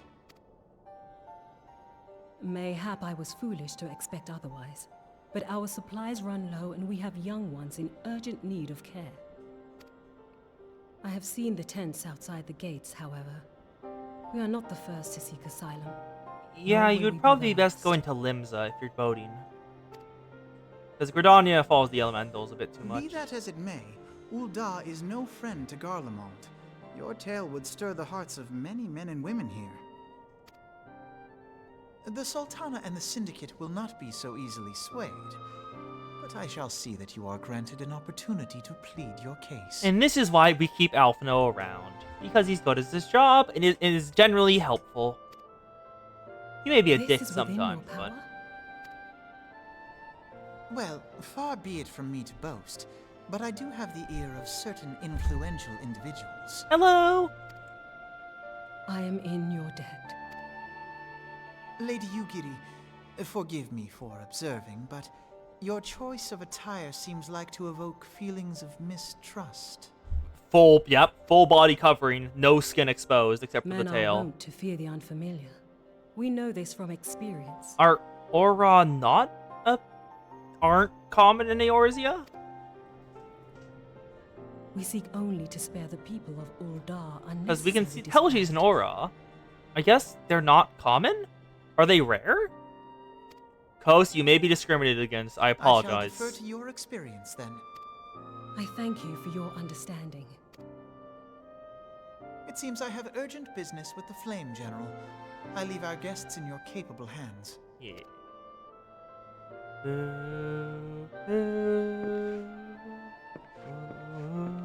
I'll keep them alive in case the Guardians come for them. That's what I'm here for. I do muscle. Hello, Yugiri. I want your outfit. That helmet looks very good, and I love the dress. Like, honestly, that little dress, the little coating all the way down, the bits of... Look, that's silver? Either silver or mithril going through the lines. Also, those boots, full metal. Love the outfit. If I may, madam. As I said earlier, we have been at sea for several moons. My supplies are all spent. I have not the heart to repeat the tales of our tribulations, nor to please you to listen to them, I think. Suffice to say, however, sacrifices have been made. Though it chains me to beg for more than you have already offered so much. Desperation compels me. Good madam, if you and your associates could spare any provisions, anything at all, it would go a long way to lessen the suffering of our people. Okay. Let's speak with Momodi of the Quicksand. Hells! Why don't you say so sooner, Serica? Who's will help? You don't make a better day, to tell the truth. Both the patient and Valtars are due to have a banquet here in the Memorial, CEC, but just sent word they can't come, and you got a boatload of foodstuffs and no one to feed. Best of all, they paid for it a lot in advance. Go and call Fudu and Cawthon at the Sapphire Exchange venue. Tell them that said the ship this little prince is ordered the Waking Sands. Oh, if they are, you just show them those letters. That should set them straight. Yes! They shall have food. Where am I going? Where? Oh, we want to go to the Steps of Thal. Okay. You are used to this, Artrans. I wonder where, because if what should I call him? If Aura were added like just now, I guess they weren't originally part of the game and were added in one of the expansions, but I wonder which one. Also, that is a very nice outfit. Honestly, love those pants. That is a very good color. Well, it's just white, but it looks nice. Might, that's not the request. May have to be misheard instructions. No, nobody's better. You know, shouldn't encourage like this. They'll start to expect it. Mark my words. And photo with the trade covered. She's in the business of feeding refugees now. I know the only one to question Mr. Modi's judgment. That seems wise to me. Here's a letter. Shut up and give it. I don't speak for the children, but if you ask me, anyone who can't earn a crust deserves to go hungry. Shut up. Shut up and help them. Stop being idiots about refugees and the fact they're suffering. Everyone deserves food. No one deserves to starve. And yeah, if the fact Aura aren't introduced now, I wonder when the lion people are going to be introduced. Because I know Zan, when I finally get around to actually making the new Xana design, is going to be one of them. They didn't give you any trouble, did they? Oh, good. Now go tell Lady Yugiri it's on hand. Yep. I dared not hope for such magnanimity. I still expect it. This is nobody is generous indeed. I should be sure to thank her most humbly.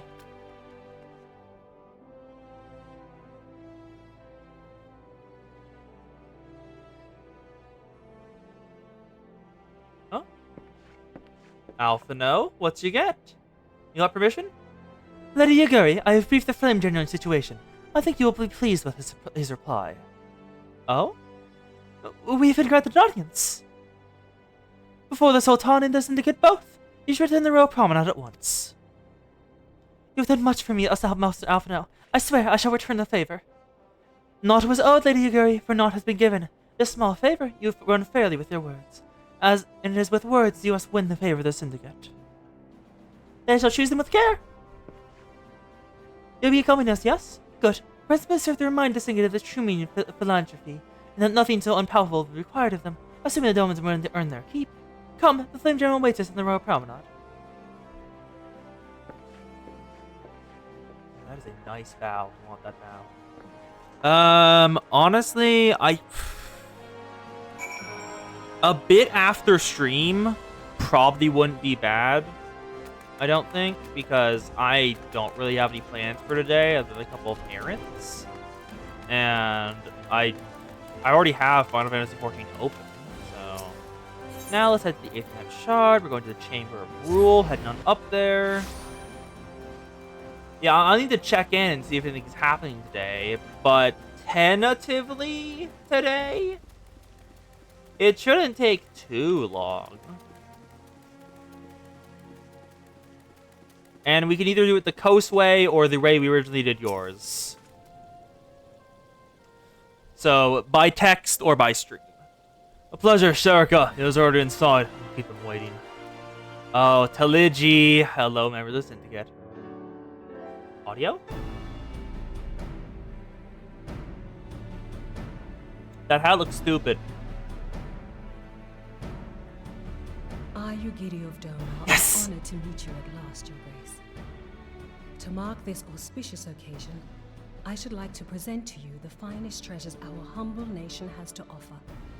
Alas, the circumstances which have brought me here today have divested me of both time and dignity. I come before you as a pauper in direst need of aid, to request that you grant my people asylum. I, Nanamo, 17th in the line of Ul, welcome you to our city. Be at ease, Lady Yugiri. The Sultana. Although I Those myself have opals are heard the insane. tale of your misfortune, I would ask that you recount it once more for the benefit of the others here present. As you wish, Your Grace. For many years, my nation, Doma, suffered under the yoke of imperial rule, and my people yearned to be free. I'm gonna raid the coast when she starts Thus, streaming. When a war That's why of I'm still going succession after 4 broke out in hours. Garlemald, we sought to take advantage of the chaos and reclaim our liberty. Alas, our enemy proved less preoccupied than we had hoped, and our rebellion was put down in the most brutal fashion. Slaughtered. Those who survived, how many do they number? More than 200 souls huddle within the cramped confines of our own galleon's hold. Yet this figure accounts for but one of a number of ships which escaped the purge. It is my hope that you will allow us all to dwell within your walls. Should that prove unfeasible, however, I humbly ask that you accept as many of my people as your resources allow. That is probably a good way to phrase it. It generally depends on how long the coast will go, yes. Do not beg a boon, but propose instead an arrangement. We would serve as soldiers or tradesmen until our debt is repaid. What are the Syndicate's opinions on this matter? Probably nothing good. I, for one, think it's a marvelous idea. Lady Yugiri and her Oh, people strike me as an industrious lot, and there are parts of the city which have yet to be fully restored. If they are willing to work, I see no reason not to let them. The fact that Teligi Aladeji is agreeing seems weird. The head of the Mirage Trust is not known for his generosity. Yep, knew He it. sees profit in this. I agree. That said, these are foreign refugees. To admit them would require a formal resolution. Shall we call a vote? Who are you? I recognize that boy back there. That's the chef killer. Is the law. Lord Lolorito, who enjoys going to chefs and telling them to make him food, and if he dislikes it, dismantling their businesses. He enjoys doing this. Lord Lolorito? Tell me, are you blind or willfully ignorant?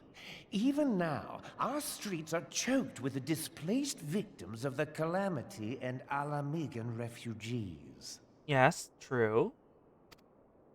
They live hand to mouth, subsisting on aid provided by the immortal flames, the cost of which grows ever higher. The wealth of Ulda is not without limits, my friends. And need I remind you that these refugees are prone to violence and criminal activity? You have all read the reports, I think. Without homes or employment, it is only a matter of time before men grow desperate and take that which they imagine has been unjustly denied them. Yet, knowing this, you would have us swell their ranks. Mayhap you think the brass blades and the flames He has are a not bit of a point, but doesn't have to be enough? this much of a dick about it. Some say the chairman of the East Aldenard Trading Company passes Gil thrice daily. This may explain how he came to be the wealthiest man in Ulda. Or it may simply be that he's ruthless beyond reckoning. He does try to ruin your career as a chef during the culinary quest line. He tries to ruin your career, and multiple times. I think like 4 times in total. Surely the Sultanate can support the few hundred domins Lady Yugiri represents. That our resources have been taxed, I do not deny. But we are hardly in danger of financial collapse. I move that an exception be made. An exception, Your Grace? I am suddenly reminded of a similar debate some years ago regarding a number Kos? of I didn't Alamigan disagree that I didn't say that he refugee cares. I just said he's even members. more of a dick. I said he's even more of a dick than you thought. What were your words that day? Yes. The law is the law. And so our visitors remained in Little Alamigo. Mayhap our wise and benevolent Sultana would be so good as to enlighten us as to which other of our laws should not be upheld. Mind your tongue, Lolorito. My lord, I share your concern for the welfare of our great nation, but we must endeavor to take a longer Taligi view. is the smart You know businessman. as well as I He knows that people public could favor be a is resource is still also more a good precious than gil.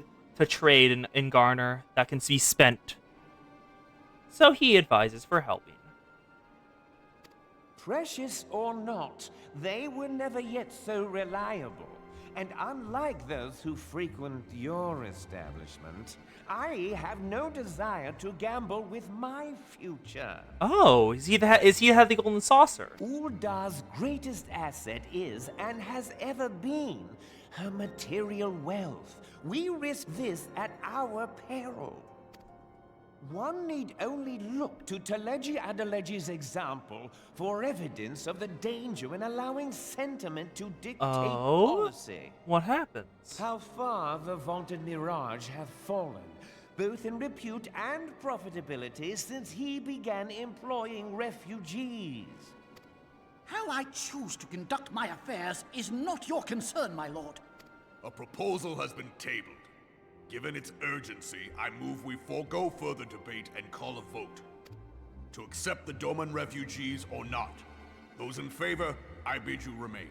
Those opposed, I bid you leave. Okay. Lord Lorthito goes. Who else? No one? Nope. One of the other... Oh, no. That's a majority. That's a majority that says no.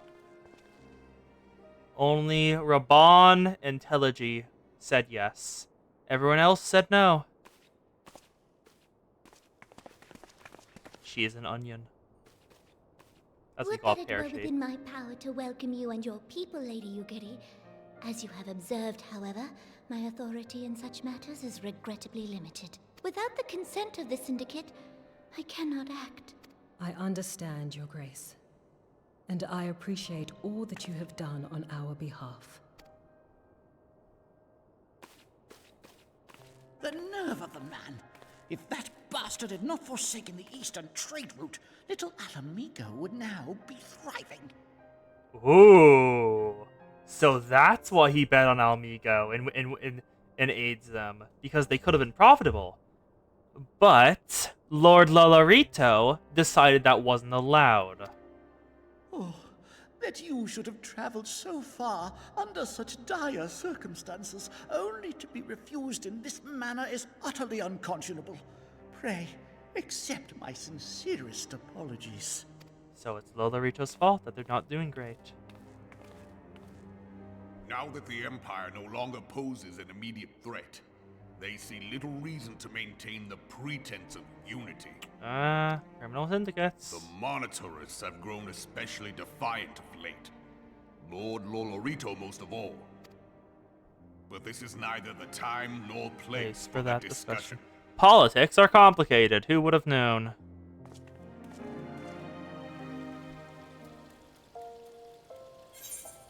And give me the lilac purple dye. Actually, how much is this? No, that's only 300. No, give me the lilac purple dye. I don't have that light. Promise the key. Heroes ring offending, slain, and aiming.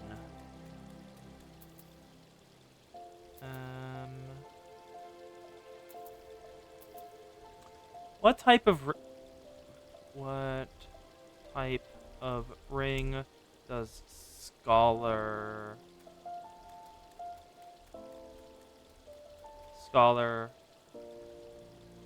wear? FFXIV. Mind, critical hit, and piety. Hero's ring of healing, judgment ring of healing. Daystar ring, one item level 110.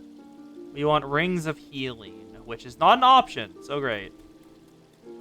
Wait a god, why am I at 480p? Oh, it's auto quality, that's why. Also, let me just check one thing. Have I dropped any frames this stream? I have dropped no frames this stream. It's a goddamn miracle. Robot was like, discover how to deal with refugees. As you have observed, Lorito is not afraid to speak his mind, nor is he like to change it. Oft I've learned how a man so skilled at weighing the worth of things should be his own capable of seeing the value in people. But I waste no words on him, on the Doman's in need of aid. Everyone, follow me to Hall of Flames. Would you not have taken me with you? God damn it. Also, are we gonna fight? Also, that's a maid. That is a dragon maid. Hello, dragon maid. Where did you get that dress? And what dress? Let me examine. What is that? Velveteen shirt dyed as Loyal Housemaid's apron dress. That's what that's called. Where is it? Where do you get it from? Loyal Housemaid's apron dress is a full set of maid armor. Where is it gotten? Oh. Oh. Aww, that's disappointing. It's a shop item. It's a paid shop item. You have to buy in the cash store for $18. And you can't get it. It's not available unless you buy it in the cash shop. God damn it. I wanted the maid outfit. Disappointing. Very, very disappointing. Let's just head on over to... Where the hell are we going now? Hall of Flame. So down here? Over here. Okay. The Hall of Flame is where the Immortal Flames live. It's their base of operations, which is right here. Hello, Robon. Nice to see you. No, back here. There we go. Hello, Robon.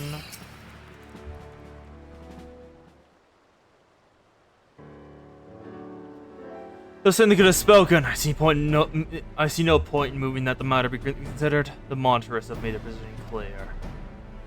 Agreed. Ulda is not an option. Nor lives in Gridania, I judge, given their current state of internal affairs. But names are Dominion ships. I cannot speak, sorry. Which leaves our Doman friends confined to a ship. God, the thought of them huddled in an endless hold with no hope of better treatment. That had more time to find an alternative. Please not bound with the concern the great nations. Oh. Mordona is always an option. Let's check to see if there's room. Minfilia? That's precisely what I wish to discuss. I understand the Syndicate's decision. I do. We all wish to preserve that which is ours. Especially will leave it to be under siege. But I do not meekly assess this judgment. Not many people suffer.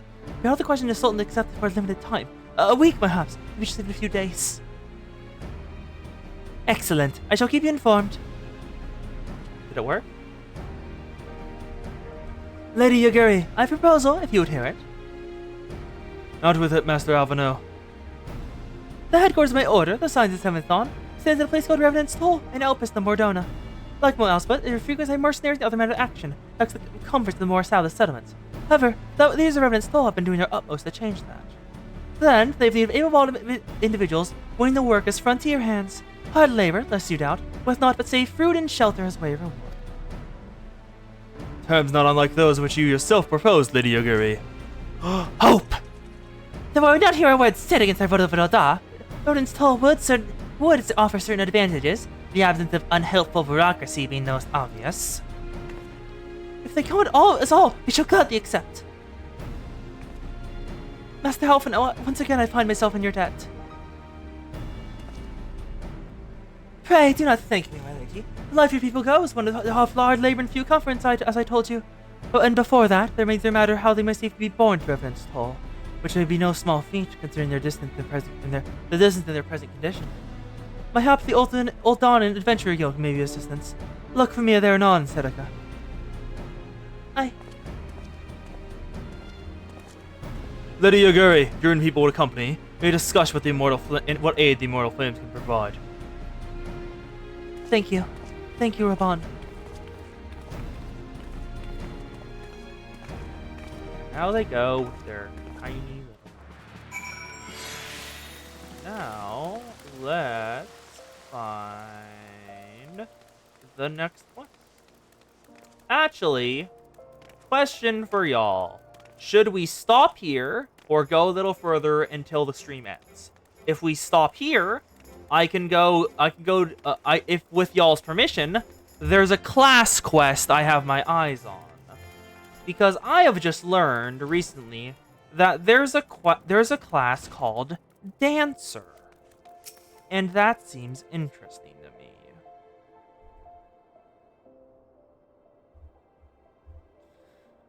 We are concerned that the Domain refugees may find the journey to Revan's Toll no to bear. Too long have they been sequestered aboard their ship, with insufficient supplies and scarce room enough to breathe, let them stretch their limbs. With that in mind, Mistress Nobody has kindly offered to accommodate the ailments until the time comes that they're ready to set up from Mordona. Those healthy enough to travel will embark as soon as transportation is secured, while those too weak to leave at once will be ready to stay until they've regained their strength. There's also Red Mage. There's Blue Mage, which I found the quest for as well. There's a bunch of, like, magic things to do. What news? Transportation remains our greatest obstacle, General. Is there what the Immortal Flames can do? I fear that exceeds our mandate. Or a smaller number have to go unnoticed. This thing will not bear the cost of escorting more than 200 domins to Mordona. When government fails to act, responsibility falls to us private citizens. I engage the services of 77 caravans on the Doman's behalf. Very well. We should begin contract negotiations at once. Generosity is most welcome, my lord. I like Telegy. After all that's befallen these good people, it is the least I could do. Come what may, you shall have a friend in Ultima, Lady Yugiri. And you in Revenant's Toll, my lord. So is that a yes or a no, Zan? Because it is technically true that I'm gonna... Well, I don't actually know this, but I think Serica did learn to dance because she does have an idol uniform. Serica does have an idol outfit in which idols do dance. Well, sounds like we have work to do. Lady Yugiri, let's put our heads together and settle the details of the arrangement, shall we?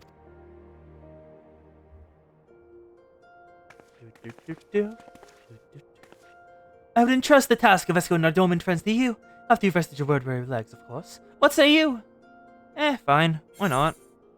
And also, I need not fending, strength, dex, vitality. Yeah, we want aiming. We want the ring of aiming. They're going to be very different when you get to Bidos. Why have I been added 3 times on this for the last hour? Okay, and then Summoner, still no news. Okay. So that is not a yes or no. So what? Alpha No has a mind to send you to Vesper Bay. Oh, that's probably why. These rings of casting or aiming. Let's compare this with my current ring. What am I wearing right now? Neophyte's ring with... Okay. That's utterly absurd amounts of piety and stuff. We will not be trading that out. A Dark Right blend of healing, 5 less piety, and a decent... Well, more mind, less piety, and less everything else as well. But checking over on my summoner set, also using this, which is giving me a ton of stats. But Ethereal Back Ring... Let's do Dancer? Okay, on comparison, just want to check this. It's a massive upgrade. Yeah.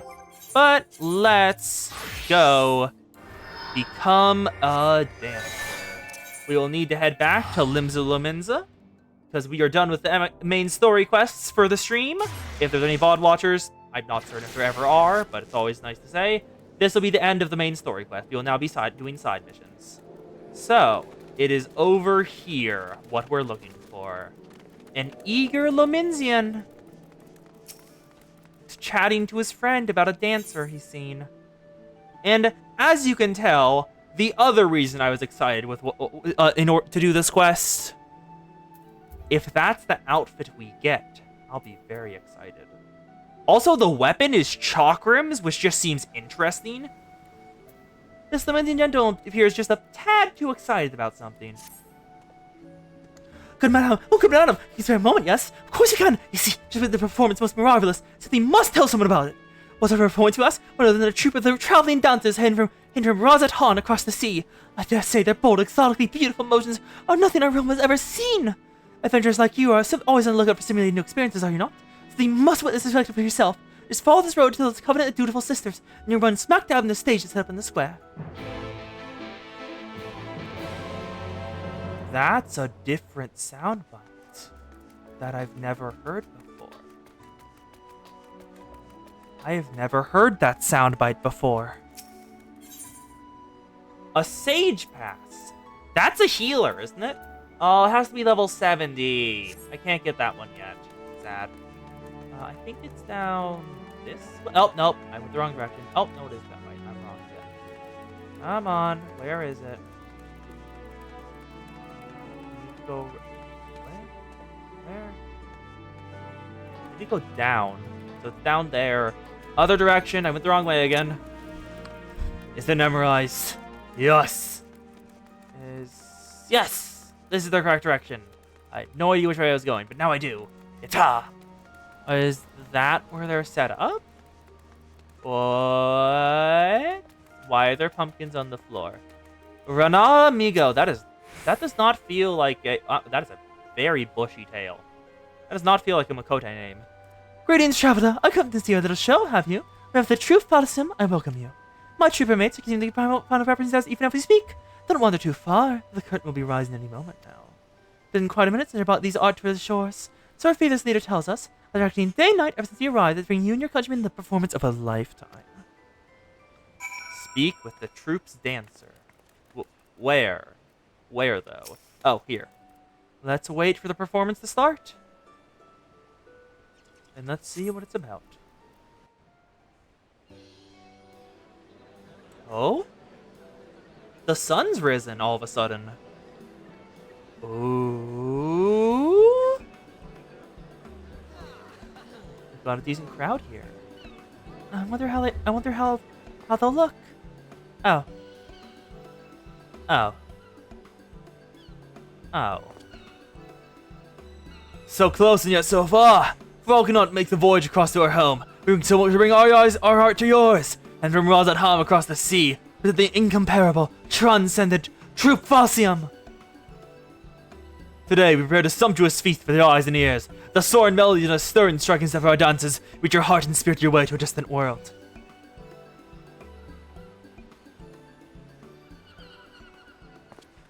Okay, never mind. Oh, I like that outfit.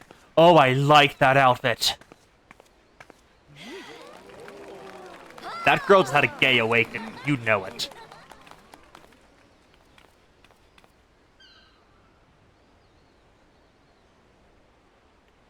You ready to begin? And now the music starts.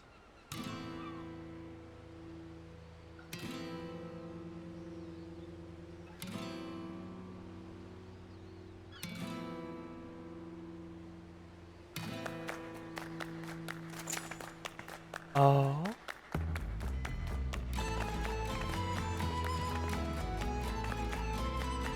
The music is really nice, honestly.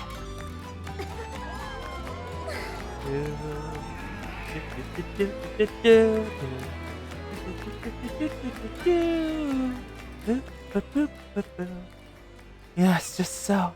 Rana, betray not your trembling heart. Dance your dance till the last, and let them fall under your spell. Who the hell are you? Elegant Easterner. Huh? Wait, what? Those are glasses. Ah, my apologies. I don't mean to intrude upon an experience. Pray, ignore them and mutter and enjoy the girl's performance. She's trained quite hard for this day, after all. Now I'm taking a closer look at you. Looking at those thighs. Your body type and shape.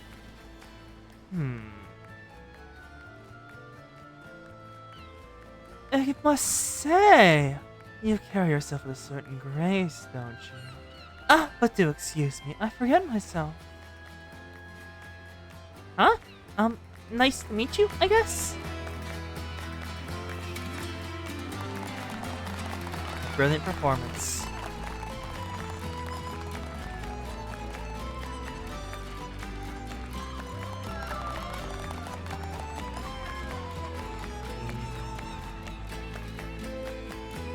I have seen some dancers and they do look incredible, just I don't think the animation captures how incredible dancing can look in person. It is hard to capture stuff like that. This lady is interested in us now. Hello. Forgive me for not having introduced myself properly. I am Nashimera, principal dancer needed for the trope costume. Rana, the girl whose performance you're admiring, is my #1 student and protege. Nashmira, not Aerith. This may seem a bit forward, but pray tell, have you ever harbored aspirations of stepping on stage? Well, I mean, when I was over in Ulda, I ran into this apparently famous dance trainer, and he said something about wanting to take me under his wing when I was trying to help someone else, help introduce someone to him on their request, which was weird, and she was angry that I took her spot that she wanted. I am not lying about that, by the way. That is an actual quest you do.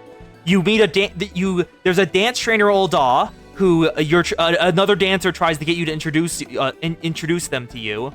And when you do some dancing in front of them, they go towards you instead of her. Of stepping on stage, of losing yourself in a whirlwind of music and Rosham, enchanting the audience with their effort movement.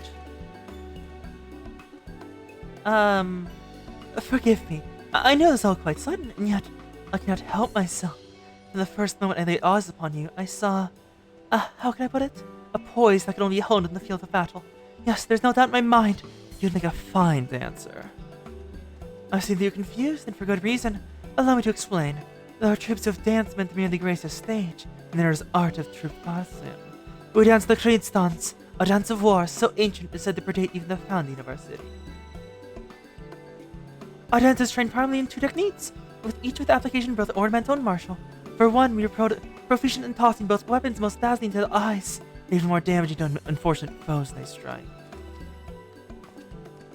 The second is, of course, dancing itself. Perhaps you've already felt it, but it's believed that there are mystical powers to our movements, which can serve the heightened senses, lift spirits, and drive weakness and worry from people's hearts. So it's probably a buff DPS? The people of Eorzea have done well to rebuild this realm in the Calamity's way, but there are still scars that go unhealed. The specter of war still looms large over the land. If our art of dance might serve in some way to ease worries and fears, and offer succor in the hearts of Eorzea far and wide, let me bring our humble troop greater honor. And so did I decide to lead Troop Balsam on a tour of the realm. There is, however, a bit of a rub.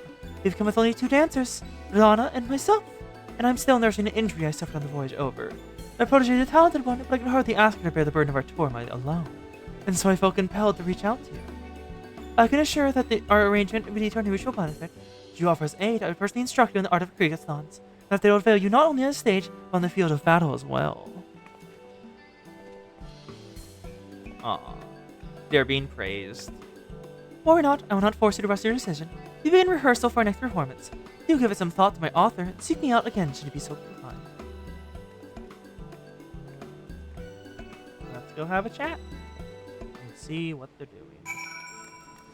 So, Ron Amigo looked like Aerith to you? This one, right? She's the one who is dancing. I don't really see it, honestly. Just not really on my end. Is it the hair? Because I'm not entirely certain what Aerith's what her hairstyle is, but maybe? I have no idea. Let's speak with Nashmeria. You returned, friend. Have you taken time to think of my offer?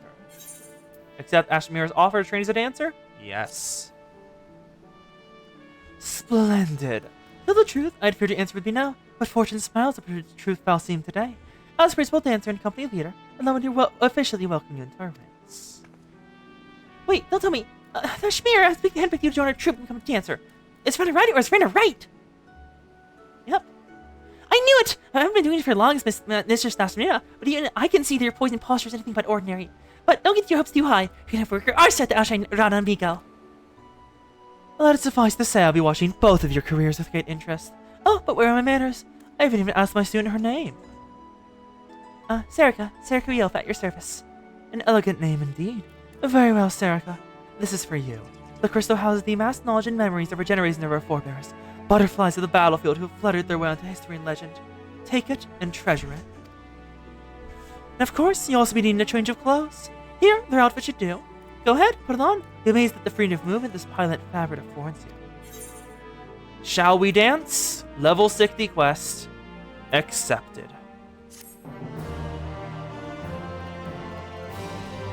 That's a different soundbite than the regular quest complete. Dancer unlocked. And so, because Dancer is unlocked, let me equip the Soul Crystal. Soul of the Dancer.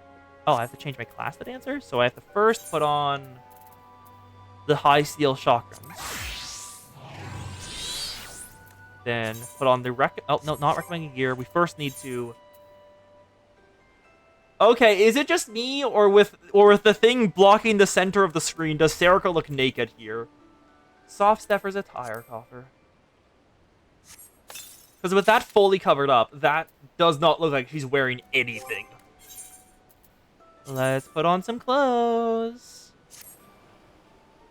Ah, disappointed they didn't give us Rana's outfit. Armory bonus. You've changed to a new battle class. Doesn't the burn of developing multiple classes of the Disciple and Magic? Experience point bonus known as the Armory bonus is added when slaying enemies participating fates. The bonus score started to greater expectancy between your class and the level of your highest class. This is your advantage when deciding when and where how to raise secondary classes. Nope, we need to make a new one. Create new gear set, Dancer. And now reassign move set up, move set up, move set up, move set up, move set up, move set up, move set up, move set up, move set up, move set up, and move set up. And let's move Scholar up one more so he hits at the top. And the fact that Dancer gave me a full set of eye level, I'm not even sure what level these are, 60 gear, means that it is currently my strongest class going by gear alone.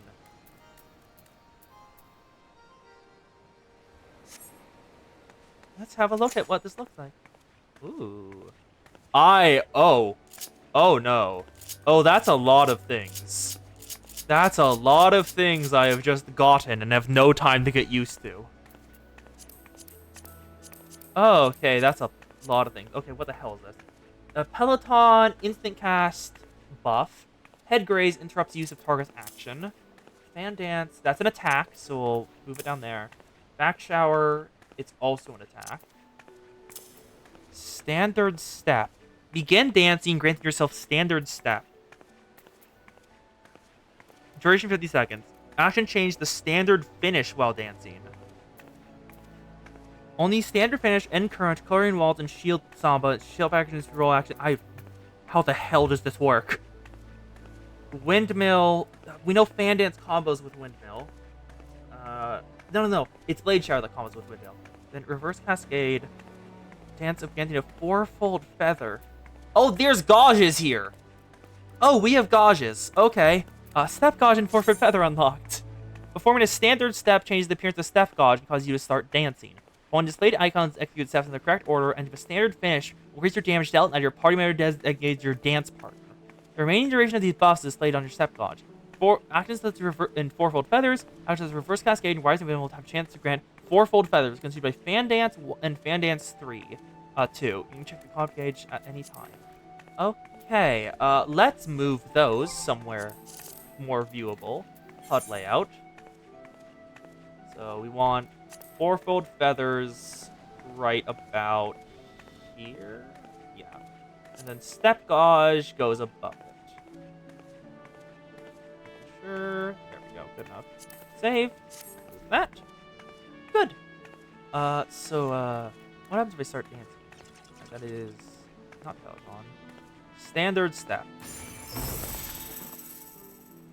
Okay, nothing really happens. And then step finale is that.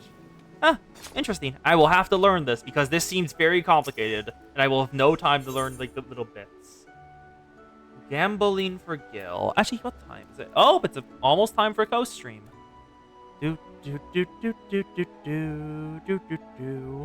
Wait, has Coast made up her mind about what she's streaming today yet, or?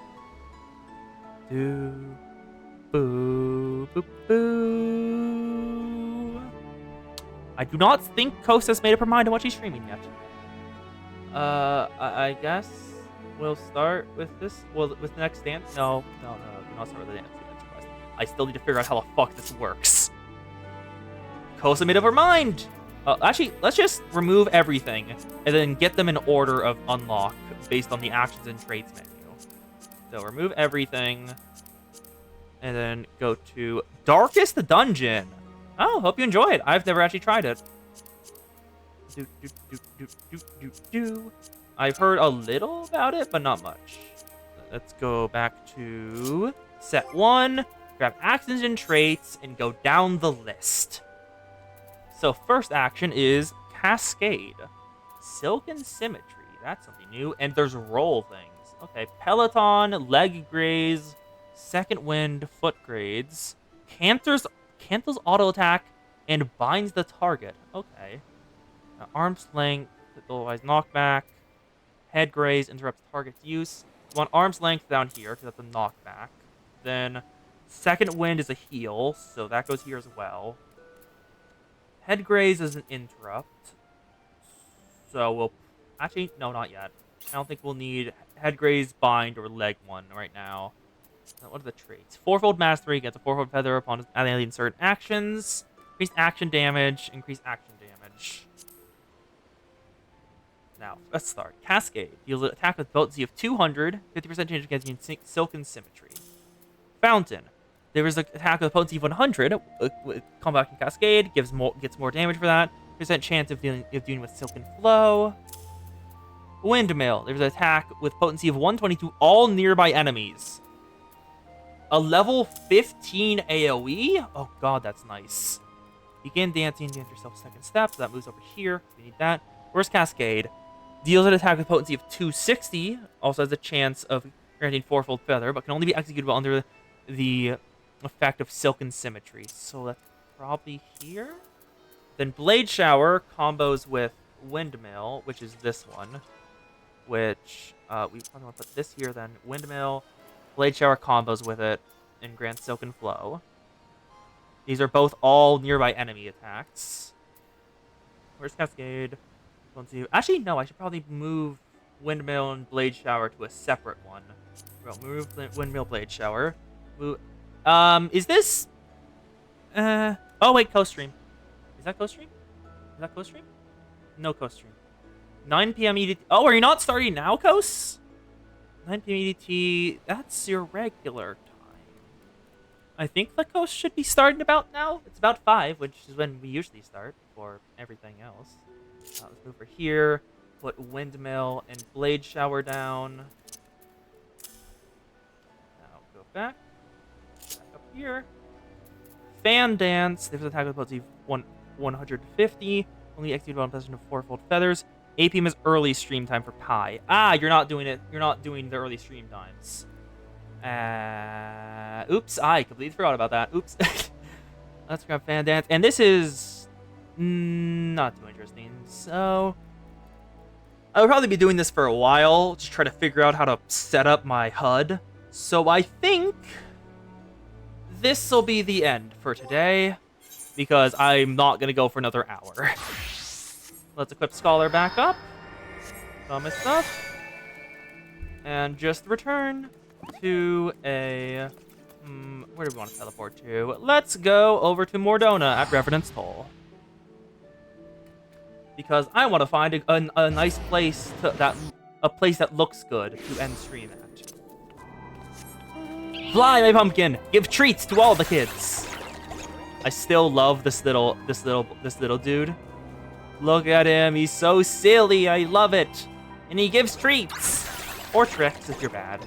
Here are the tricks. 1, 2, 3. Yay! It's a bunch of pumpkins. Pumpkins are the tricks. Where's a good place? Actually, can I go here? Can I get off the mount? I cannot get off the mount here. Why? That is solid ground. Disappointing. Where's a good place? Actually, can I get... I can! This is a decent place. Why not? Pray return to the Rising Stones. God damn it, it's happening again. Yep. We have finally made it to our new home base. Mordona, the Rising Stones. What takes the place of the Waking Sands.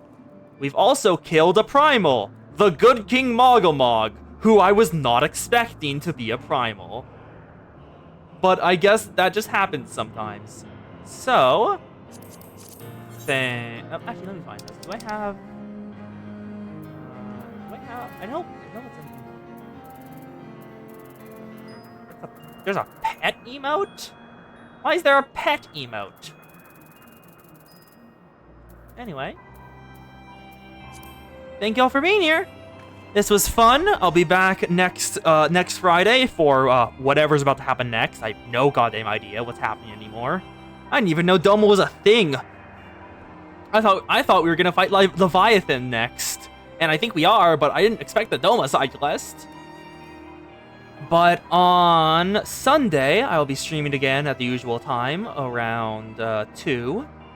And we will be finishing up Volume 4, Chapter 1, and then doing more Momo Talks and general events. Thank you for listening on Project Moon. I have more to rant about. I have more to ramble about. Don't you worry, Zan. I only went through the first 5 cantos. There's still Canto 6, 7, and 8, which are the most jam-packed full of lore and details than the other ones. I have more to ramble about. So thank y'all for being here, no matter what time it is for you. I hope it has a beautiful dawn. Oh, wait. That is a massive dragon. Okay. Neat. See you later. Nervously stares at the massive dragon. Bye!